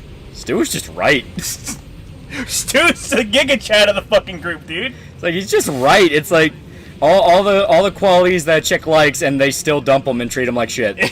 Still dump him, treat him like shit. He gets over the fact that he hates gays to congratulate his gay friend on getting married. Yeah. And then whenever a dude comes up and he's like, oh shit, this might be a green card wedding thing, he flashes his gun to make sure he knows he won't be getting home. dude, the Giga Chat. He fucking is. What was this movie? It's What Love Is. It is so fucking funny. For both all the right and wrong reasons. Yeah. Women just don't know what they want. That is the entire bathroom scene, is the movie going, women don't know what the fuck they're talking about. All the guys collectively agree, except for one who's married, that women ain't shit but bitches and tricks. Yeah. And all the women are like, yeah, well, I just don't understand why none of us can get along, and why none of the women in the room have a collective idea of what the fuck is going on. Yeah. I forget how long these levels take. We're just getting our shit kicked in, honestly. Yeah, a lot of it's us just getting our shit kicked in. Yeah. You gotta remember, PS2 era was fucking ruthless. It was. Yo, fighting for the health. PS2 era was fucking ruthless. Shaggy's a Chad. Yeah, Shaggy canonically has a fat cock, chat. A fat cock, and he's a slow shooter. Ugh. Women don't know what they want, but how they want to be treated. Or when it comes to how they want to be treated, they do, yeah. Even then. Yeah. What was the movie? It was What Love Is. It's funny. It is a funny movie. It's like an hour and a half or so, maybe an hour and 40 minutes, but it literally feels like no time at all is passing. Yeah. Because there's no downtime in the movie at all. When you talk me into watching What Love Is, yeah, I pirated the fuck out of that. I couldn't. I was like, well, I'll look up and see if it's on YouTube, and YouTube's like, do you want to buy or rent the movie? And I was like, oh, I was gonna watch it with ads, but since you say that, no. Yeah. Fuck you. It's like, maybe I don't want to discount Amazon Prime. Yeah. There's no bullshit, Lolly. There are some PS2 games that were ridiculously hard. Oh, for sure. Oh, yeah. Yeah. There were, especially early on in the lifespan, like, there were games that were still learning how assholey they should be. Shaggy got that big iron on him. He does, too. I didn't... It was a revolver of some kind. It was most likely a 38. But, you know... Because he never actually takes it out. He just flashes it once in the movie. Yeah, for his purposes, that's exactly what he needs. Yeah. Which is, I'm going to scare the shit out of somebody. Yeah. Oh, he also got into a fight at the bar in the movie before the events of the movie take place, where his ex-girlfriend was there with some big fucking jock type dude, and he shits all over him in front of the whole bar, and he flashes his gun at him too. And I was like, Jesus fuck. He really likes to show off that gun. Many of these games were also Figure It Out. Yeah, they were. Yeah. That's true. And I fully admit, I'm not the best Twisted Metal player on the planet. I fully admit. Oh yeah, I was never good at these games. The only reason I played them wasn't because I was particularly good at them. I found them fun enough. It was because I loved the endings. The endings and the stories. The story and the lore are so really fucking cool. Remember FromSoft's Eternal Ring? I do, actually. Yeah. He shoots them then and there in the bar, yeah. He just puts them down. But no, pretty sure I went through... I don't remember if I talked about it on stream yet, but I went through my own like movie kick this week where I watched a bunch of stuff. Saw Incantation. Kinda mid. And I think it's only mid because I have watched a bunch of East Asian horror movies. So it's like...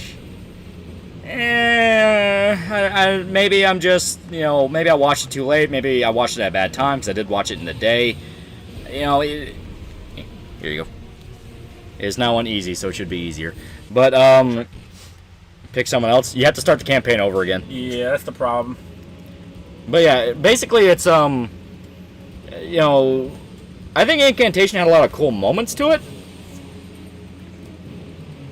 A lot of cool moments, cool concepts, but it's one of those where I kept noticing it from other movies. Like, there were scenes where I'm like, okay, that's just The Wailing. Hey, that's just The Grudge. Hey, that's just The Ring.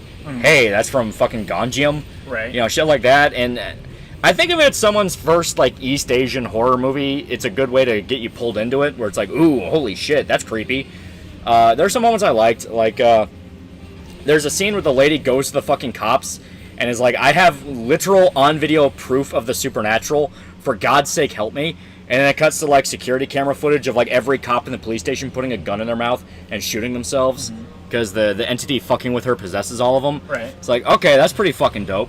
But it's also just, like, too long and a little convoluted. It's like, That's not what I like. So, on top of that, I watched Last Voyage of the Demeter. Last Voyage of the Demeter is obviously the newer Dracula movie. The newer, not Dracula movie that is Dracula, where it's about when he crosses a ship over into London. Not perfect. I did not hate it. I watched it with my dad. He fucking despised it. That's fair. He hated it. He's not even like a big Dracula fan. He just thought it was stupid. Yeah. Where it's like, oh, really? They're doing this, and why are they doing this? It's like, yeah, he tore it apart. I was able to like accept a lot of it. Where it's like, it's fun. Yeah. Honestly, the creature is Nosferatu more so.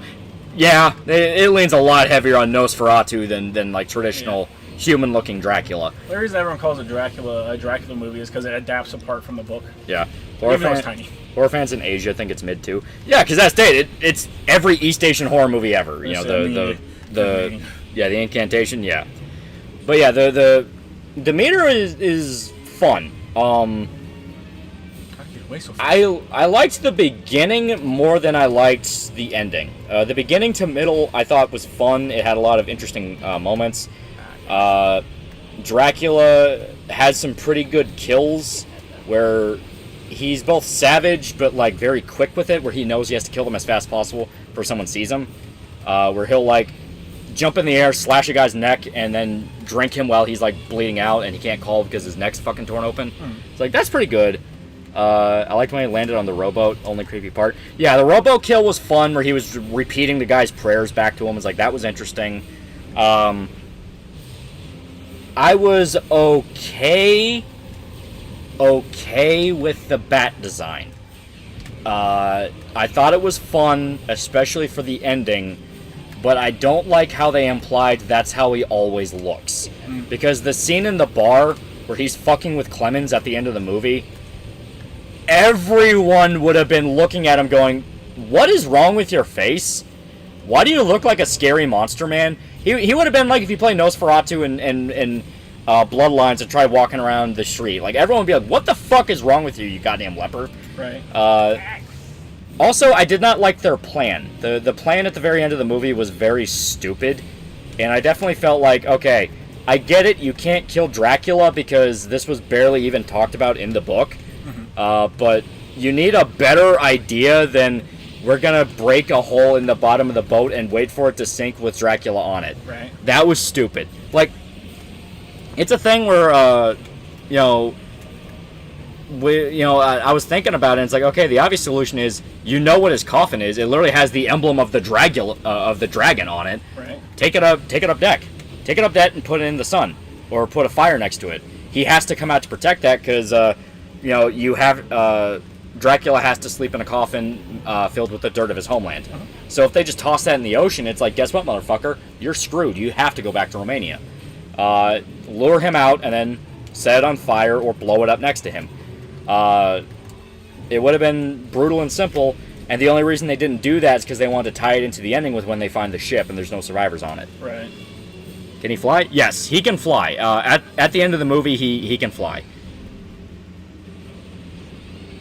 You wouldn't have had this hard of a time if you hit your special, but they're fast. They're very fast. Sometimes the special locks on and sometimes it don't, chat. What do you mean he can't kill Dracula? He was killed with knives in the book. I mean, like, the specific story that Demeter was trying to tell. It takes place fairly early in the book, because it's whenever Dracula is coming from Transylvania or wherever the fuck it was on the boat. So you can't kill him off because shit happens post that in the book. They directly tease the rest of the events of the book.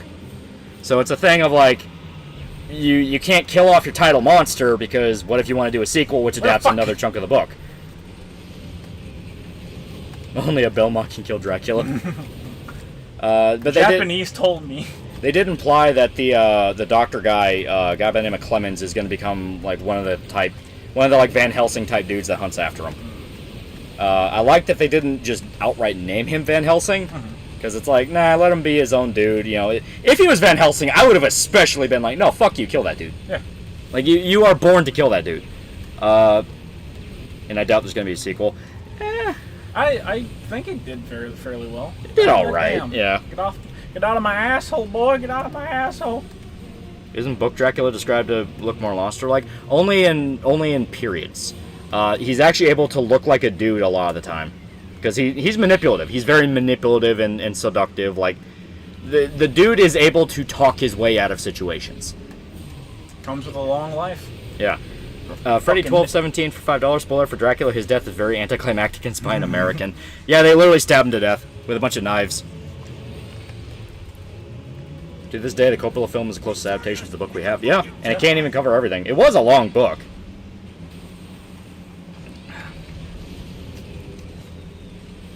I think I asked this, but I left the stream before I can get an answer. Do I get into Garth Ennis Punisher? How do I get into Garth Ennis Punisher comics? I would like to know which one to start with. Born. Yeah, Born.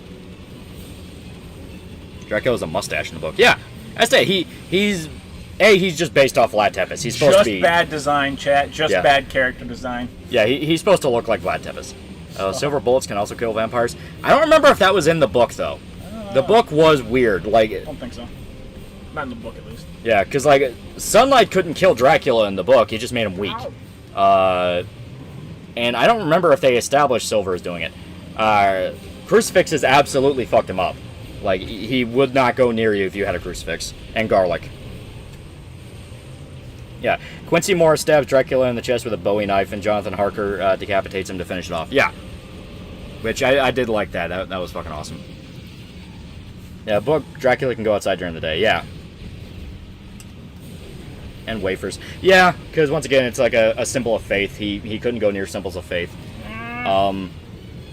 I also watched right after, well, I do want to continue on some stuff about Demeter before I move on to the next one. But, so, another issue I had was the Romanian chick that is basically kept as like a blood pack for Dracula to like snack on before they go out to sea, because then he plans on killing the whole crew. She is fine for about 70% of the movie. She is obviously traumatized, fucked up, and is like, hey, there's something really wrong. We need to get rid of this thing. For God's sake. And by the time she comes back to her senses and is able to like tell them what's going on, they're well aware a monster is killing people. Game, please explain the whole garlic thing to me, please. I think it was like a folklore thing where like garlic could have, some kind of property to it. It's same thing with like silver, where silver has a lot of strong magical properties, in folklore. So silver, repels vampires. But once again, silver pretty. That means it's a force for good. Yeah. Yeah, they can't go in rivers either. Yeah, running water. But another thing is, so the Romanian chick, she is fine up until the peak scene. The peak scene, which is it's not even like, oh, that scene was so good. It's just that was literally the point I could physically feel the movie starting to kind of like boil down. Yeah. Garlic was kind of a cure-all homebrew for the time. Okay, that makes sense. I always thought Sun killed Dracula, not weakened him. Huh, interesting. Some interpretations he does. Yeah, they'll just catch on fire. They imply that it's what would happen if Dracula was out in the sun in the movie. But, basically, the Romanian chick, after that peak scene, just exclusively, all of her dialogue is just fucking trailer lines.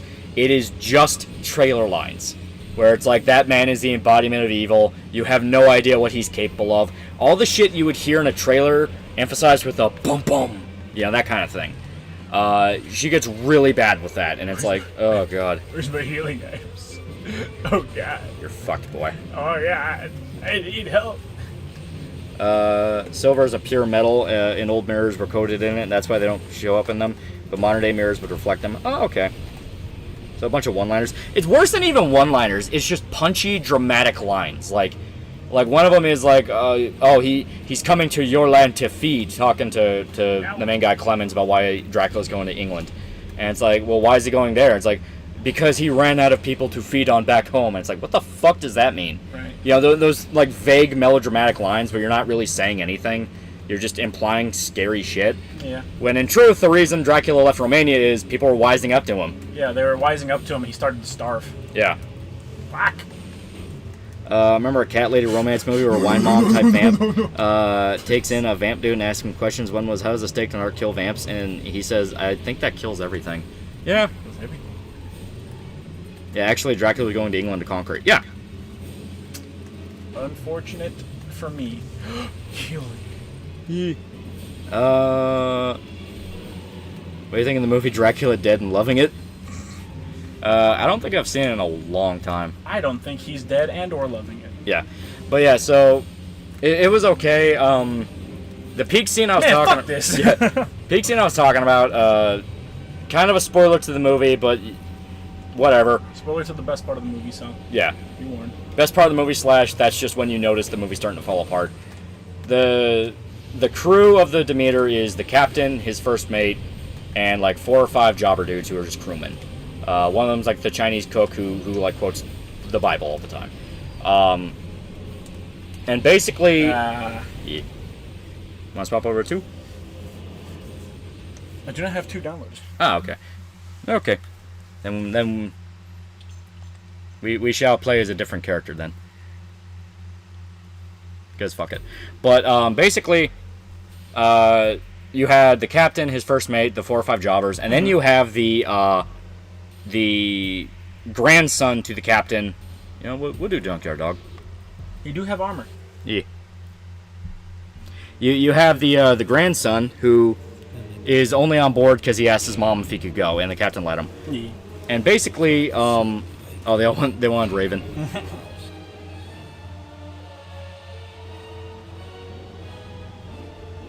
You guys just suck. We did fully admit we're not very good at these, but they're so much fun. Just realized the female zombies in Dying Light have jiggle physics. That's the face I make whenever I realize the zombies have jiggle physics. But yeah.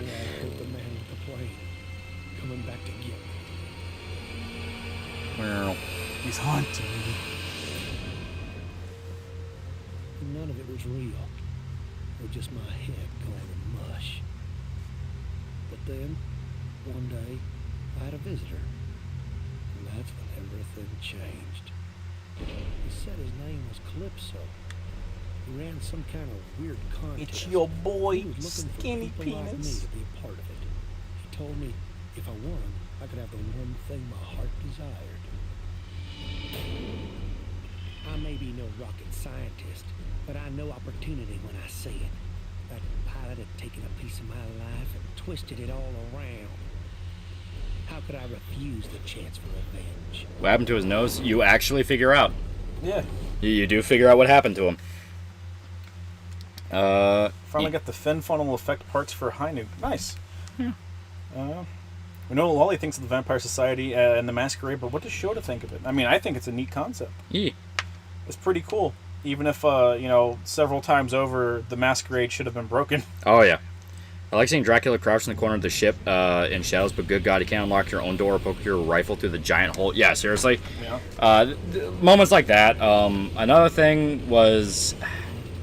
So the captain's grandson gets killed by Dracula. Dracula bites and drains him like almost fucking dry. And the scene I'm talking about is they're trying to lay the boy to rest and put him out to sea and it's like, hey, better like this than let him become a monster like what they saw happen to another member of the crew, where another member of the crew turned into a vampire. And the thing is, the captain during the funeral is starting to kind of lose his shit and is like, wait a minute, no, the boy's alive, he's alive. And it's like, no, he's not, he's fucking dead. So the captain runs up, rips open the cloth they used to wrap the boy in, and it turns out the boy was alive. He did in fact turn into a vampire, and now exposed to the sun, this 10-year-old child in front of his grieving grandfather is fucking burning to death, screaming in agony. And then the main guy, fucking Clemens, just says fuck it and chucks the boy into the ocean. Yeah. And that was the point in the movie where I'm like, okay, that was fucking great, but holy shit, that was so fucking goofy. And after that is where, once again, noticeably, things were getting, like, less and less sensical. Mm-hmm. Where it's like, hey, we tracked down where Dracula's coffin is, and that's pretty cool. But we're not going to fucking, take it aboard, we're not going to take it above deck. We're not going to fuck with it, even though we know this is where Dracula sleeps. So, nothing like that. We're just going to make our stupid plan to fucking, do anything. Grandpa caused more pain. Oh, don't worry about it. He didn't live very long. Right. Because, shocker, in the actual book of Dracula, nobody survived on the Demeter. Everyone died. One dude survived. He survived on rats in the lower deck. Yeah. And I think he is the dude that He's Clement's supposed to be. I was gonna say he was Dracula's thrall, if I remember correctly. So Yeah. he was never really in danger.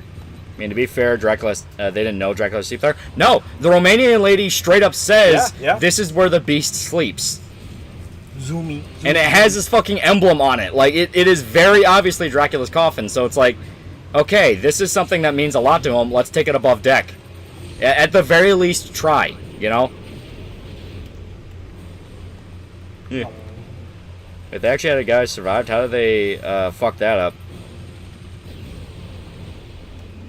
Are you talking about in the book or in the movie? Because in the movie, he survives in a different way. Yeah. Listen, if Dracula can adapt, so can people. All right. Yeah. It is a book that is over 100 years old, so they have the right to shift stuff around. He said in the movie. Yeah.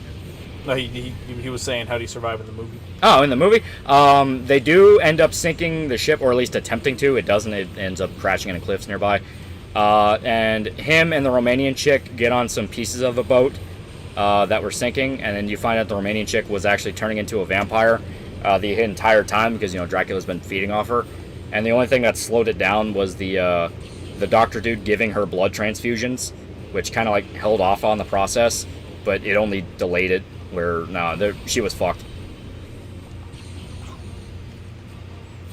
How'd you have done the movie? That is hard. We're like, I guess the way I would do it is don't try to make it part of the larger lore. Keep it to Dracula on a boat. And from there, also allow it to be its own self-contained story where kill off Dracula, quote unquote, but keep it ambiguous whether or not he died, so fans of the book can be happy to get sequel bait. Yeah.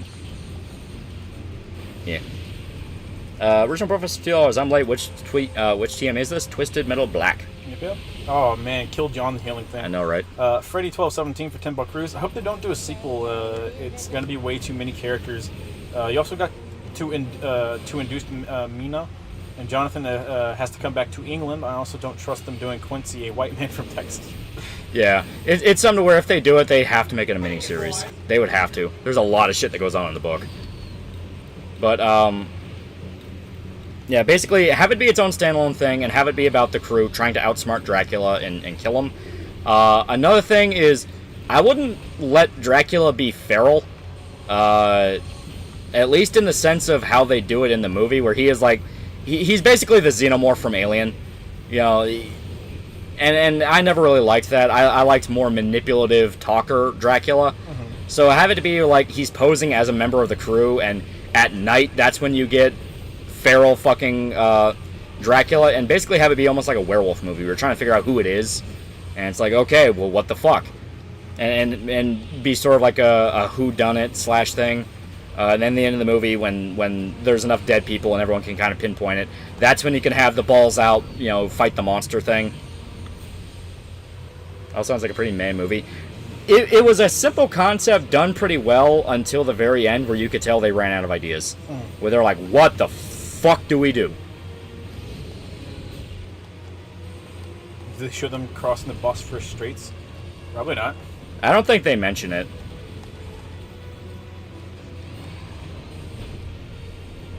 The very end reveal that Dracula got Employee of the Month on the ship. Yeah.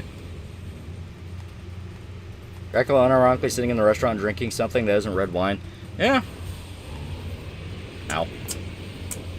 Can't believe you survived. It doesn't kill you, it just hurts you. Also, I've been thinking, why didn't the Second Inquisition tell the public about vampires other than to keep everyone calm and not just start killing each other like Shiki? Well, it's, yeah, mass panic. What the hell do you do? Listen, there's plenty for the vampire to feed on, boy. Ugh. What's the name again? It's called Last Voyage of the Demeter. It's fun if you want like a splatter movie, because there's some good kills. The vampires, when they're exposed to sunlight, they catch on fire, and it's like a slow thing, so it's like, yeah, that's pretty fun.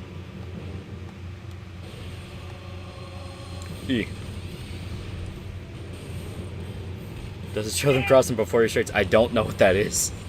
And they did not mention that. It's the Wawa.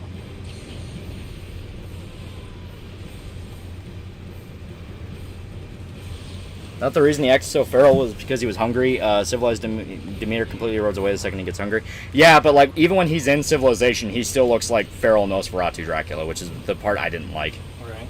And I just never really liked feral vampires anyway. At that point, to me, they're just kind of like discount zombies. I mean, obviously, you know, Blade 2 is the exception, but that's because, you know, it had reasons. Yeah. Fair. Eh. He's my Gintoki. Yeah. Lolly! Lolly! Oh. Yeah. I didn't stop that guy from whooping your ass, though. There we go. Is the gore good?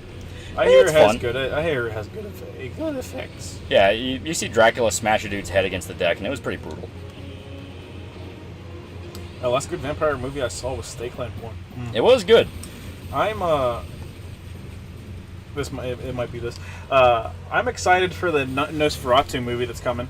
Yeah, the one by Robert Eggers. Yeah, I think that'd be really good. It just got shown at some movie festivals, and apparently it's been reviewing really well. Ooh. Oh, good. Nora, I think you got it. Oh my God! Yeah, he tirades for like 6 minutes. Oh wow. So I'm gonna play you just a little bit of a chat, just a tiny itty bitty bit of stew, and his full chat. Oh, sure, that's what I need. A nice hairy ass. That'll solve everything. Don't even start with the whole faggot shit tonight, Wayne, all right? I don't want to hear it. It was a joke. I was kidding. Oh, bullshit. You do it all the time. It's all part of the subliminal mind melt fucking faggot shit. You fags pull all the time. Oh, yeah, I can see the shit coming all the way from Cleveland. Sal. Oh, no. Fuck. Don't think I'm not on you, Wayne. You throw a little something here. You say a little something there. You drop a line about this. You make an innuendo about that. You fuckers plant the seed. And next thing you know, everyone's sucking dick. Come on, Sal. Come on, my ass. Oh, I'd love to, but I'm engaged. You see what I mean? You fags are like Jehovah's Witnesses or vampires or something. As soon as one of you thinks you're gay, you want everyone else in the world to be gay too. Think they're gay? No. First of all, I don't think I'm gay, Sal. I am gay. And secondly, I don't want you to convert, okay? I wouldn't wish that on any man. I was just simply trying to get Tom's mind off the subject of women. I mean, you guys are so pathetic. I bet you before I got here, that's all you were talking about. You're right, they were. Of course it was. Look at yourselves. You guys are worse than a bunch of girls. Every other straight man I know spends their time talking about sports or cars or their careers, where they want to travel to, the last fight they got into, something. Even if it's mundane and prehistoric, it's something other than women. Now, have you ever overheard a conversation between a group of women? What is it always about? Men. That's it. That's all they ever talk about. And you guys are worse than them. I'm actually starting to wonder if there's a set of balls between the three of you. All right. I can only handle being chastised by a fag for so long. At least as long as my father's still on this earth. Oh, well, that's really clever. Hey, why don't you just go gay bashing with some of your hoodlum friends and save us the subtlety of your innuendo? I do. I'm going to start with you, you big fucking queen. I mean, who the hell are you anyway? You confused, fucked up, backwards cocksucker. What, you think you know who you are because you can express yourself? Because you're finally out of the closet and you can be the real you? Is that it? Come on, Sal. No, fuck that, Tommy. Look, I know I'm not supposed to say anything here. Because as a white heterosexual male, by definition, I'm wrong about everything from Jump Street. I know that. I know I can't win. But you see this kid here? This kid used to be one of my best friends. And all of a sudden he turns swish on me, okay? And now he tells me he's gonna marry a fucking man. And I gotta sit here and pretend like I dig that. I don't think so. I don't even know how to fucking deal with that, okay? And maybe I've had a little too much drink tonight. And maybe I'll apologize to Wayno in the morning. But for right now, I'm gonna rip him a new fucking asshole. Ooh, that sounds fun. Verbally, you pervert. Let me explain Verbally, you something to pervert. you, all right? You are not gay. Okay? You understand? You were born a man, and unless you're hermaphrodite, Mother Nature's not fucked up. Being gay is not a physical thing. It's a mental, it's a psychological situation. Look, you were probably molested as a little kid. You were insecure about your sexuality when you hit puberty, and you thought to yourself, my gosh, I must be gay. Well, you're not. You were born a little boy. You didn't speak with that fucking thing either. You're putting that thing on like an accent. That is an affectation. When you were a little kid, you didn't act all fruity like you did now. Don't forget, Wayno. Motherfucker, I've known you since elementary school. It is a proven fact that some people are born gay. It's not I love this. psychological, it's physical. A certain portion of the brain. Which portion? I don't know, the thalamus or something. The thalamus or something? The hypothalamus. The hypothalamus. I don't know. Just some certain stem thing in the brain grows different in the brain of gay men. It's a proven fact. Says who? Says doctors. Which doctor? Medical doctors.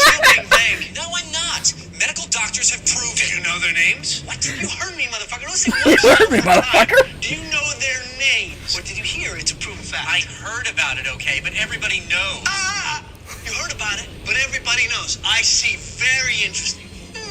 You heard about it, but everybody knows. It's a proven fact. That sounds like a rumor to me. See, I happen to know the name of the doctor that said he proved that there. I also happen to know the name of the doctors that corroborated the story. And can I tell you something? Can I hip you to a bit of potential earth-shattering information? They're all gay. All of them. Dr. Lipshits, Dipshits, and motherfucking Mipshits are all faggot motherfuckers who unethically use their status as doctors to further their own anally suggestive ends. He's actually right. They did a whole expose on those 3 doctors. I read the article about it in the Times. Motherfuckers telling people they got some weird stem shit growing in the brain, so they start sucking dick. I mean, I don't care if a motherfucker told me I had a tree growing in my head. Ain't no way this motherfucker is ever gonna start sucking dick. Can you imagine that conversation? Oh, excuse me, Mr. Johnson, we had some bad news and some good news. Oh, the bad news is we found some weird growth in the core of your cerebral cortex. The good news is you can start sucking dick immediately. All right, that's... Fuck that, Tommy. Oh, yeah, that's enough. Guys, come on. We're supposed to be happy. Oh my god. Mr. Wayne. My god. It is so fucking funny. What makes it all the better is knowing what Matthew Lillard's politics are. Yeah, that's what I was saying. He dropped like 100 fags in a row. Because there's more to that than even just that. And I was like, man, I wonder if he regrets this role. I don't know. He's one of those where he's like really dedicated to his roles. Yeah. Like he is a fucking artisan, so yeah. There's no way he did not do that scene drunk. There's no fucking way. You can kind of hear him slur. Yeah, he slurs the between the movie. slurs. Yeah, he slurs his speech, Chad. I mean, he slurs his speech. I ended up recording 6 minutes because I actually got into the film. It is so weird because it's not a good movie. I will say, like, fundamentally, it is not a good movie, but like. It is so enthralling and entertaining that everyone just monologuing nonstop just gets you hooked, and you're like, damn, I think Stu might be onto something. Which doctors? Wait, what do you mean, which doctors? What do you mean, what I mean? God damn. It's like, oh my god. Jackie can't be stopped. You heard me, motherfucker, which doctors? I love it. Oh, you heard it. You heard it from somebody. The people know. Sounds like an opinion to me. Just saying. What's the film called? It's called What Love Is. Was that on YouTube? No. Nora from the Discord recorded it and posted a 6-minute thing. Sounds like Matthew Lillard tapped into his SLC Punk character for a bit for that. Little bit, yeah. Those same monologues. Yeah. So something I found really funny is his character's name is Stu. And his character's name in Scream is also Stu. Yeah. It's just Stu after the movies. Stu if he didn't kill people and made it through college. I would kill to hear an AI voice recreation with the Shaggy voice. Nice. That'd be awesome. And have Scooby be the gay one. Do you not have a point though? The best part about it is after his big tirade about how being gay is a state of mind and everything, he goes, I don't care if you want to fuck other dudes in the ass. I just want you to not involve me in it. And I don't mean I want you to go hide in the closet or anything like that. I just don't want you to be going out and telling me about all the guys you fuck in the ass. Yeah. And then they literally hug it out.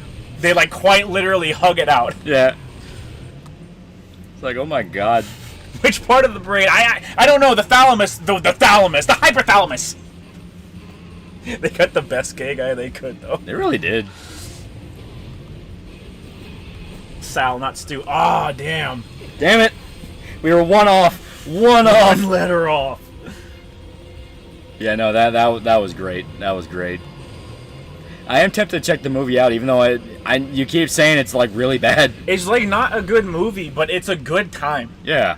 And like you'll only walk away with all the funny bits in your brain. And All the scenes where Matthew Lillard's not on screen are going to be the worst part.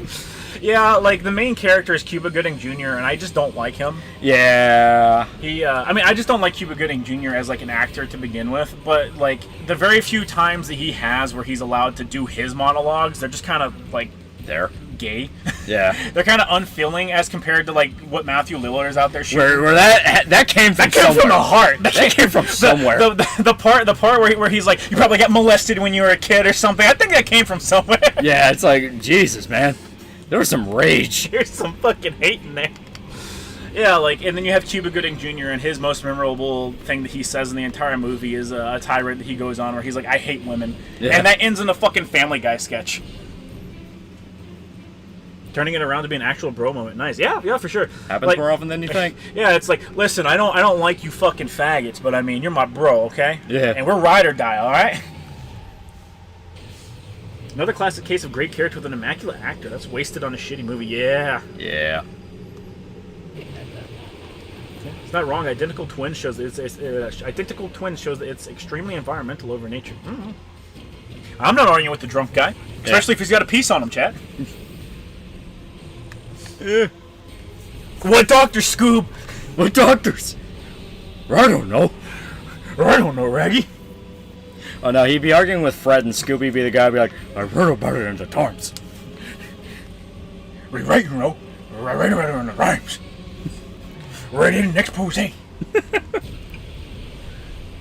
out of line, but he's right. Yeah. I don't know who plays the married dude. I don't know who plays it, but he's literally the voice of reason.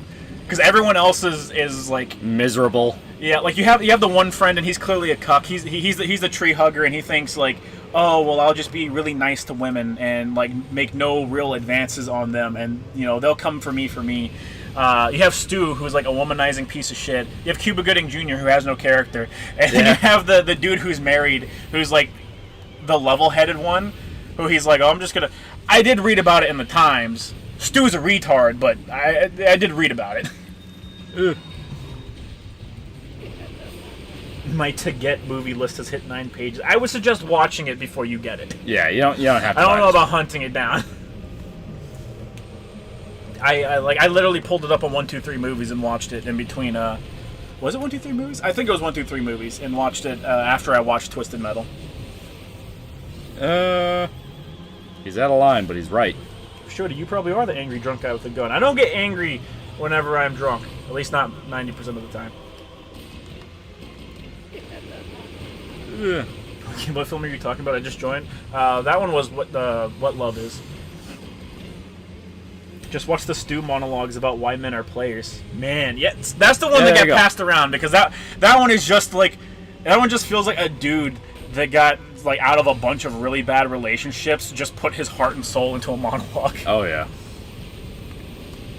So it's not like the rants are all the movie has. Well, would you believe it if I said the rants are literally the entire movie? There you go. They are literally the entire movie. The movie only has 3 scenes: inside the house, inside the bathroom, and Stu with a gun. Those are the 3 scenes. Out of context, it sounds like the greatest movie ever. They clearly said his name was Sal, though. I don't know what the fuck you're talking about, chat. He's Stu now. But me and my hero Stu from the Scream franchise. Yeah, he's Stu now. This is what it's like. Me, as a heterosexual white male, alright, I understand I can only be wrong about shit, okay? But, I know what I'm talking about, chat. He's my spirit animal. Yeah. Oh, after I watched Last Voyage of the Demeter, I sat down and watched Horror of Dracula, the old Hammer horror movie with Peter Cushing and Christopher Lee. Yeah. Very, very fun. Not as exciting as Last Voyage of the Demeter. Doesn't have as much gore, but genuinely good vampire story. And yeah, Peter Cushing is awesome as Van Helsing. Yeah. Like the fact he can go from like, letting you think he's like a dandy little Englishman that's, I just came in from the city and all that, to shoving a crucifix into a vampire chick's face and melting her skin. It's like, that was awesome. Right. Didn't Sean Astin's character in Stranger Things prove that theory? When the characters talk and the dialogue is good, it really doesn't matter if everything else is shit. Yeah. It's good because all the characters do is talk. Yeah. I found the clip pretty easy, but downloading the SRT file, aka subtitles track, then I searched for the word faggot. I saw it was near the beginning of the text document, so then I click around on that timeline. I then word search for a word to see how close I was. The second part of goat, second word of goat. So I was pretty close. Fair enough. He should have never killed off Stu. You're right. He was the best part of the first Scream movie. I disagree that I like the sun melting scene. The uncut version's cool. Sun melting scene's fun, but obviously compared to like smashing a dude's head against deck and like turning it into paste and like slicing a dude's neck open, it's like, yeah, Voyage of Demeanor has the better gore, but you're not really watching those old movies for the gore. Right. It's like, nah, you're watching it because the characters and the story are genuinely a lot of fun. Mm-hmm. Peter Christian's even more insane as Dr. Frankenstein in the Hammer version. It's such an awesome over-the-top performance. Oh yeah. Oh yeah.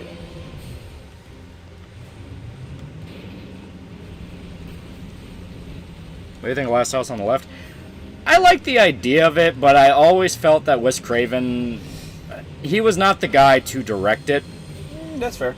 For a myriad of reasons. Yeah, well, it's a thing of like, it's a story all about human brutality and like, what would you do if you had the perfect opportunity to get revenge on irredeemable piece of shit that hurt your family member? Mm-hmm. That is what Last House on the Left is about. It's like, what would you do if they were locked in a house with you? Yeah. And Wes Craven, I feel...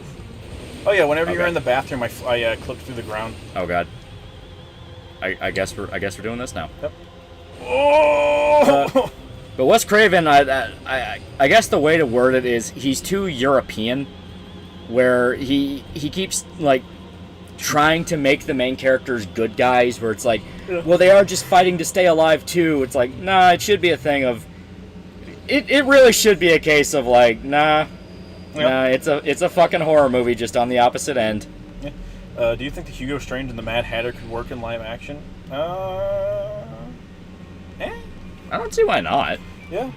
I don't like Mad Hatter's a bit different because all he does is mind control people, but if you literally just make it people doing his bidding because he's mind controlling them, he's a little boring. Yeah. Got to add something else to him. Hugo Strange can do it. Yeah, Hugo Strange, absolutely. Should have gotten Scorsese or Kubrick. No. Just like maybe like a John Carpenter.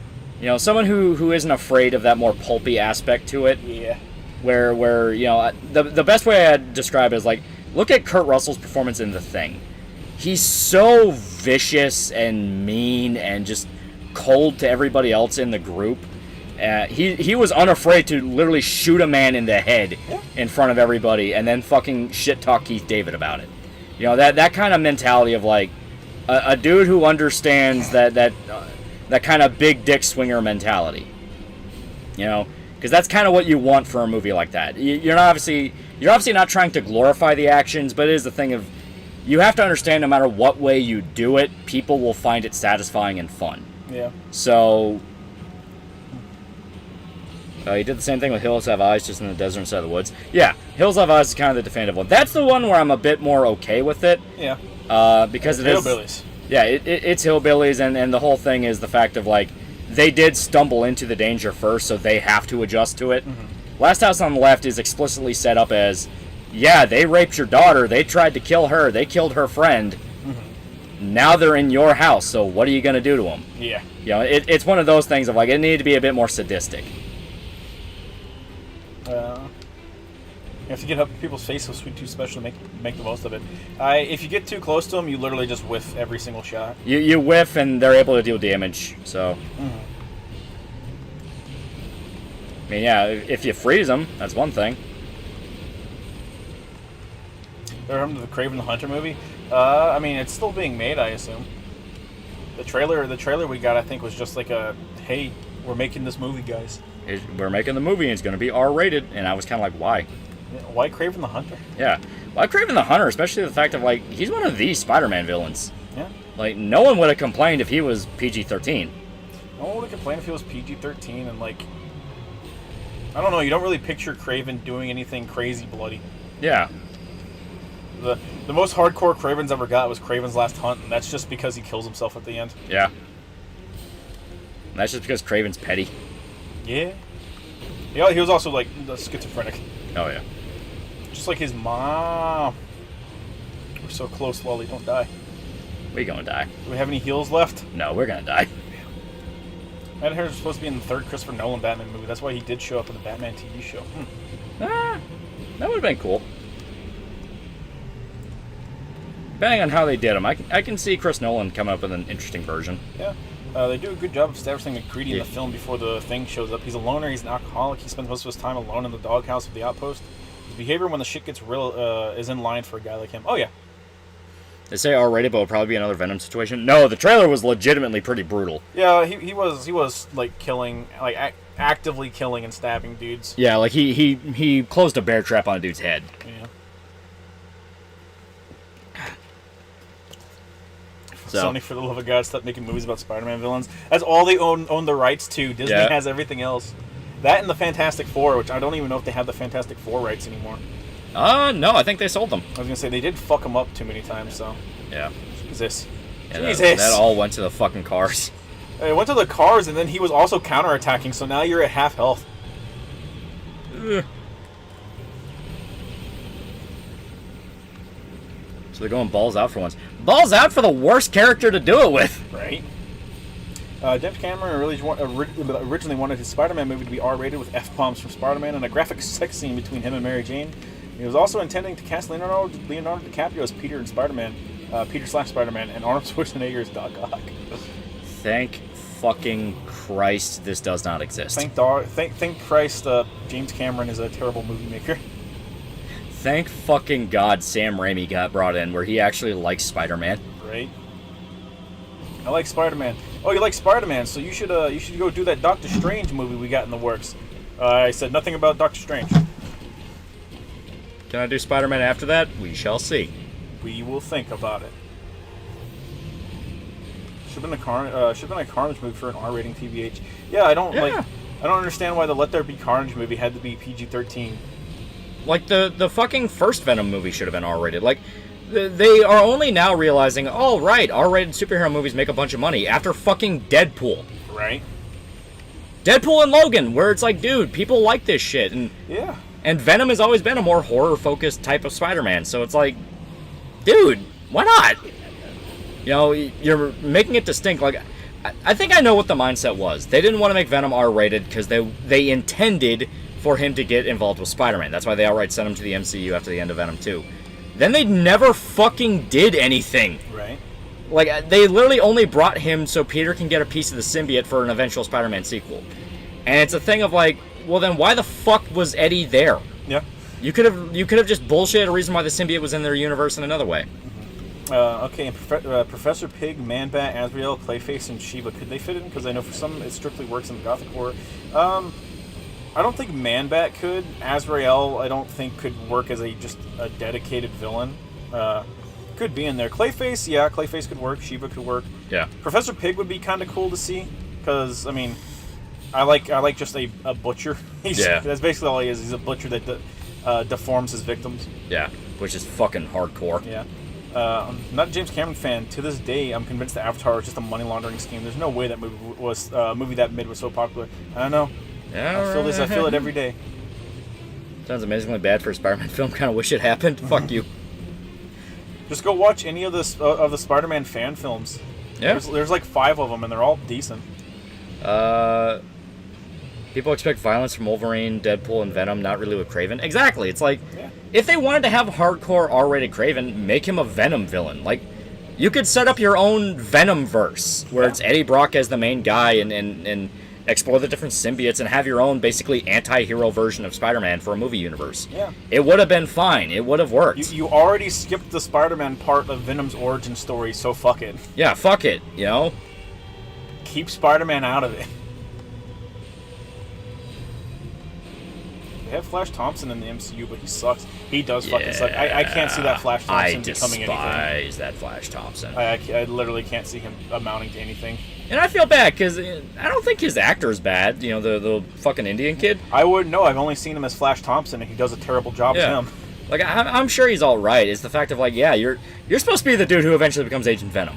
Yeah, Agent Venom. You're supposed to be a Chad. Yeah, you're not even showing like just bullying behavior. Like, yeah, he bullies Spider-Man, but he immediately blows up in his face each time. Like, here's the thing: in the comics, Flash Thompson could back that up. Yeah, like he could beat the shit out. He wasn't a coward. He was willing to beat the shit out of people. But there's that like modern day view of bullies where instead of just being tough guys, it's no, but they're actually weak and they're hiding all their cowardice behind being mean to others. And it's like, my brother in Christ. Yeah. Well, worse than that, like Esdate, every time he tries to bully Peter, it blows up in his face because people like Peter. Mm-hmm. So it's like, why the fuck is he even trying to pick on him? It doesn't work. Yeah. Not to mention the Alien prequels. Oh yeah, those all suck. Yeah. Those are all terrible. Venom versus Shocker and Scorpion. In the comic, Flash had muscle. Yeah, Flash was strong. He was on the football team. He was a fucking ox. Yeah, he was big. Mm-hmm. Once again, dude was supposed to be Agent Venom, aka a fucking super soldier. Jesus fuck. We're so close, Lolly. Once we start putting them down, it's just.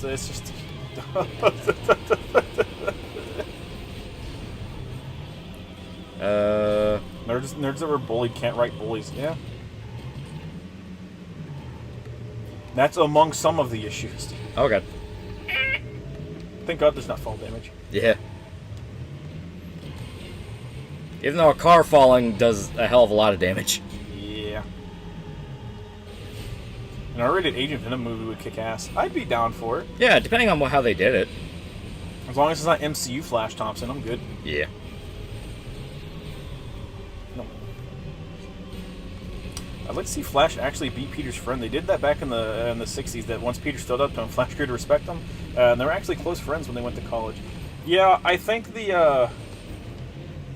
it's Flash Thompson that they're working with right now in the comics, and yeah, he went back in time to talk to Peter, and it's before Peter became Spider-Man, and he kind of just trauma dumps on Spider-Man. Yeah, and it was very weird and awkward to read. MCU MJ is okay. MCU Flash, fuck no. I don't like Zendaya as MJ. I kind of don't like Zendaya as an actor. She is okay in Dune. Okay, that's fair. And that's just because Denis Villeneuve can get a good performance. Like he can get a good performance out of a fucking rock. Yeah, it's just a matter of she doesn't have any. She doesn't emote in the Spider-Man movies. Yeah, she is the epitome of like the Billie Eilish. I'm not like other girls. Yeah, and it's just like I fucking get it. Bring back Topher Grace at this point. I want Topher Grace as Flash Thompson. Yeah. Zendaya is a single sour power of Dune for me. I think she's fine, just because that's it. Denis Villeneuve can get a fucking good performance out of a goddamn sandwich. Yeah. You know, like, seeing some of his movies, like, Prisoners with Hugh Jackman, like that scene with him where he's freaking the hell out in the car, genuinely fantastic. Ryan Gosling, Blade Runner 2049, the scene where he finds out he might be the child. Yeah. You know, the one that everyone memed where it's like, God damn it! Like, fantastic.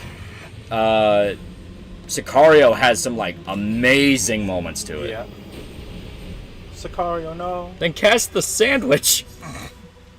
Yeah, but I can't stick my dick in a sandwich. Zendaya isn't even Mary Jane, though, right? She's some other bitch with similar initials. Same goddamn concept. Yeah, she's, They call her, like, Michelle Jones, but she's fucking Mary Jane. Yeah, I think it was Michelle Jones. It's like, she's Mary Jane. Yeah. They call her MJ. Yeah, it's like, fuck off. Yeah. Speaking of MJ, I swear someone at Marvel has a lifelong grudge against Peter and MJ's happy relationship. They do. Yeah. The reason Dan Slott wouldn't undo One More Day during his comic run was literally because Marvel House Editorial had a rule where you couldn't undo it. Yeah. They're like, no matter how much people bitch, One More Day has to happen. Yeah, and I think it literally just amounted to they just never wanted Peter to grow up. Yeah. He could never be anything more than, like, schlubby dude who, at the very latest, was in his 20s. Yeah. I can't let him be an adult and act like an adult because Yeah. modern day 20-year-olds don't fucking do any adult shit. Yeah, they don't do any adult shit, and we want to market him for children forever, even though people would like him even if he was an adult. They tried to make her a parallel character, but they fucked up that in No Way Home, where they reveal her full name is Michelle Jones Watson. Oh, she has the Watson. Yeah, there you go. As stated, even if they wanted to call her, like, Michelle Jones, she's fucking Mary Jane, okay? Yeah. MJ, like, they call her MJ. You know one black girl named Mary? That's what I thought. You know, it's like... I know 3 named Michelle. The first movie at least had kind of a clever twist on that, where the first chick he liked, you think, oh, she's going to be the Mary Jane. Yeah. And then you find out, like, oh, no, she's just the daughter of Vulture. Yeah. It's like, okay, that's kind of clever. But as soon as you see Zendaya, it's like, okay, yeah, she's Mary Jane. Modern day, pick me, I'm not like other girls. Yeah. You know, the twist of MJ, because Mary Jane was very popular in the comics, she was outright a model. It's like... Mary Jane in the comics was super hot to Yeah. the point where Peter was like, all right, you know, I'm just going to blow off this chick that Aunt May wants to set me up with, and he opens the door and he literally can't talk to her. Yeah. He's like, woof, damn, baby girl. It's like, holy shit. Aunt May, what you set me up with? Who'd you kill? No, but seriously, how? Who the fuck do you talk to? What's your meal plan? Who did you tell her I was? Let's get Miles and that slot Spider Boy, yeah, for the young Spider-Man crap, yeah. What is it? It was Spidey, Spider Boy, Ow. probably something else. I'm right there. Let me heal. Let me in! Let me in! She's Michelle Jones, right? Not Mary Jane. She's Mary Jane. Mary Jane. Her initials are MJ and her last name's Watson. Yeah, it's not literally the same name, but it's the exact same concept of the character, same initials. She's Mary Jane. Same last name. Stan Lee wrote that because that's actually how he reacted when he met his future wife for the first time. God damn, I miss Stan. Every day. Every fucking day. Yeah, Kid Arachnid, Sprigger. Uh-oh. I'd rather have Tom Holland date Gwen Stacy. I wish they would introduce a Gwen Stacy character. Let Zendaya go off and, like, monotone act in whatever shitty fucking teen drama she wants to be in that year. Yeah. And Aunt May's a fucking G for setting Peter up with Mary Jane, yeah? How to make Spider-Man fans mad. 1, 2, 3, Paul. Not even Paul. So Spider-Man got back to the main timeline / fixed his little fucky wucky that was going on, and now he's evil and he's hunting down Paul to kill him, and now Green Goblin's the good guy, and it's like, can you fucking write a normal goddamn comic line for 5 minutes? Yeah, it's like, holy shit, that's fucking stupid. Like, I accepted you trying to make Green Goblin a good guy and let him work with Peter because I think there's potential there. Yeah. And now you wasted all that potential. It's all gone. You ruined it. Yeah. I mean, the only reason Green Goblin was even evil was because of the fact that the guy in the suit using the technology was fucking crazy. Yeah. So give it to somebody who is not fucking crazy, and yeah. My biggest issue with it is the reasons that Norman becomes a good guy is Spider-Man the movie stuff. Yeah. Stuff that isn't canon to the comics, where it's like we were family, you know. You always, you know, you never gave up on me, Peter. We were always there for each other, and it's like no. It's like no, this ain't it.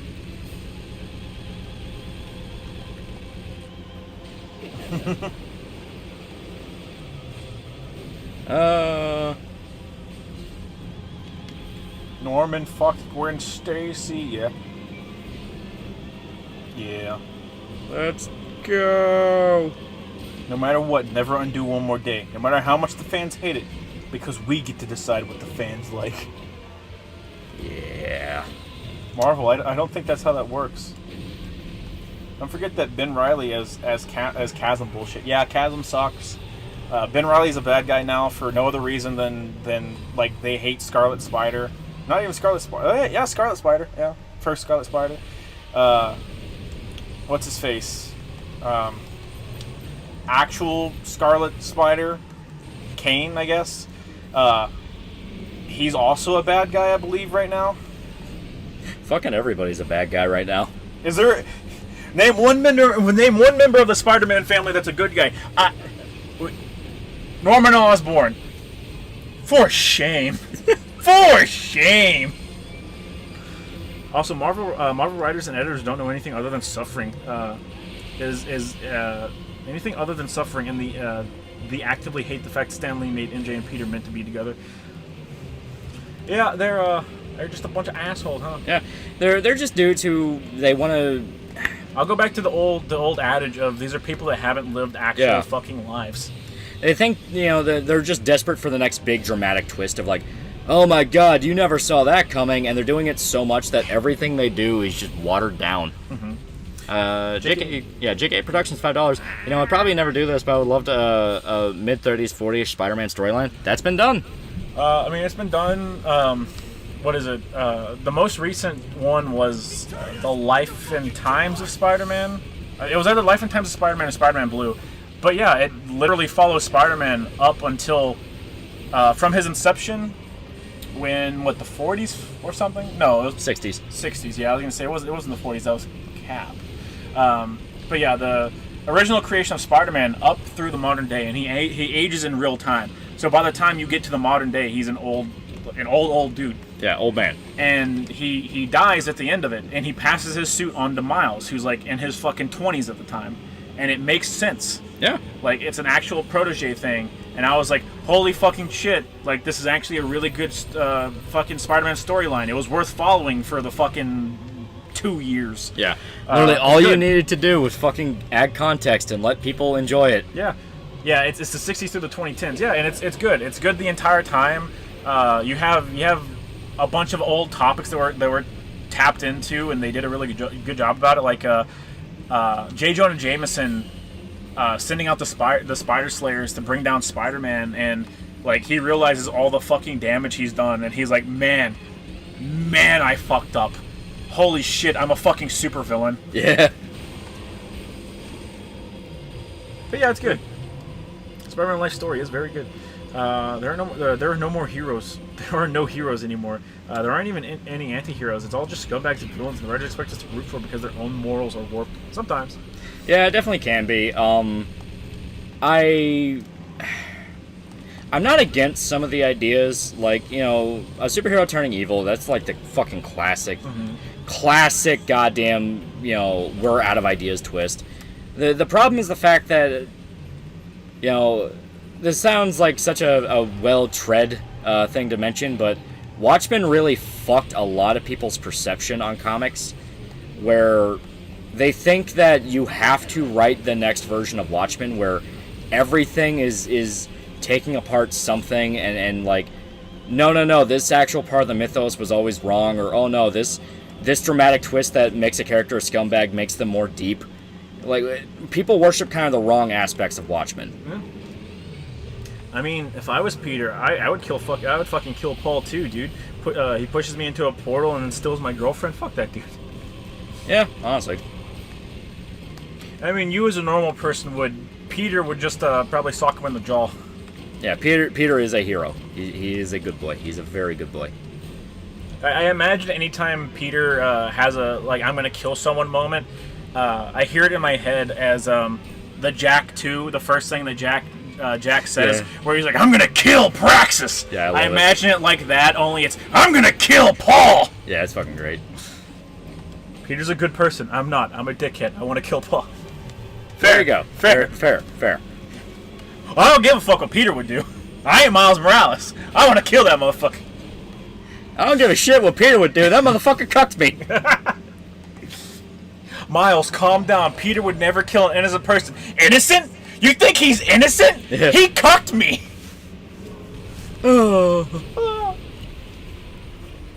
Helen Mortar's consequences have been a disaster for comic books. Only for illiterates. Let's be honest, they want to make the classic heroes villains and weak and make their OCs the new heroes. Happened one too many times. Sometimes. Most of the time, their new characters are just taking the spot of old characters. Yeah. Watchmen was a great comic, but undoubtedly did more harm than good. It's not even Watchmen itself that was the problem, because there was a ton of edgy superhero deconstructions, even with Watchmen. Oh, yeah. It was specifically the legacy that it created, where, you know, the only way to be remembered is to tear apart some aspect of superhero mythos. You know, it's like you can... Yeah. We made it. Yeah. We still got hit. You know, it's like, the whole problem with Watchmen is that people kind of misinterpreted a lot of what the actual argument around it kind of was. Where the entire idea of Watchmen is Alan Moore truly, deep down, agrees with Ozymandias. He does not view it as the superheroes were bad. He views it as the superheroes were pushed into a corner and made the right decision to save the world. Because Alan Moore is a fucking weirdo commie collectivist. Yeah. Who recently has called Frank Miller a fascist. which makes this point about Watchmen extremely ironic. But he agrees with Ozymandias. You shit loser. And the reason he kind of agrees with him is in the comic, if you read it, Ozymandias is not like a cold sociopath like he is in the movie. Yeah. Which is one of the changes I actually like. Like, I give so much shit to Zack Snyder. I feel deservedly so, because I don't like a lot of his movies. He understood Watchmen better than Alan Moore. He understood, hey, the fucking, like, psycho CEO that, you know, orchestrates the murder of his friends is not a good person. He understood how to spoon feed people a character like Ozymandias. Yeah.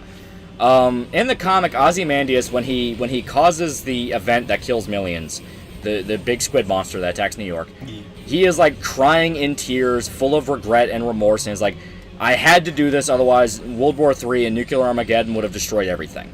Made it abundantly clear, oh my god, you know, I didn't want to do this, but the world pushed me to this. What are your sources? What are your sources? Yes. What politicians? What politicians, Ozymandias? Name them. Name the politicians, Ozymandias. Exactly. I don't know their names. I heard. Watchmen's kind of weird as much as I love it. It's only weird if you do look at it from the perspective of Ozymandias is right. Because it straight up says, yes, superheroes have the right to kill millions and lie about it. Yeah. It's folks that are focused on dark parts of Watchmen. Yeah, they like Rorschach's speech and they don't remember the rest of it. Did he say, I did it, unironically? Yes. Reagan? Gorbachev? Nuh-uh. I wouldn't say he understood it more, but we made a cool movie and did Rorschach justice. He did do Rorschach justice. He understood that, like, yes, Rorschach has his problems, and he's a fucking lunatic and arguably a sociopath, but Rorschach stuck by his principles. He understood that, like, hey, this is wrong. Yeah, he's the most likable character because he literally dies for his morals. Yeah. We don't have the right to kill all these people. Even though, beginning of the fucking story, Rorschach is straight up like, I don't think I'd save the world if given the choice. Yeah. I think I'd let all these motherfuckers burn. And end of the movie, no, he's willing to die to avenge them. Yeah. Yeah. As they deserve, you know. Yeah. You got to do justice by them. And the whole problem with it is also the fact that, like, once again, you have a guy who, unironic, like, anarcho-communist dude, read V for Vendetta for basically a manifesto of his politics. Yeah, V for Vendetta, you can read some of his, like, more independent stuff, and he's a funny little guy. He's very open about a lot of his shit. He fucking loves just doing a shit ton of drugs. Yeah. It's great. He straight up believes he talked to John Constantine. Yeah! A character he invented. He has talked about how he is believed to have had conversations with John Constantine. Yep. And the whole thing is the fact that, you know... Ozymandias sobbing. The West has fallen. Millions must die. And the whole thing is the context of when Watchmen was made, it was a time frame when people legitimately believed that nuclear Armageddon was a possibility. Like, yeah, the Cold War could go hot and everything's fucked. Yeah. Now, in hindsight, we look back on it and it's like, no, that's not what happened and it was never going to happen because the Soviets were a bunch of fucking, you know, peacocky retards. But obviously, at the time, you don't know that. And it was basically proposing the theory of, like, well, what if superheroes had to deal with a situation like the Cold War? Like, hey, if you fuck up, everybody dies. And And they also try to explain it with like, well, Dr. Manhattan can't be everywhere at once, which is bullshit. It is bullshit, as we've seen. He can make clones of himself. Clones of himself that have the equivalent of his power. He's just God. And the problem is, once again, Alan Moore is straight up a collectivist. He believes in the greater good and everyone doing their part. So the ending where it's Ozymandias making the choice and sacrificing all those people, he views it as a tragedy that is not to be forgotten, but needed to be done. Even though that's bullshit, because nobody chose. Like, he didn't ask all these people, would you be willing to die to prevent nuclear Armageddon? So right there, it's, you know, you didn't ask people their opinion on the matter, you volunteered them. Right. Which, once again, is what makes Rorschach's perspective interesting. Because Rorschach's whole thing is, you're a fucking murderer. I don't give a shit your reason. I don't give a shit you thought you saved the world. You're a fucking murderer. And that's painted as the naive black and white morality thing. Rorschach's mask is literally black and white. And he obviously is a parody of The Question by Steve Ditko, who he had problems with. So it's a thing of, he basically viewed, you know, the perspective of, hey, don't murder millions out of like a vain attempt to create utopia, right, as like a naive position to have. Yeah. Unironically, Frank Miller is the only classic comic guy who didn't go to full-on psycho. Mouse Guy's angriest work won't be seen by middle schoolers. Alan Moore is a commie. Frank Miller's at least sane. He has his moments. Yeah. Rorschach was fucking right in the end. He wasn't willing to let anyone die for any grand scheme and have everyone live under a fucking lie. He's the biggest hero in the end, despite his flaws. He's just a likable guy. Rorschach was willing to investigate the murder of the government's fucking hitman. Yeah. Because it's wrong. Yeah. Like, that's how you know how fucking principled the dude is. It's like, the comedian embodied everything Rorschach hated, and that's why he respected him. Yeah. Because he understood. It's like, you are the living parody of what America is, and the fact you're so open about it kind of makes me like you. And the fact that I'm the only one willing to look into the truth of what killed you, it's like, yeah, you know. Also, let's not forget that pseudo-pedo graphic novel he made called Lost Girls. Hey, the youngest girl in Lost Girls was 20. Billions must pay taxes, nuke the dry wells. Remember some fag comparing Ozymandias to Jesus? I don't understand the people who hate Rorschach. Yeah, no, he is not Jesus. Like, he is evil. He can, you say Dr. Manhattan or Ozymandias? Jesus. Ozymandias. Oh, yeah, no. It's like, no, Dr. Manhattan does literally remake the universe. Yeah, Dr. Manhattan, that'd be one thing. You know, it's like, hey, they already call him God more than once. Yeah. Ozzy's credit, it was just a bunch of people in New York City who died, so they were likely all commies anyways. This is back in the good old days. Back when I trust that the people in New York were just Italians. So honestly, you're right. Yeah, no, you're right. Now it's hard to think if Soviet missiles could even go further than their own launch base. Yeah, you know, hindsight is 2020, and once again, it's what makes a lot of elements of Watchmen interesting, where if you look at it now, it's a story about hysteria. Of like, what people can do if they get scared enough, even over an issue that wouldn't have happened. Because even with the whole thing of like, oh, we repelled communism in Vietnam, it's like, how would that have changed the situation in the Soviet Union, where they're still scared shitless to do anything with America? Shut up. It's all in the name. Ozymandias is a famous poem. It is. Look upon my works, ye mighty in despair, and all around nothing remains. Mm-hmm. They quote that in the movie, yeah? Yes. And say, I think it's towards the end. It's either towards the end or when Ozymandias is explaining why he chose the name as his superhero persona. It might be. It's one of the two, but they do directly call attention to the Ozymandias name. Yeah. Actually, the Jewish mafia was just as massive as the Italian mafia at the time. Maybe he was doing maybe he was doing right by the world, chat. Maybe we judged him too hard. But my savior. I think I was gonna say, if you hop off that platform, I think there's a healing item. Yeah. Blue. Yeah. No. I can get it. I can get it. Twice in a row, Lolly. Oh God. Soviet Union best engineer in the space race was Ukrainian. They put in the gulag. Yeah. Like you always hear that story of like, oh yeah, the NASA created like a $50,000 pen that can be used in space. Meanwhile, the Soviets sent a guy up there with a pencil. Yeah. And Because no they one couldn't afford to make a pen. yeah, no one talks about the fact of like, yeah, they had to make that pen specifically because the graphite, if it broke off the pencil in space, it could probably damage equipment and kill the guy. Okay. It's like there were so many people that died in the fucking Soviet aspect of the space race that it makes that meme of like all the victories the Soviet Union had and the one American victory and it's like a US one. It's like, yeah, we got to the moon with as little people dying as humanly possible. Yeah. We actually gave a shit. Yeah. Listen, the Russians are notorious for just throwing bodies at shit until it works. Yeah. And they still can't be number one. Still can't be number one, and they're still salty over the fact that America does it with as low casualties as they try. Yeah. Loli, don't die. Oh god, Loli. Oh yeah.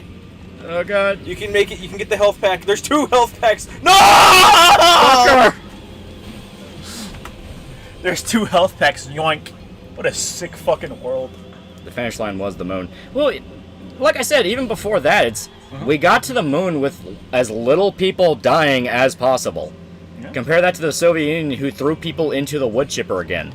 Why would you ever reward that behavior? It's like, no, you don't get to be fucking remembered for that. Yeah. Soviet way of life. You will die for your country, or you will die trying.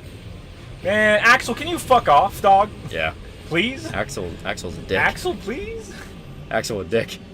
Maybe your dad should have beat you harder. I'm starting to realize that now. I judged you too harshly, Papa Axel.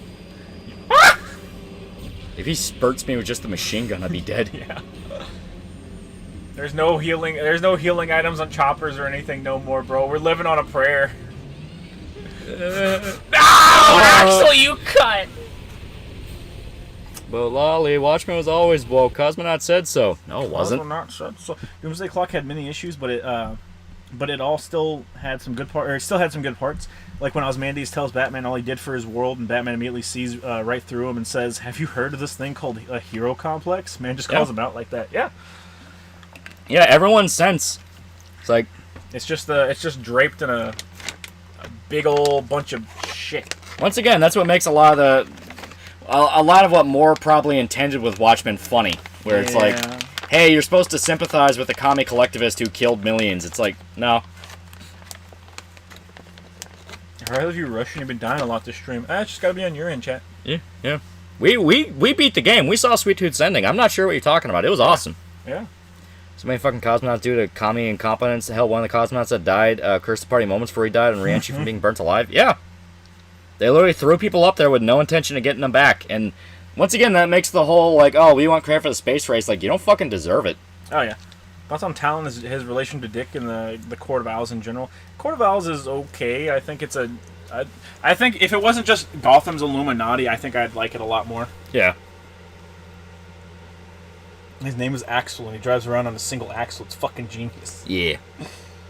What did Sweet Tooth wish for? The actual ending of Sweet Tooth's campaign is he wishes for the cure to his curse where his head's on fire, and he gets a vial of, I think it was Preacher's blood. Yeah, I think it's Preacher's blood, but the like fucking the stipulation is after he pours it on his head, he can never kill again. So he just says fuck it, throws it on the ground, and cuts off Calypso's head. Yeah. He really likes killing, chat. Yeah. He outright says a man has to have his priorities in order. Mm-hmm. One's for his goofy shit, like believing he was a wizard and anarcho-communism and shit. I might feel bad for Alan Moore falling for the BLM con and giving him his money. That's on him. His money that he's already spent poorly. Yeah. It's like, nah, I don't feel bad. I clapped. His name was original and genius. Thank you, chat. Thank you. Thank you. Thing of beauty right there. Amen, brother. The only thing is Superior Spider-Man, I thought the concept was interesting, but it was clear it would never last. Superior Spider-Man, I fucking hate it. I despise it. Dan Slott's run where he has Doc Ock be Spider-Man, and it just feels like a bunch of look at this. I know so much about Spider-Man. Yeah. Shut the fuck up and write a good comic, you piece of shit. Yeah, like it never got past 2-sentence gimmick, and there was no part about it that I thought was fun in any way. Yeah. I like the stuff that leads up to Doc Ock as Spider-Man. Like, Big Time Spider-Man's fucking cool. I just like Superior Spider-Man because of how Otto tried to rape MJ. He did come on really hard. Yeah. I also didn't like... I do not like making Peter a rich kid billionaire. No. I hated that. It screams writer is only a rich kid and does not know how to write grounded, down-to-earth life. So it's like, fuck that. Yeah. Fuck that. I love Superior Spider-Man. No, you don't. You don't remember what that was. You don't know what you like, chat. Keep your mouth quiet.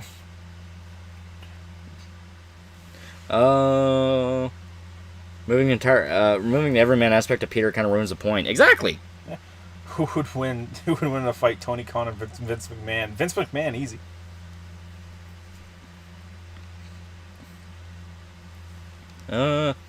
Parker Industries with Peter sucked. It's stupid. It's making him discount Tony Stark because once again, I don't know how to write everyday life. It's like, you know, that's not to say like Peter can only be a schlub without any sort of financial security, but it's like, dude, there's a line between financial security and living in a penthouse. You know? Yeah, for sure. It's like, and I don't think the writer knew.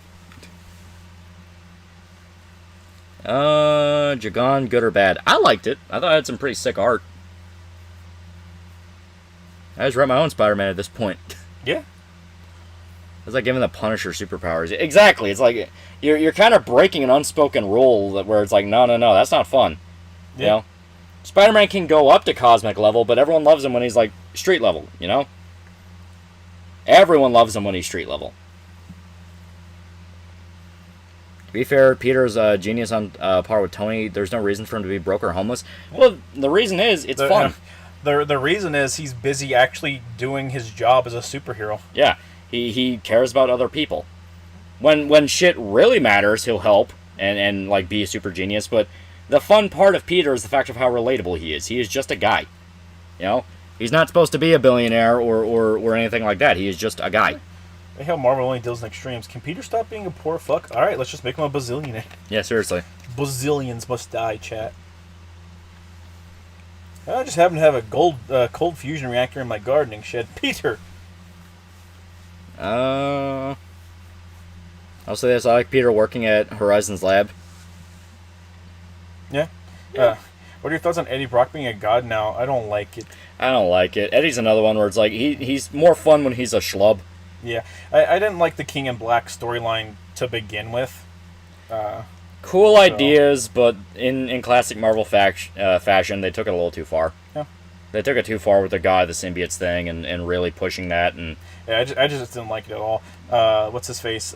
Weed Bro was at work today, and he's like, "So, what are your like? Can you give me some advice? Should I get the $100 omnibus of the King in Black?" And I was like, "I fucking hate that storyline, so I'm gonna have to say hard no on that." And he's like, "What about the Immortal Hulk?" And I was like, "You should get that omnibus right now. You should get it right now." He will never read Immortal Hulk. Well, he's been reading through it. He doesn't read shit online. He only reads physical copies. So he's got like the first 2 volumes of Immortal Hulk, and I was like, you should have just gotten the omnibus. Yeah.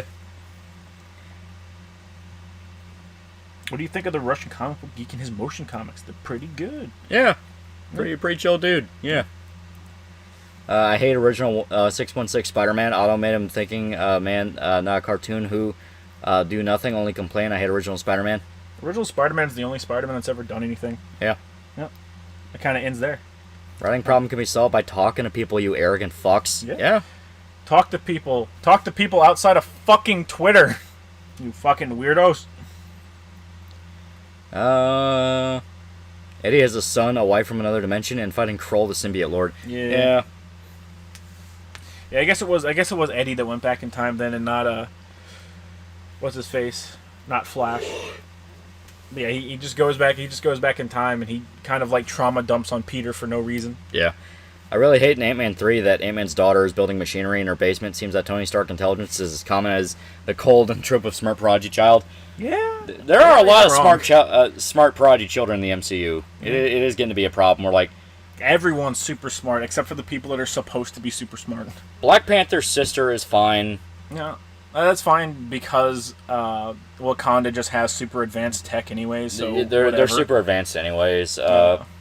Ant-Man's daughter is definitely one of like fucking why. Yeah. Especially with this version of Ant-Man where he's not even Hank Pym, who is a scientist. He stole. Yeah, I was gonna say he stole the tech. Yeah, he's a thief. But you have that. They're putting something in the Marvel water. Yeah. Peter, once again, is one of those where he's supposed to be, but he never feels it in the right way. I was gonna say Ned is the one that feels like he's more of like the prodigy tech guy. Yeah, he's a Spider-Man's tech guy in the movies. The only time Spider-Man gets to do anything is in, I think Far From Home, like at the end of the movie, where he has to make his own suit. Yeah. And like he's flying with Happy, and I think it's Back in Black plays, and he makes his own suit. Yeah. And even then, that is just him using Tony's tech. He's not actually making anything. Yeah. Too much of the Tony crutch. Yeah. I'm sick of Tony Stark. I don't care how good of an actor Robert Downey Jr. is. I'm fucking sick of him. Yeah. MCU Spider-Man is just Iron Boy. He really is. It's a thing where like No Way Home at least had the guts to allow him to be more of a Spider-Man. Yeah.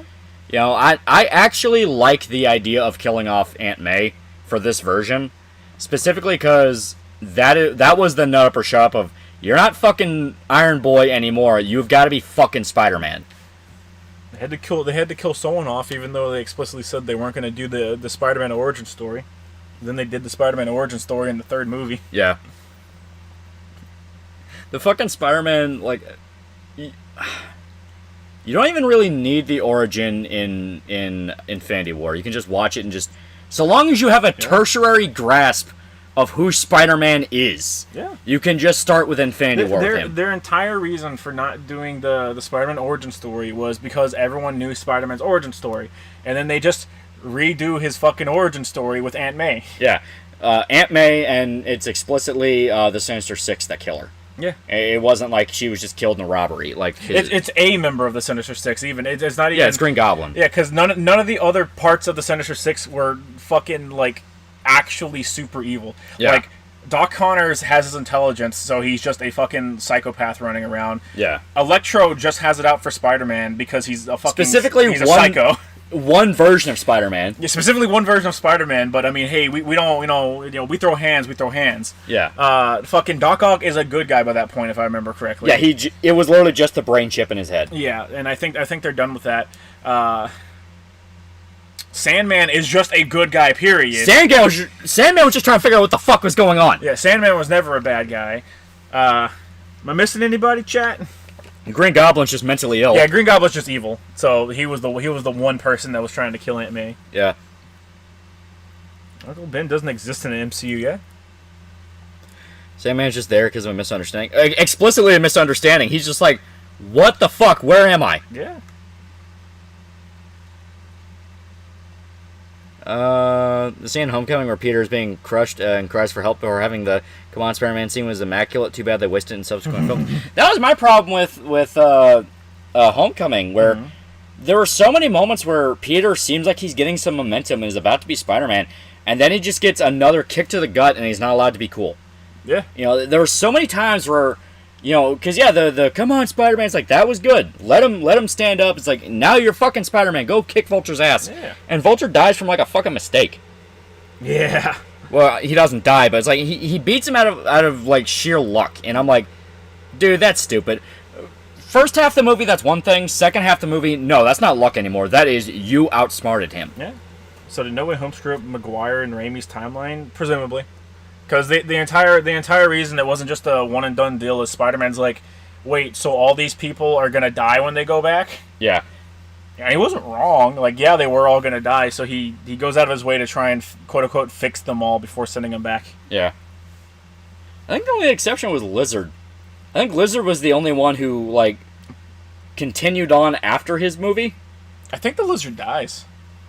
Chat, at the end of Amazing Spider-Man, Doc Connors dies, right?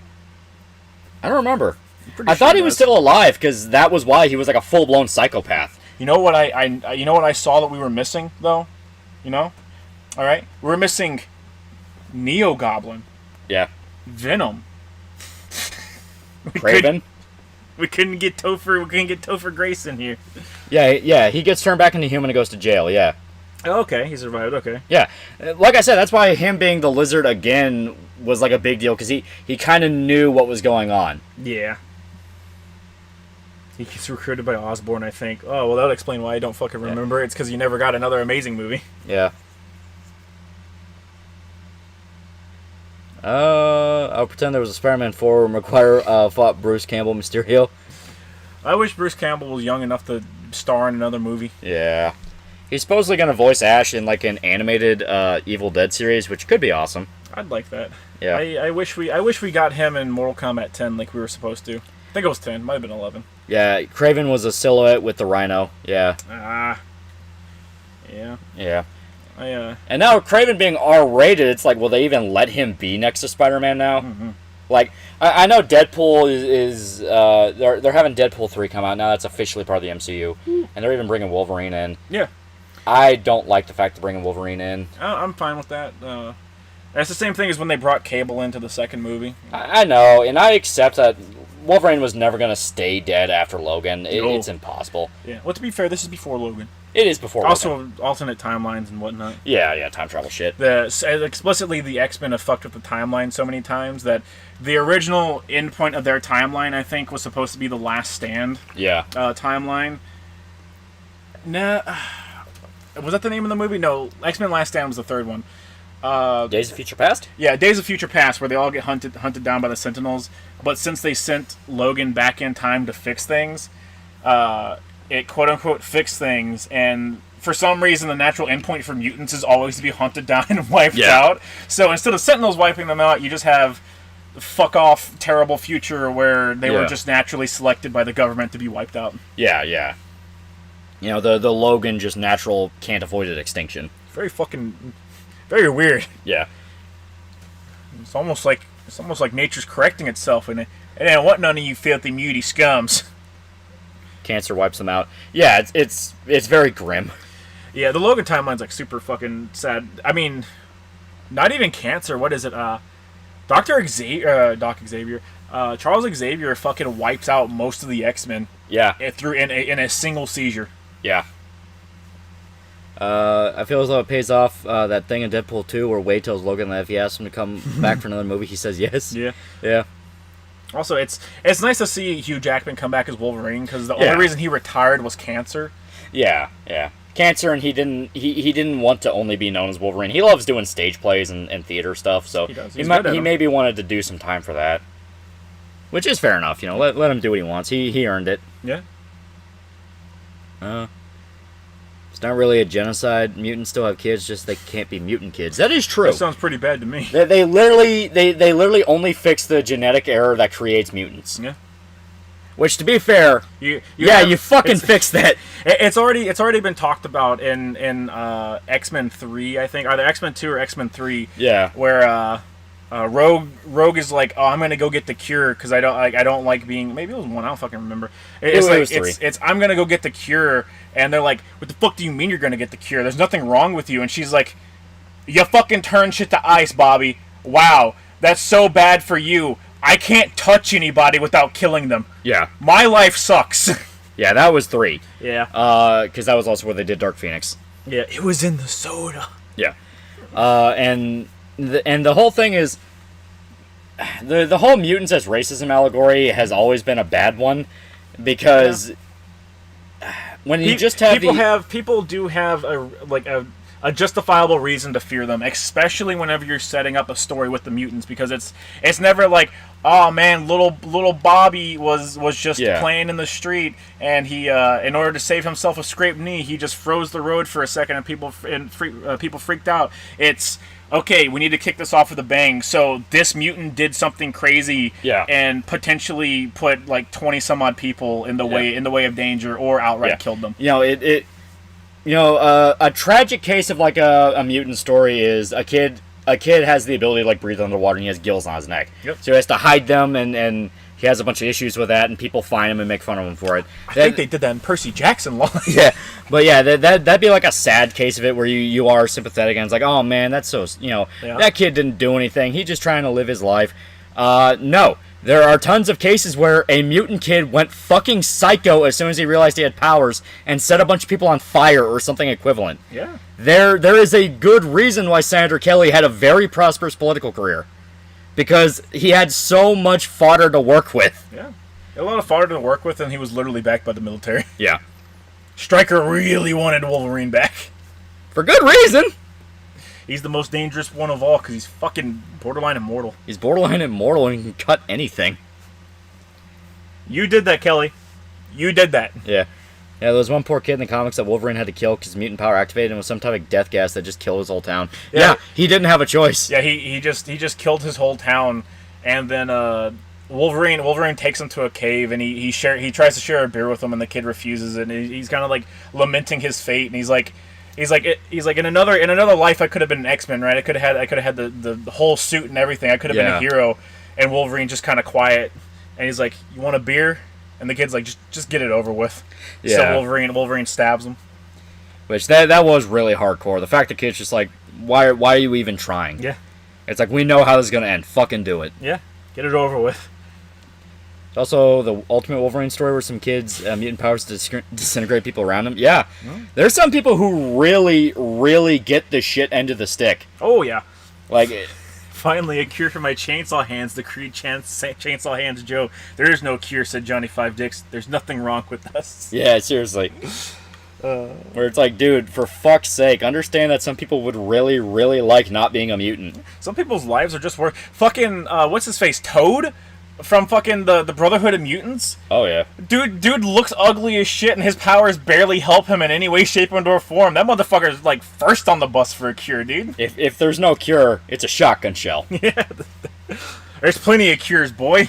Here, I got one right here. It's chambered in 9. Yeah, seriously. That poor bastard. Bob the Blob, yeah. Bob the Blob. Scarlet Witch rewrote reality, but you're not allowed to be scared of her because that's bigoted. Yeah! When you get into the ones with full-on god powers, it's like you have to have some kind of contingency to kill them. Right? You don't have a choice. Yeah, Wanda is literally one of those things of, all right, everything's okay only because Wolverine built Diffie, though. Yeah. Wolverine being fucking OP and all the writers jerking him off because he's so cool is the only thing that prevents the end of the world on multiple occasions. Yeah. House of M would have just straight up rewrote reality, and that would be the end of it. You wouldn't hear anything about it. Weren't there a lot of mutants that hated the cure because it made them feel losing their powers make them less special? Yeah, and those are the ones that were lucky. Yeah. Toad can just get plastic surgery. I don't think his skin's green, chat. Some people really need a cure. Love whenever they act like it's bad to want to cure mutants. Yeah, I say that. That's where the whole like allegory with racism doesn't work. Yeah. It works if you want to build up a bad guy like Anvil or something like that, or Anvil was like I'm not confusing that for another group. That's the one that just expressly killed mutants, right? The ones that were literally just the KKK? Yeah, just the KKK. I'm pretty sure. They literally went to a high school and, like, dragged the fucking kid out of his school, and instead of being like, oh my god, what the fuck is this? People were like, yeah, fuck yeah, kill that mutie little son of a bitch! Yeah, I'm pretty sure it was Anvil, but yeah. Anvil, I'm pretty sure. They were explicitly, like, they would kidnap mutants and fucking lynch them. Like, yeah, they would literally lynch them. Yeah. And you know, shit like that, we're like, okay, that makes sense, you know. They're taking fear and superstition too far, and they're hurting innocent people that didn't do anything. You could be Iceman or you could be Toad. I think I'd rather be Iceman. Yeah. Wait. Pre-Jean Grey Iceman or post-Jean Grey Iceman? Because I'll take the green skid instead of being gay. It works as a catch-all outcast ostracized from society. Yeah. Yeah, it's supposed to, but whenever you bring in the prospect of there actually being a cure that isn't a bullet to the head, like, it doesn't quite work. Yeah. Because there is no cure for being, like, an outcast, really. Yeah, because there's a lot of normal people who flat out are like, I don't want to be a superhero. Yeah. You know, like, I have no intention of being a superhero because I got shit I'm trying to do in my real fucking life. Yeah. There was actually a She-Hulk story that talked about that, where it was like one of the beginning ones to the John Byron run or Byrne, whatever his fucking name is. Yeah. I never know how to pronounce Byrne. it. Yeah, John Byrne. And it's this dude who is like irradiated during a work accident or something, and he becomes like a superhero. Mm-hmm. And he's like, this ruined my fucking life. Yeah. Fuck, I want compensation from the company that did this to me. And She-Hulk is like, what are you talking about? You're like super strong now. You can do all these things. Like, why do you not think this is awesome? It's like, because I was a normal fucking dude. I can't hug my girlfriend. Yeah, it's like, dude, I don't want to be a fucking superhero. I want to be a goddamn accountant. Yeah. Toad, look at my boy Beak. He just looks like a bird with none of the upsides. At least he pulled a bad bitch by being goofy. How about My Hero? My Hero explicitly makes it a point everybody has superpowers. Yeah, like 90% of the people in the setting have superpowers, and yeah, they end up going to war anyway. So, Also, I'm just saying, chat. We finally know what the Invisible Girl looks like, and I'd go to jail. Yeah. I'd go to jail. Lots of mutants don't even have powers; they just look weird. That is true. A lot of them are just physically deformed. Yeah. Oh, boo-hoo, you have green hair. Oh, your life must suck. What about that one issue of the mutant that erases his existence from anyone not making eye contact? Forget me not. Yeah. They don't even know he's on the fucking X-Men. Shit's sad. When I read Hated the Cure, I kept thinking of the band and thought in the Marvel Universe they had the power to cure mutants. If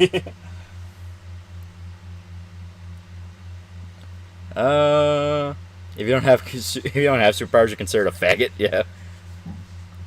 She can turn off her invisibility. I don't think she can turn it off. I think she interacted with something that fucked up her powers. Yeah. I think there's specific contextual reasons why. Yeah, because she just downed a bad guy and then immediately goes visible. D for $10. Here's $10 in my birthday cash. Have you ever heard of what's happening to Unity? Yeah. That shit is. They're idiots.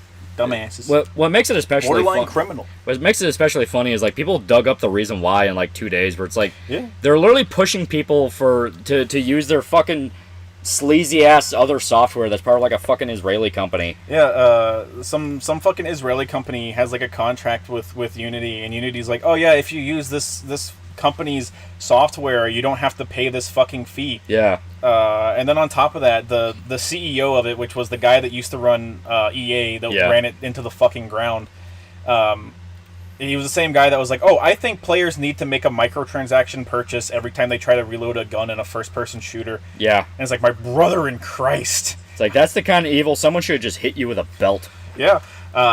So he's the dude running Unity, and in the year leading up to this decision, he's dumped over I think it was 30,000 stocks out of Unity.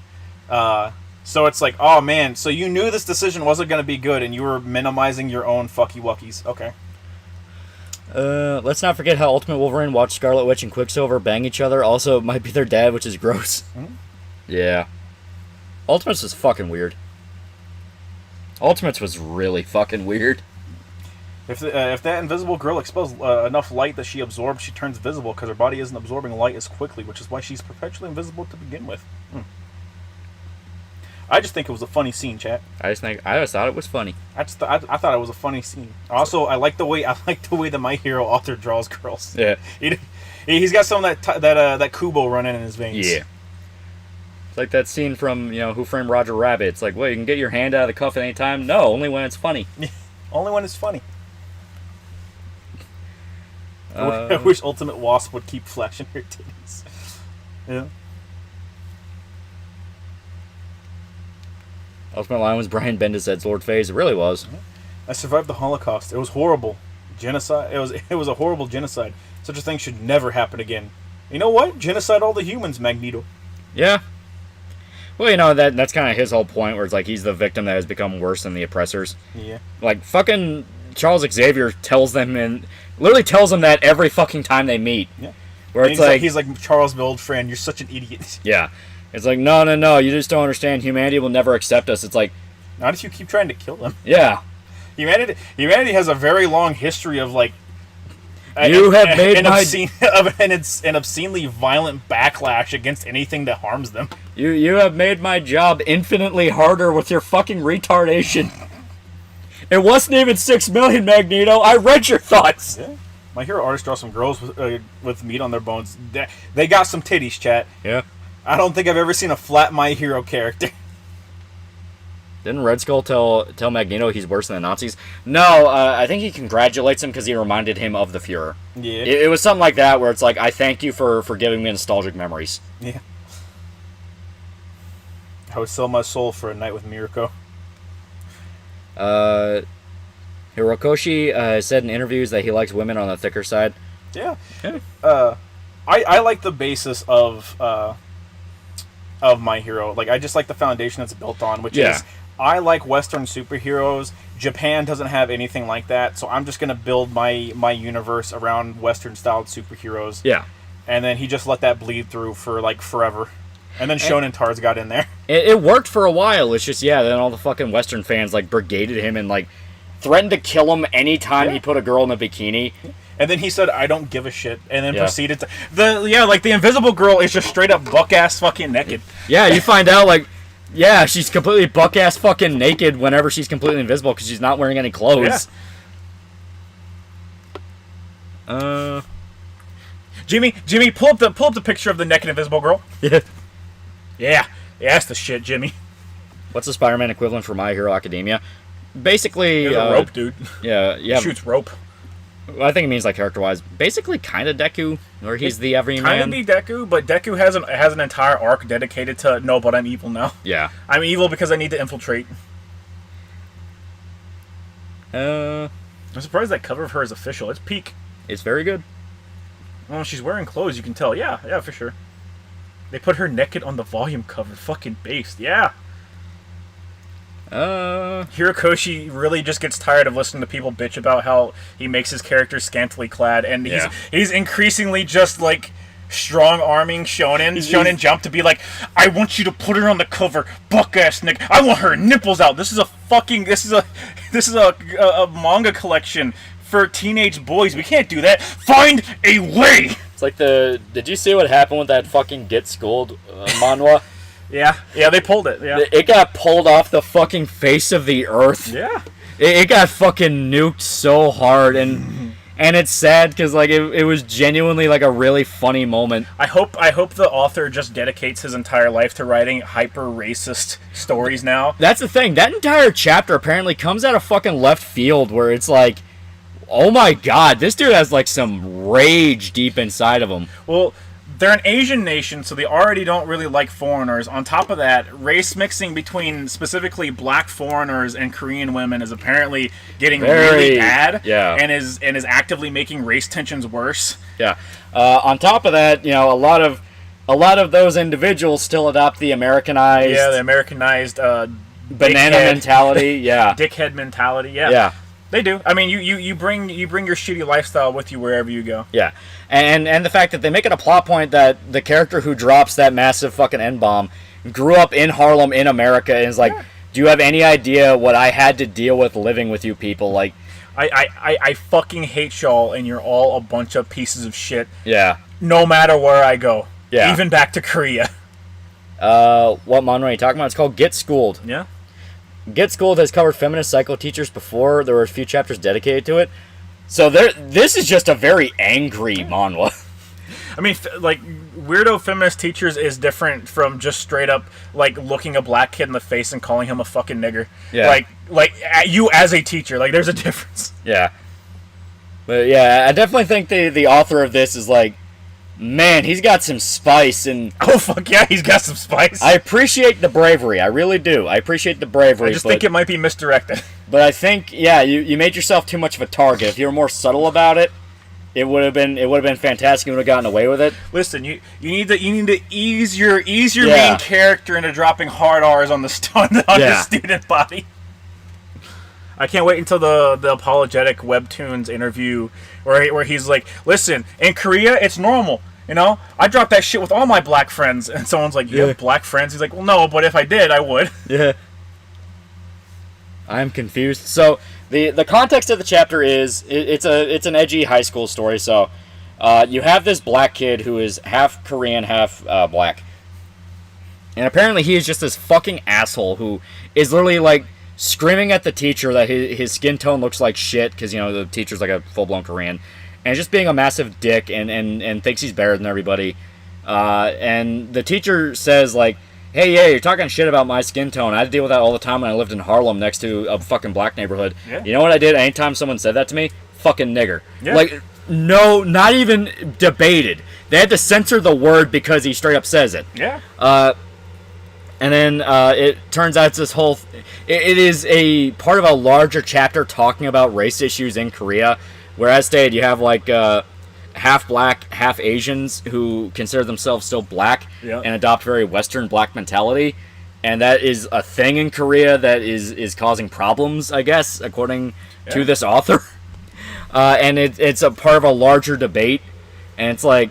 It's part of a larger debate because you're actively going to another country, you're knocking up a chick there, and then you're acting like you would here in America, and it's like Yeah. that shit doesn't fucking fly. It very much does not fly. It doesn't fly, especially when you're a fucking like a massive piece of shit to begin with. Yeah.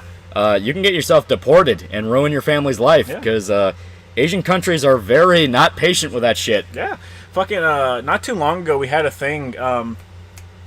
What's it called? The Limbus Company. Yeah. Limbus Company has a gacha, and they released a character, and the character artist was like a Korean male feminist. Yeah. And he drew the character, and it was a swimsuit character, and doesn't have any of the trademarks of a swimsuit character. Like, she's fully clothed in a diving suit, and they're like, "That's your swimsuit character." And the Koreans got so fucking pissed off, they literally marched down to the office and demanded they fire the Yeah. artist, which they did. Yeah, they did. Yeah.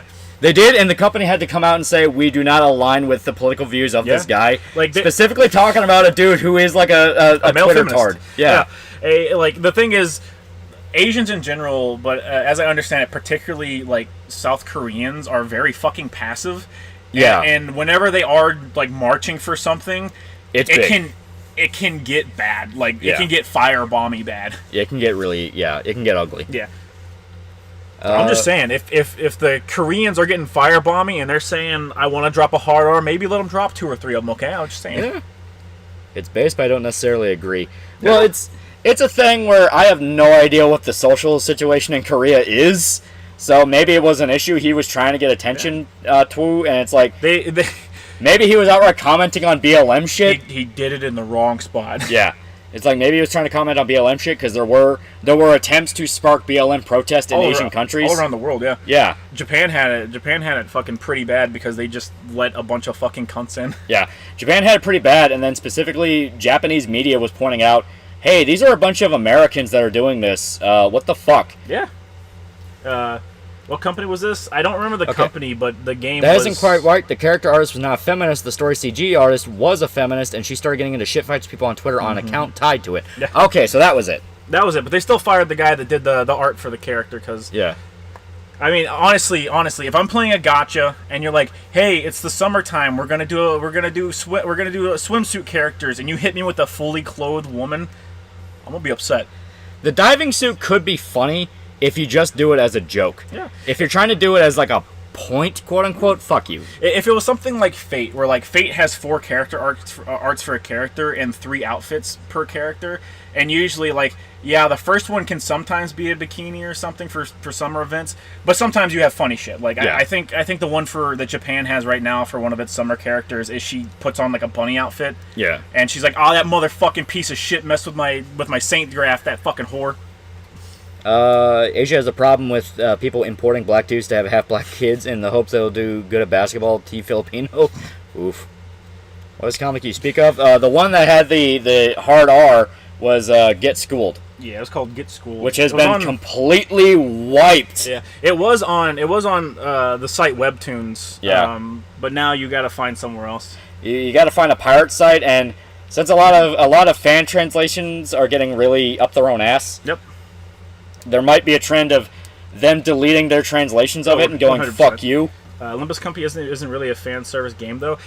If it's a gacha, it's a fan service game. Yeah, you don't it have a doesn't choice. live otherwise. You don't have a choice. Even the only reason Dragon Ball subsists the way that it does is because its version of fan service is a dude ripping his shirt off and yelling really loud, and then Yeah. I go, "Damn, bro, that's crazy. Here's $300." Yeah.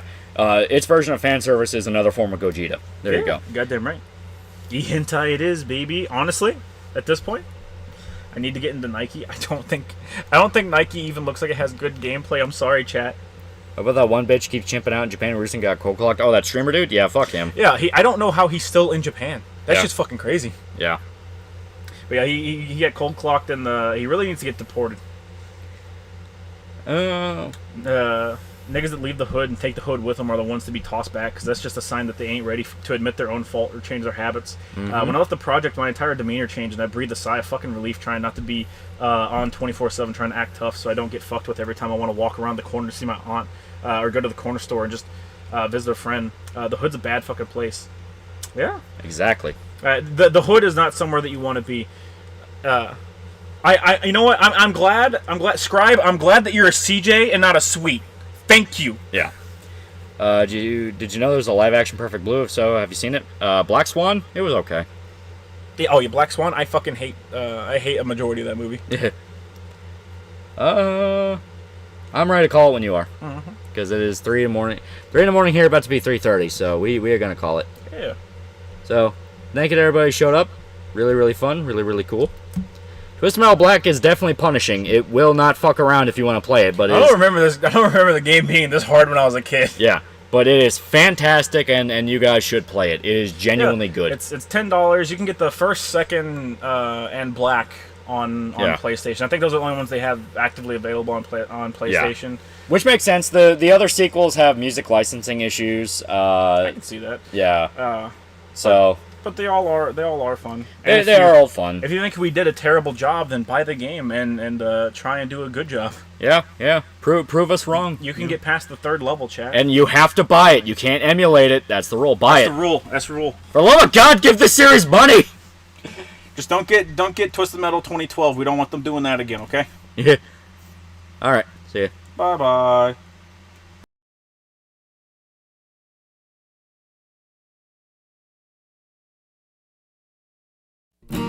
If the stars fall down on me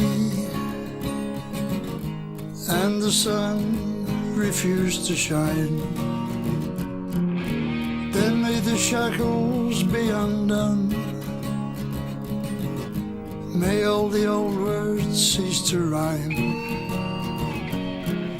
If the sky turn into stone, it will matter not at all. For there is no heaven in the sky. Hell does not wait for our downfall.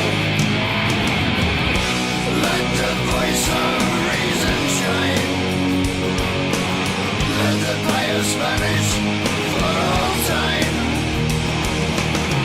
God traces hidden, all unseen. You can ask him what it all means. He was never on your side. God was never on your side.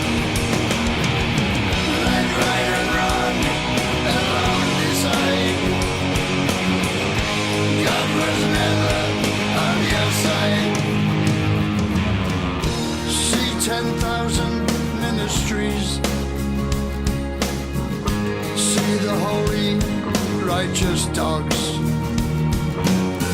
They claim to heal, but all they do is steal. Abuse your faith, cheat and rob. If God is wise, why is he still? When these false prophets call him friend, why is he silent? Is he blind? Are we abandoned in the end? Let the sword of reason shine. Let us be free of prayer and shrine. God's face is hidden, turn away. He never has a word to say. He was never on your side.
side,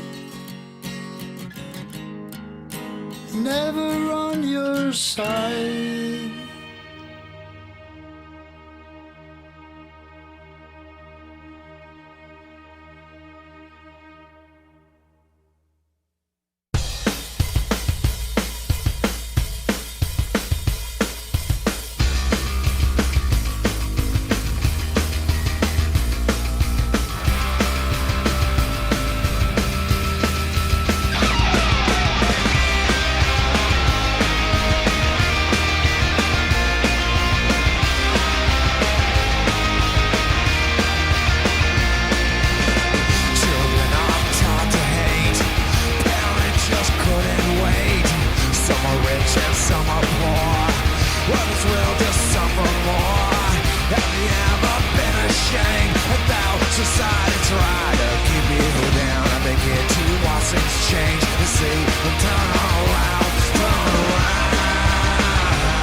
The dawn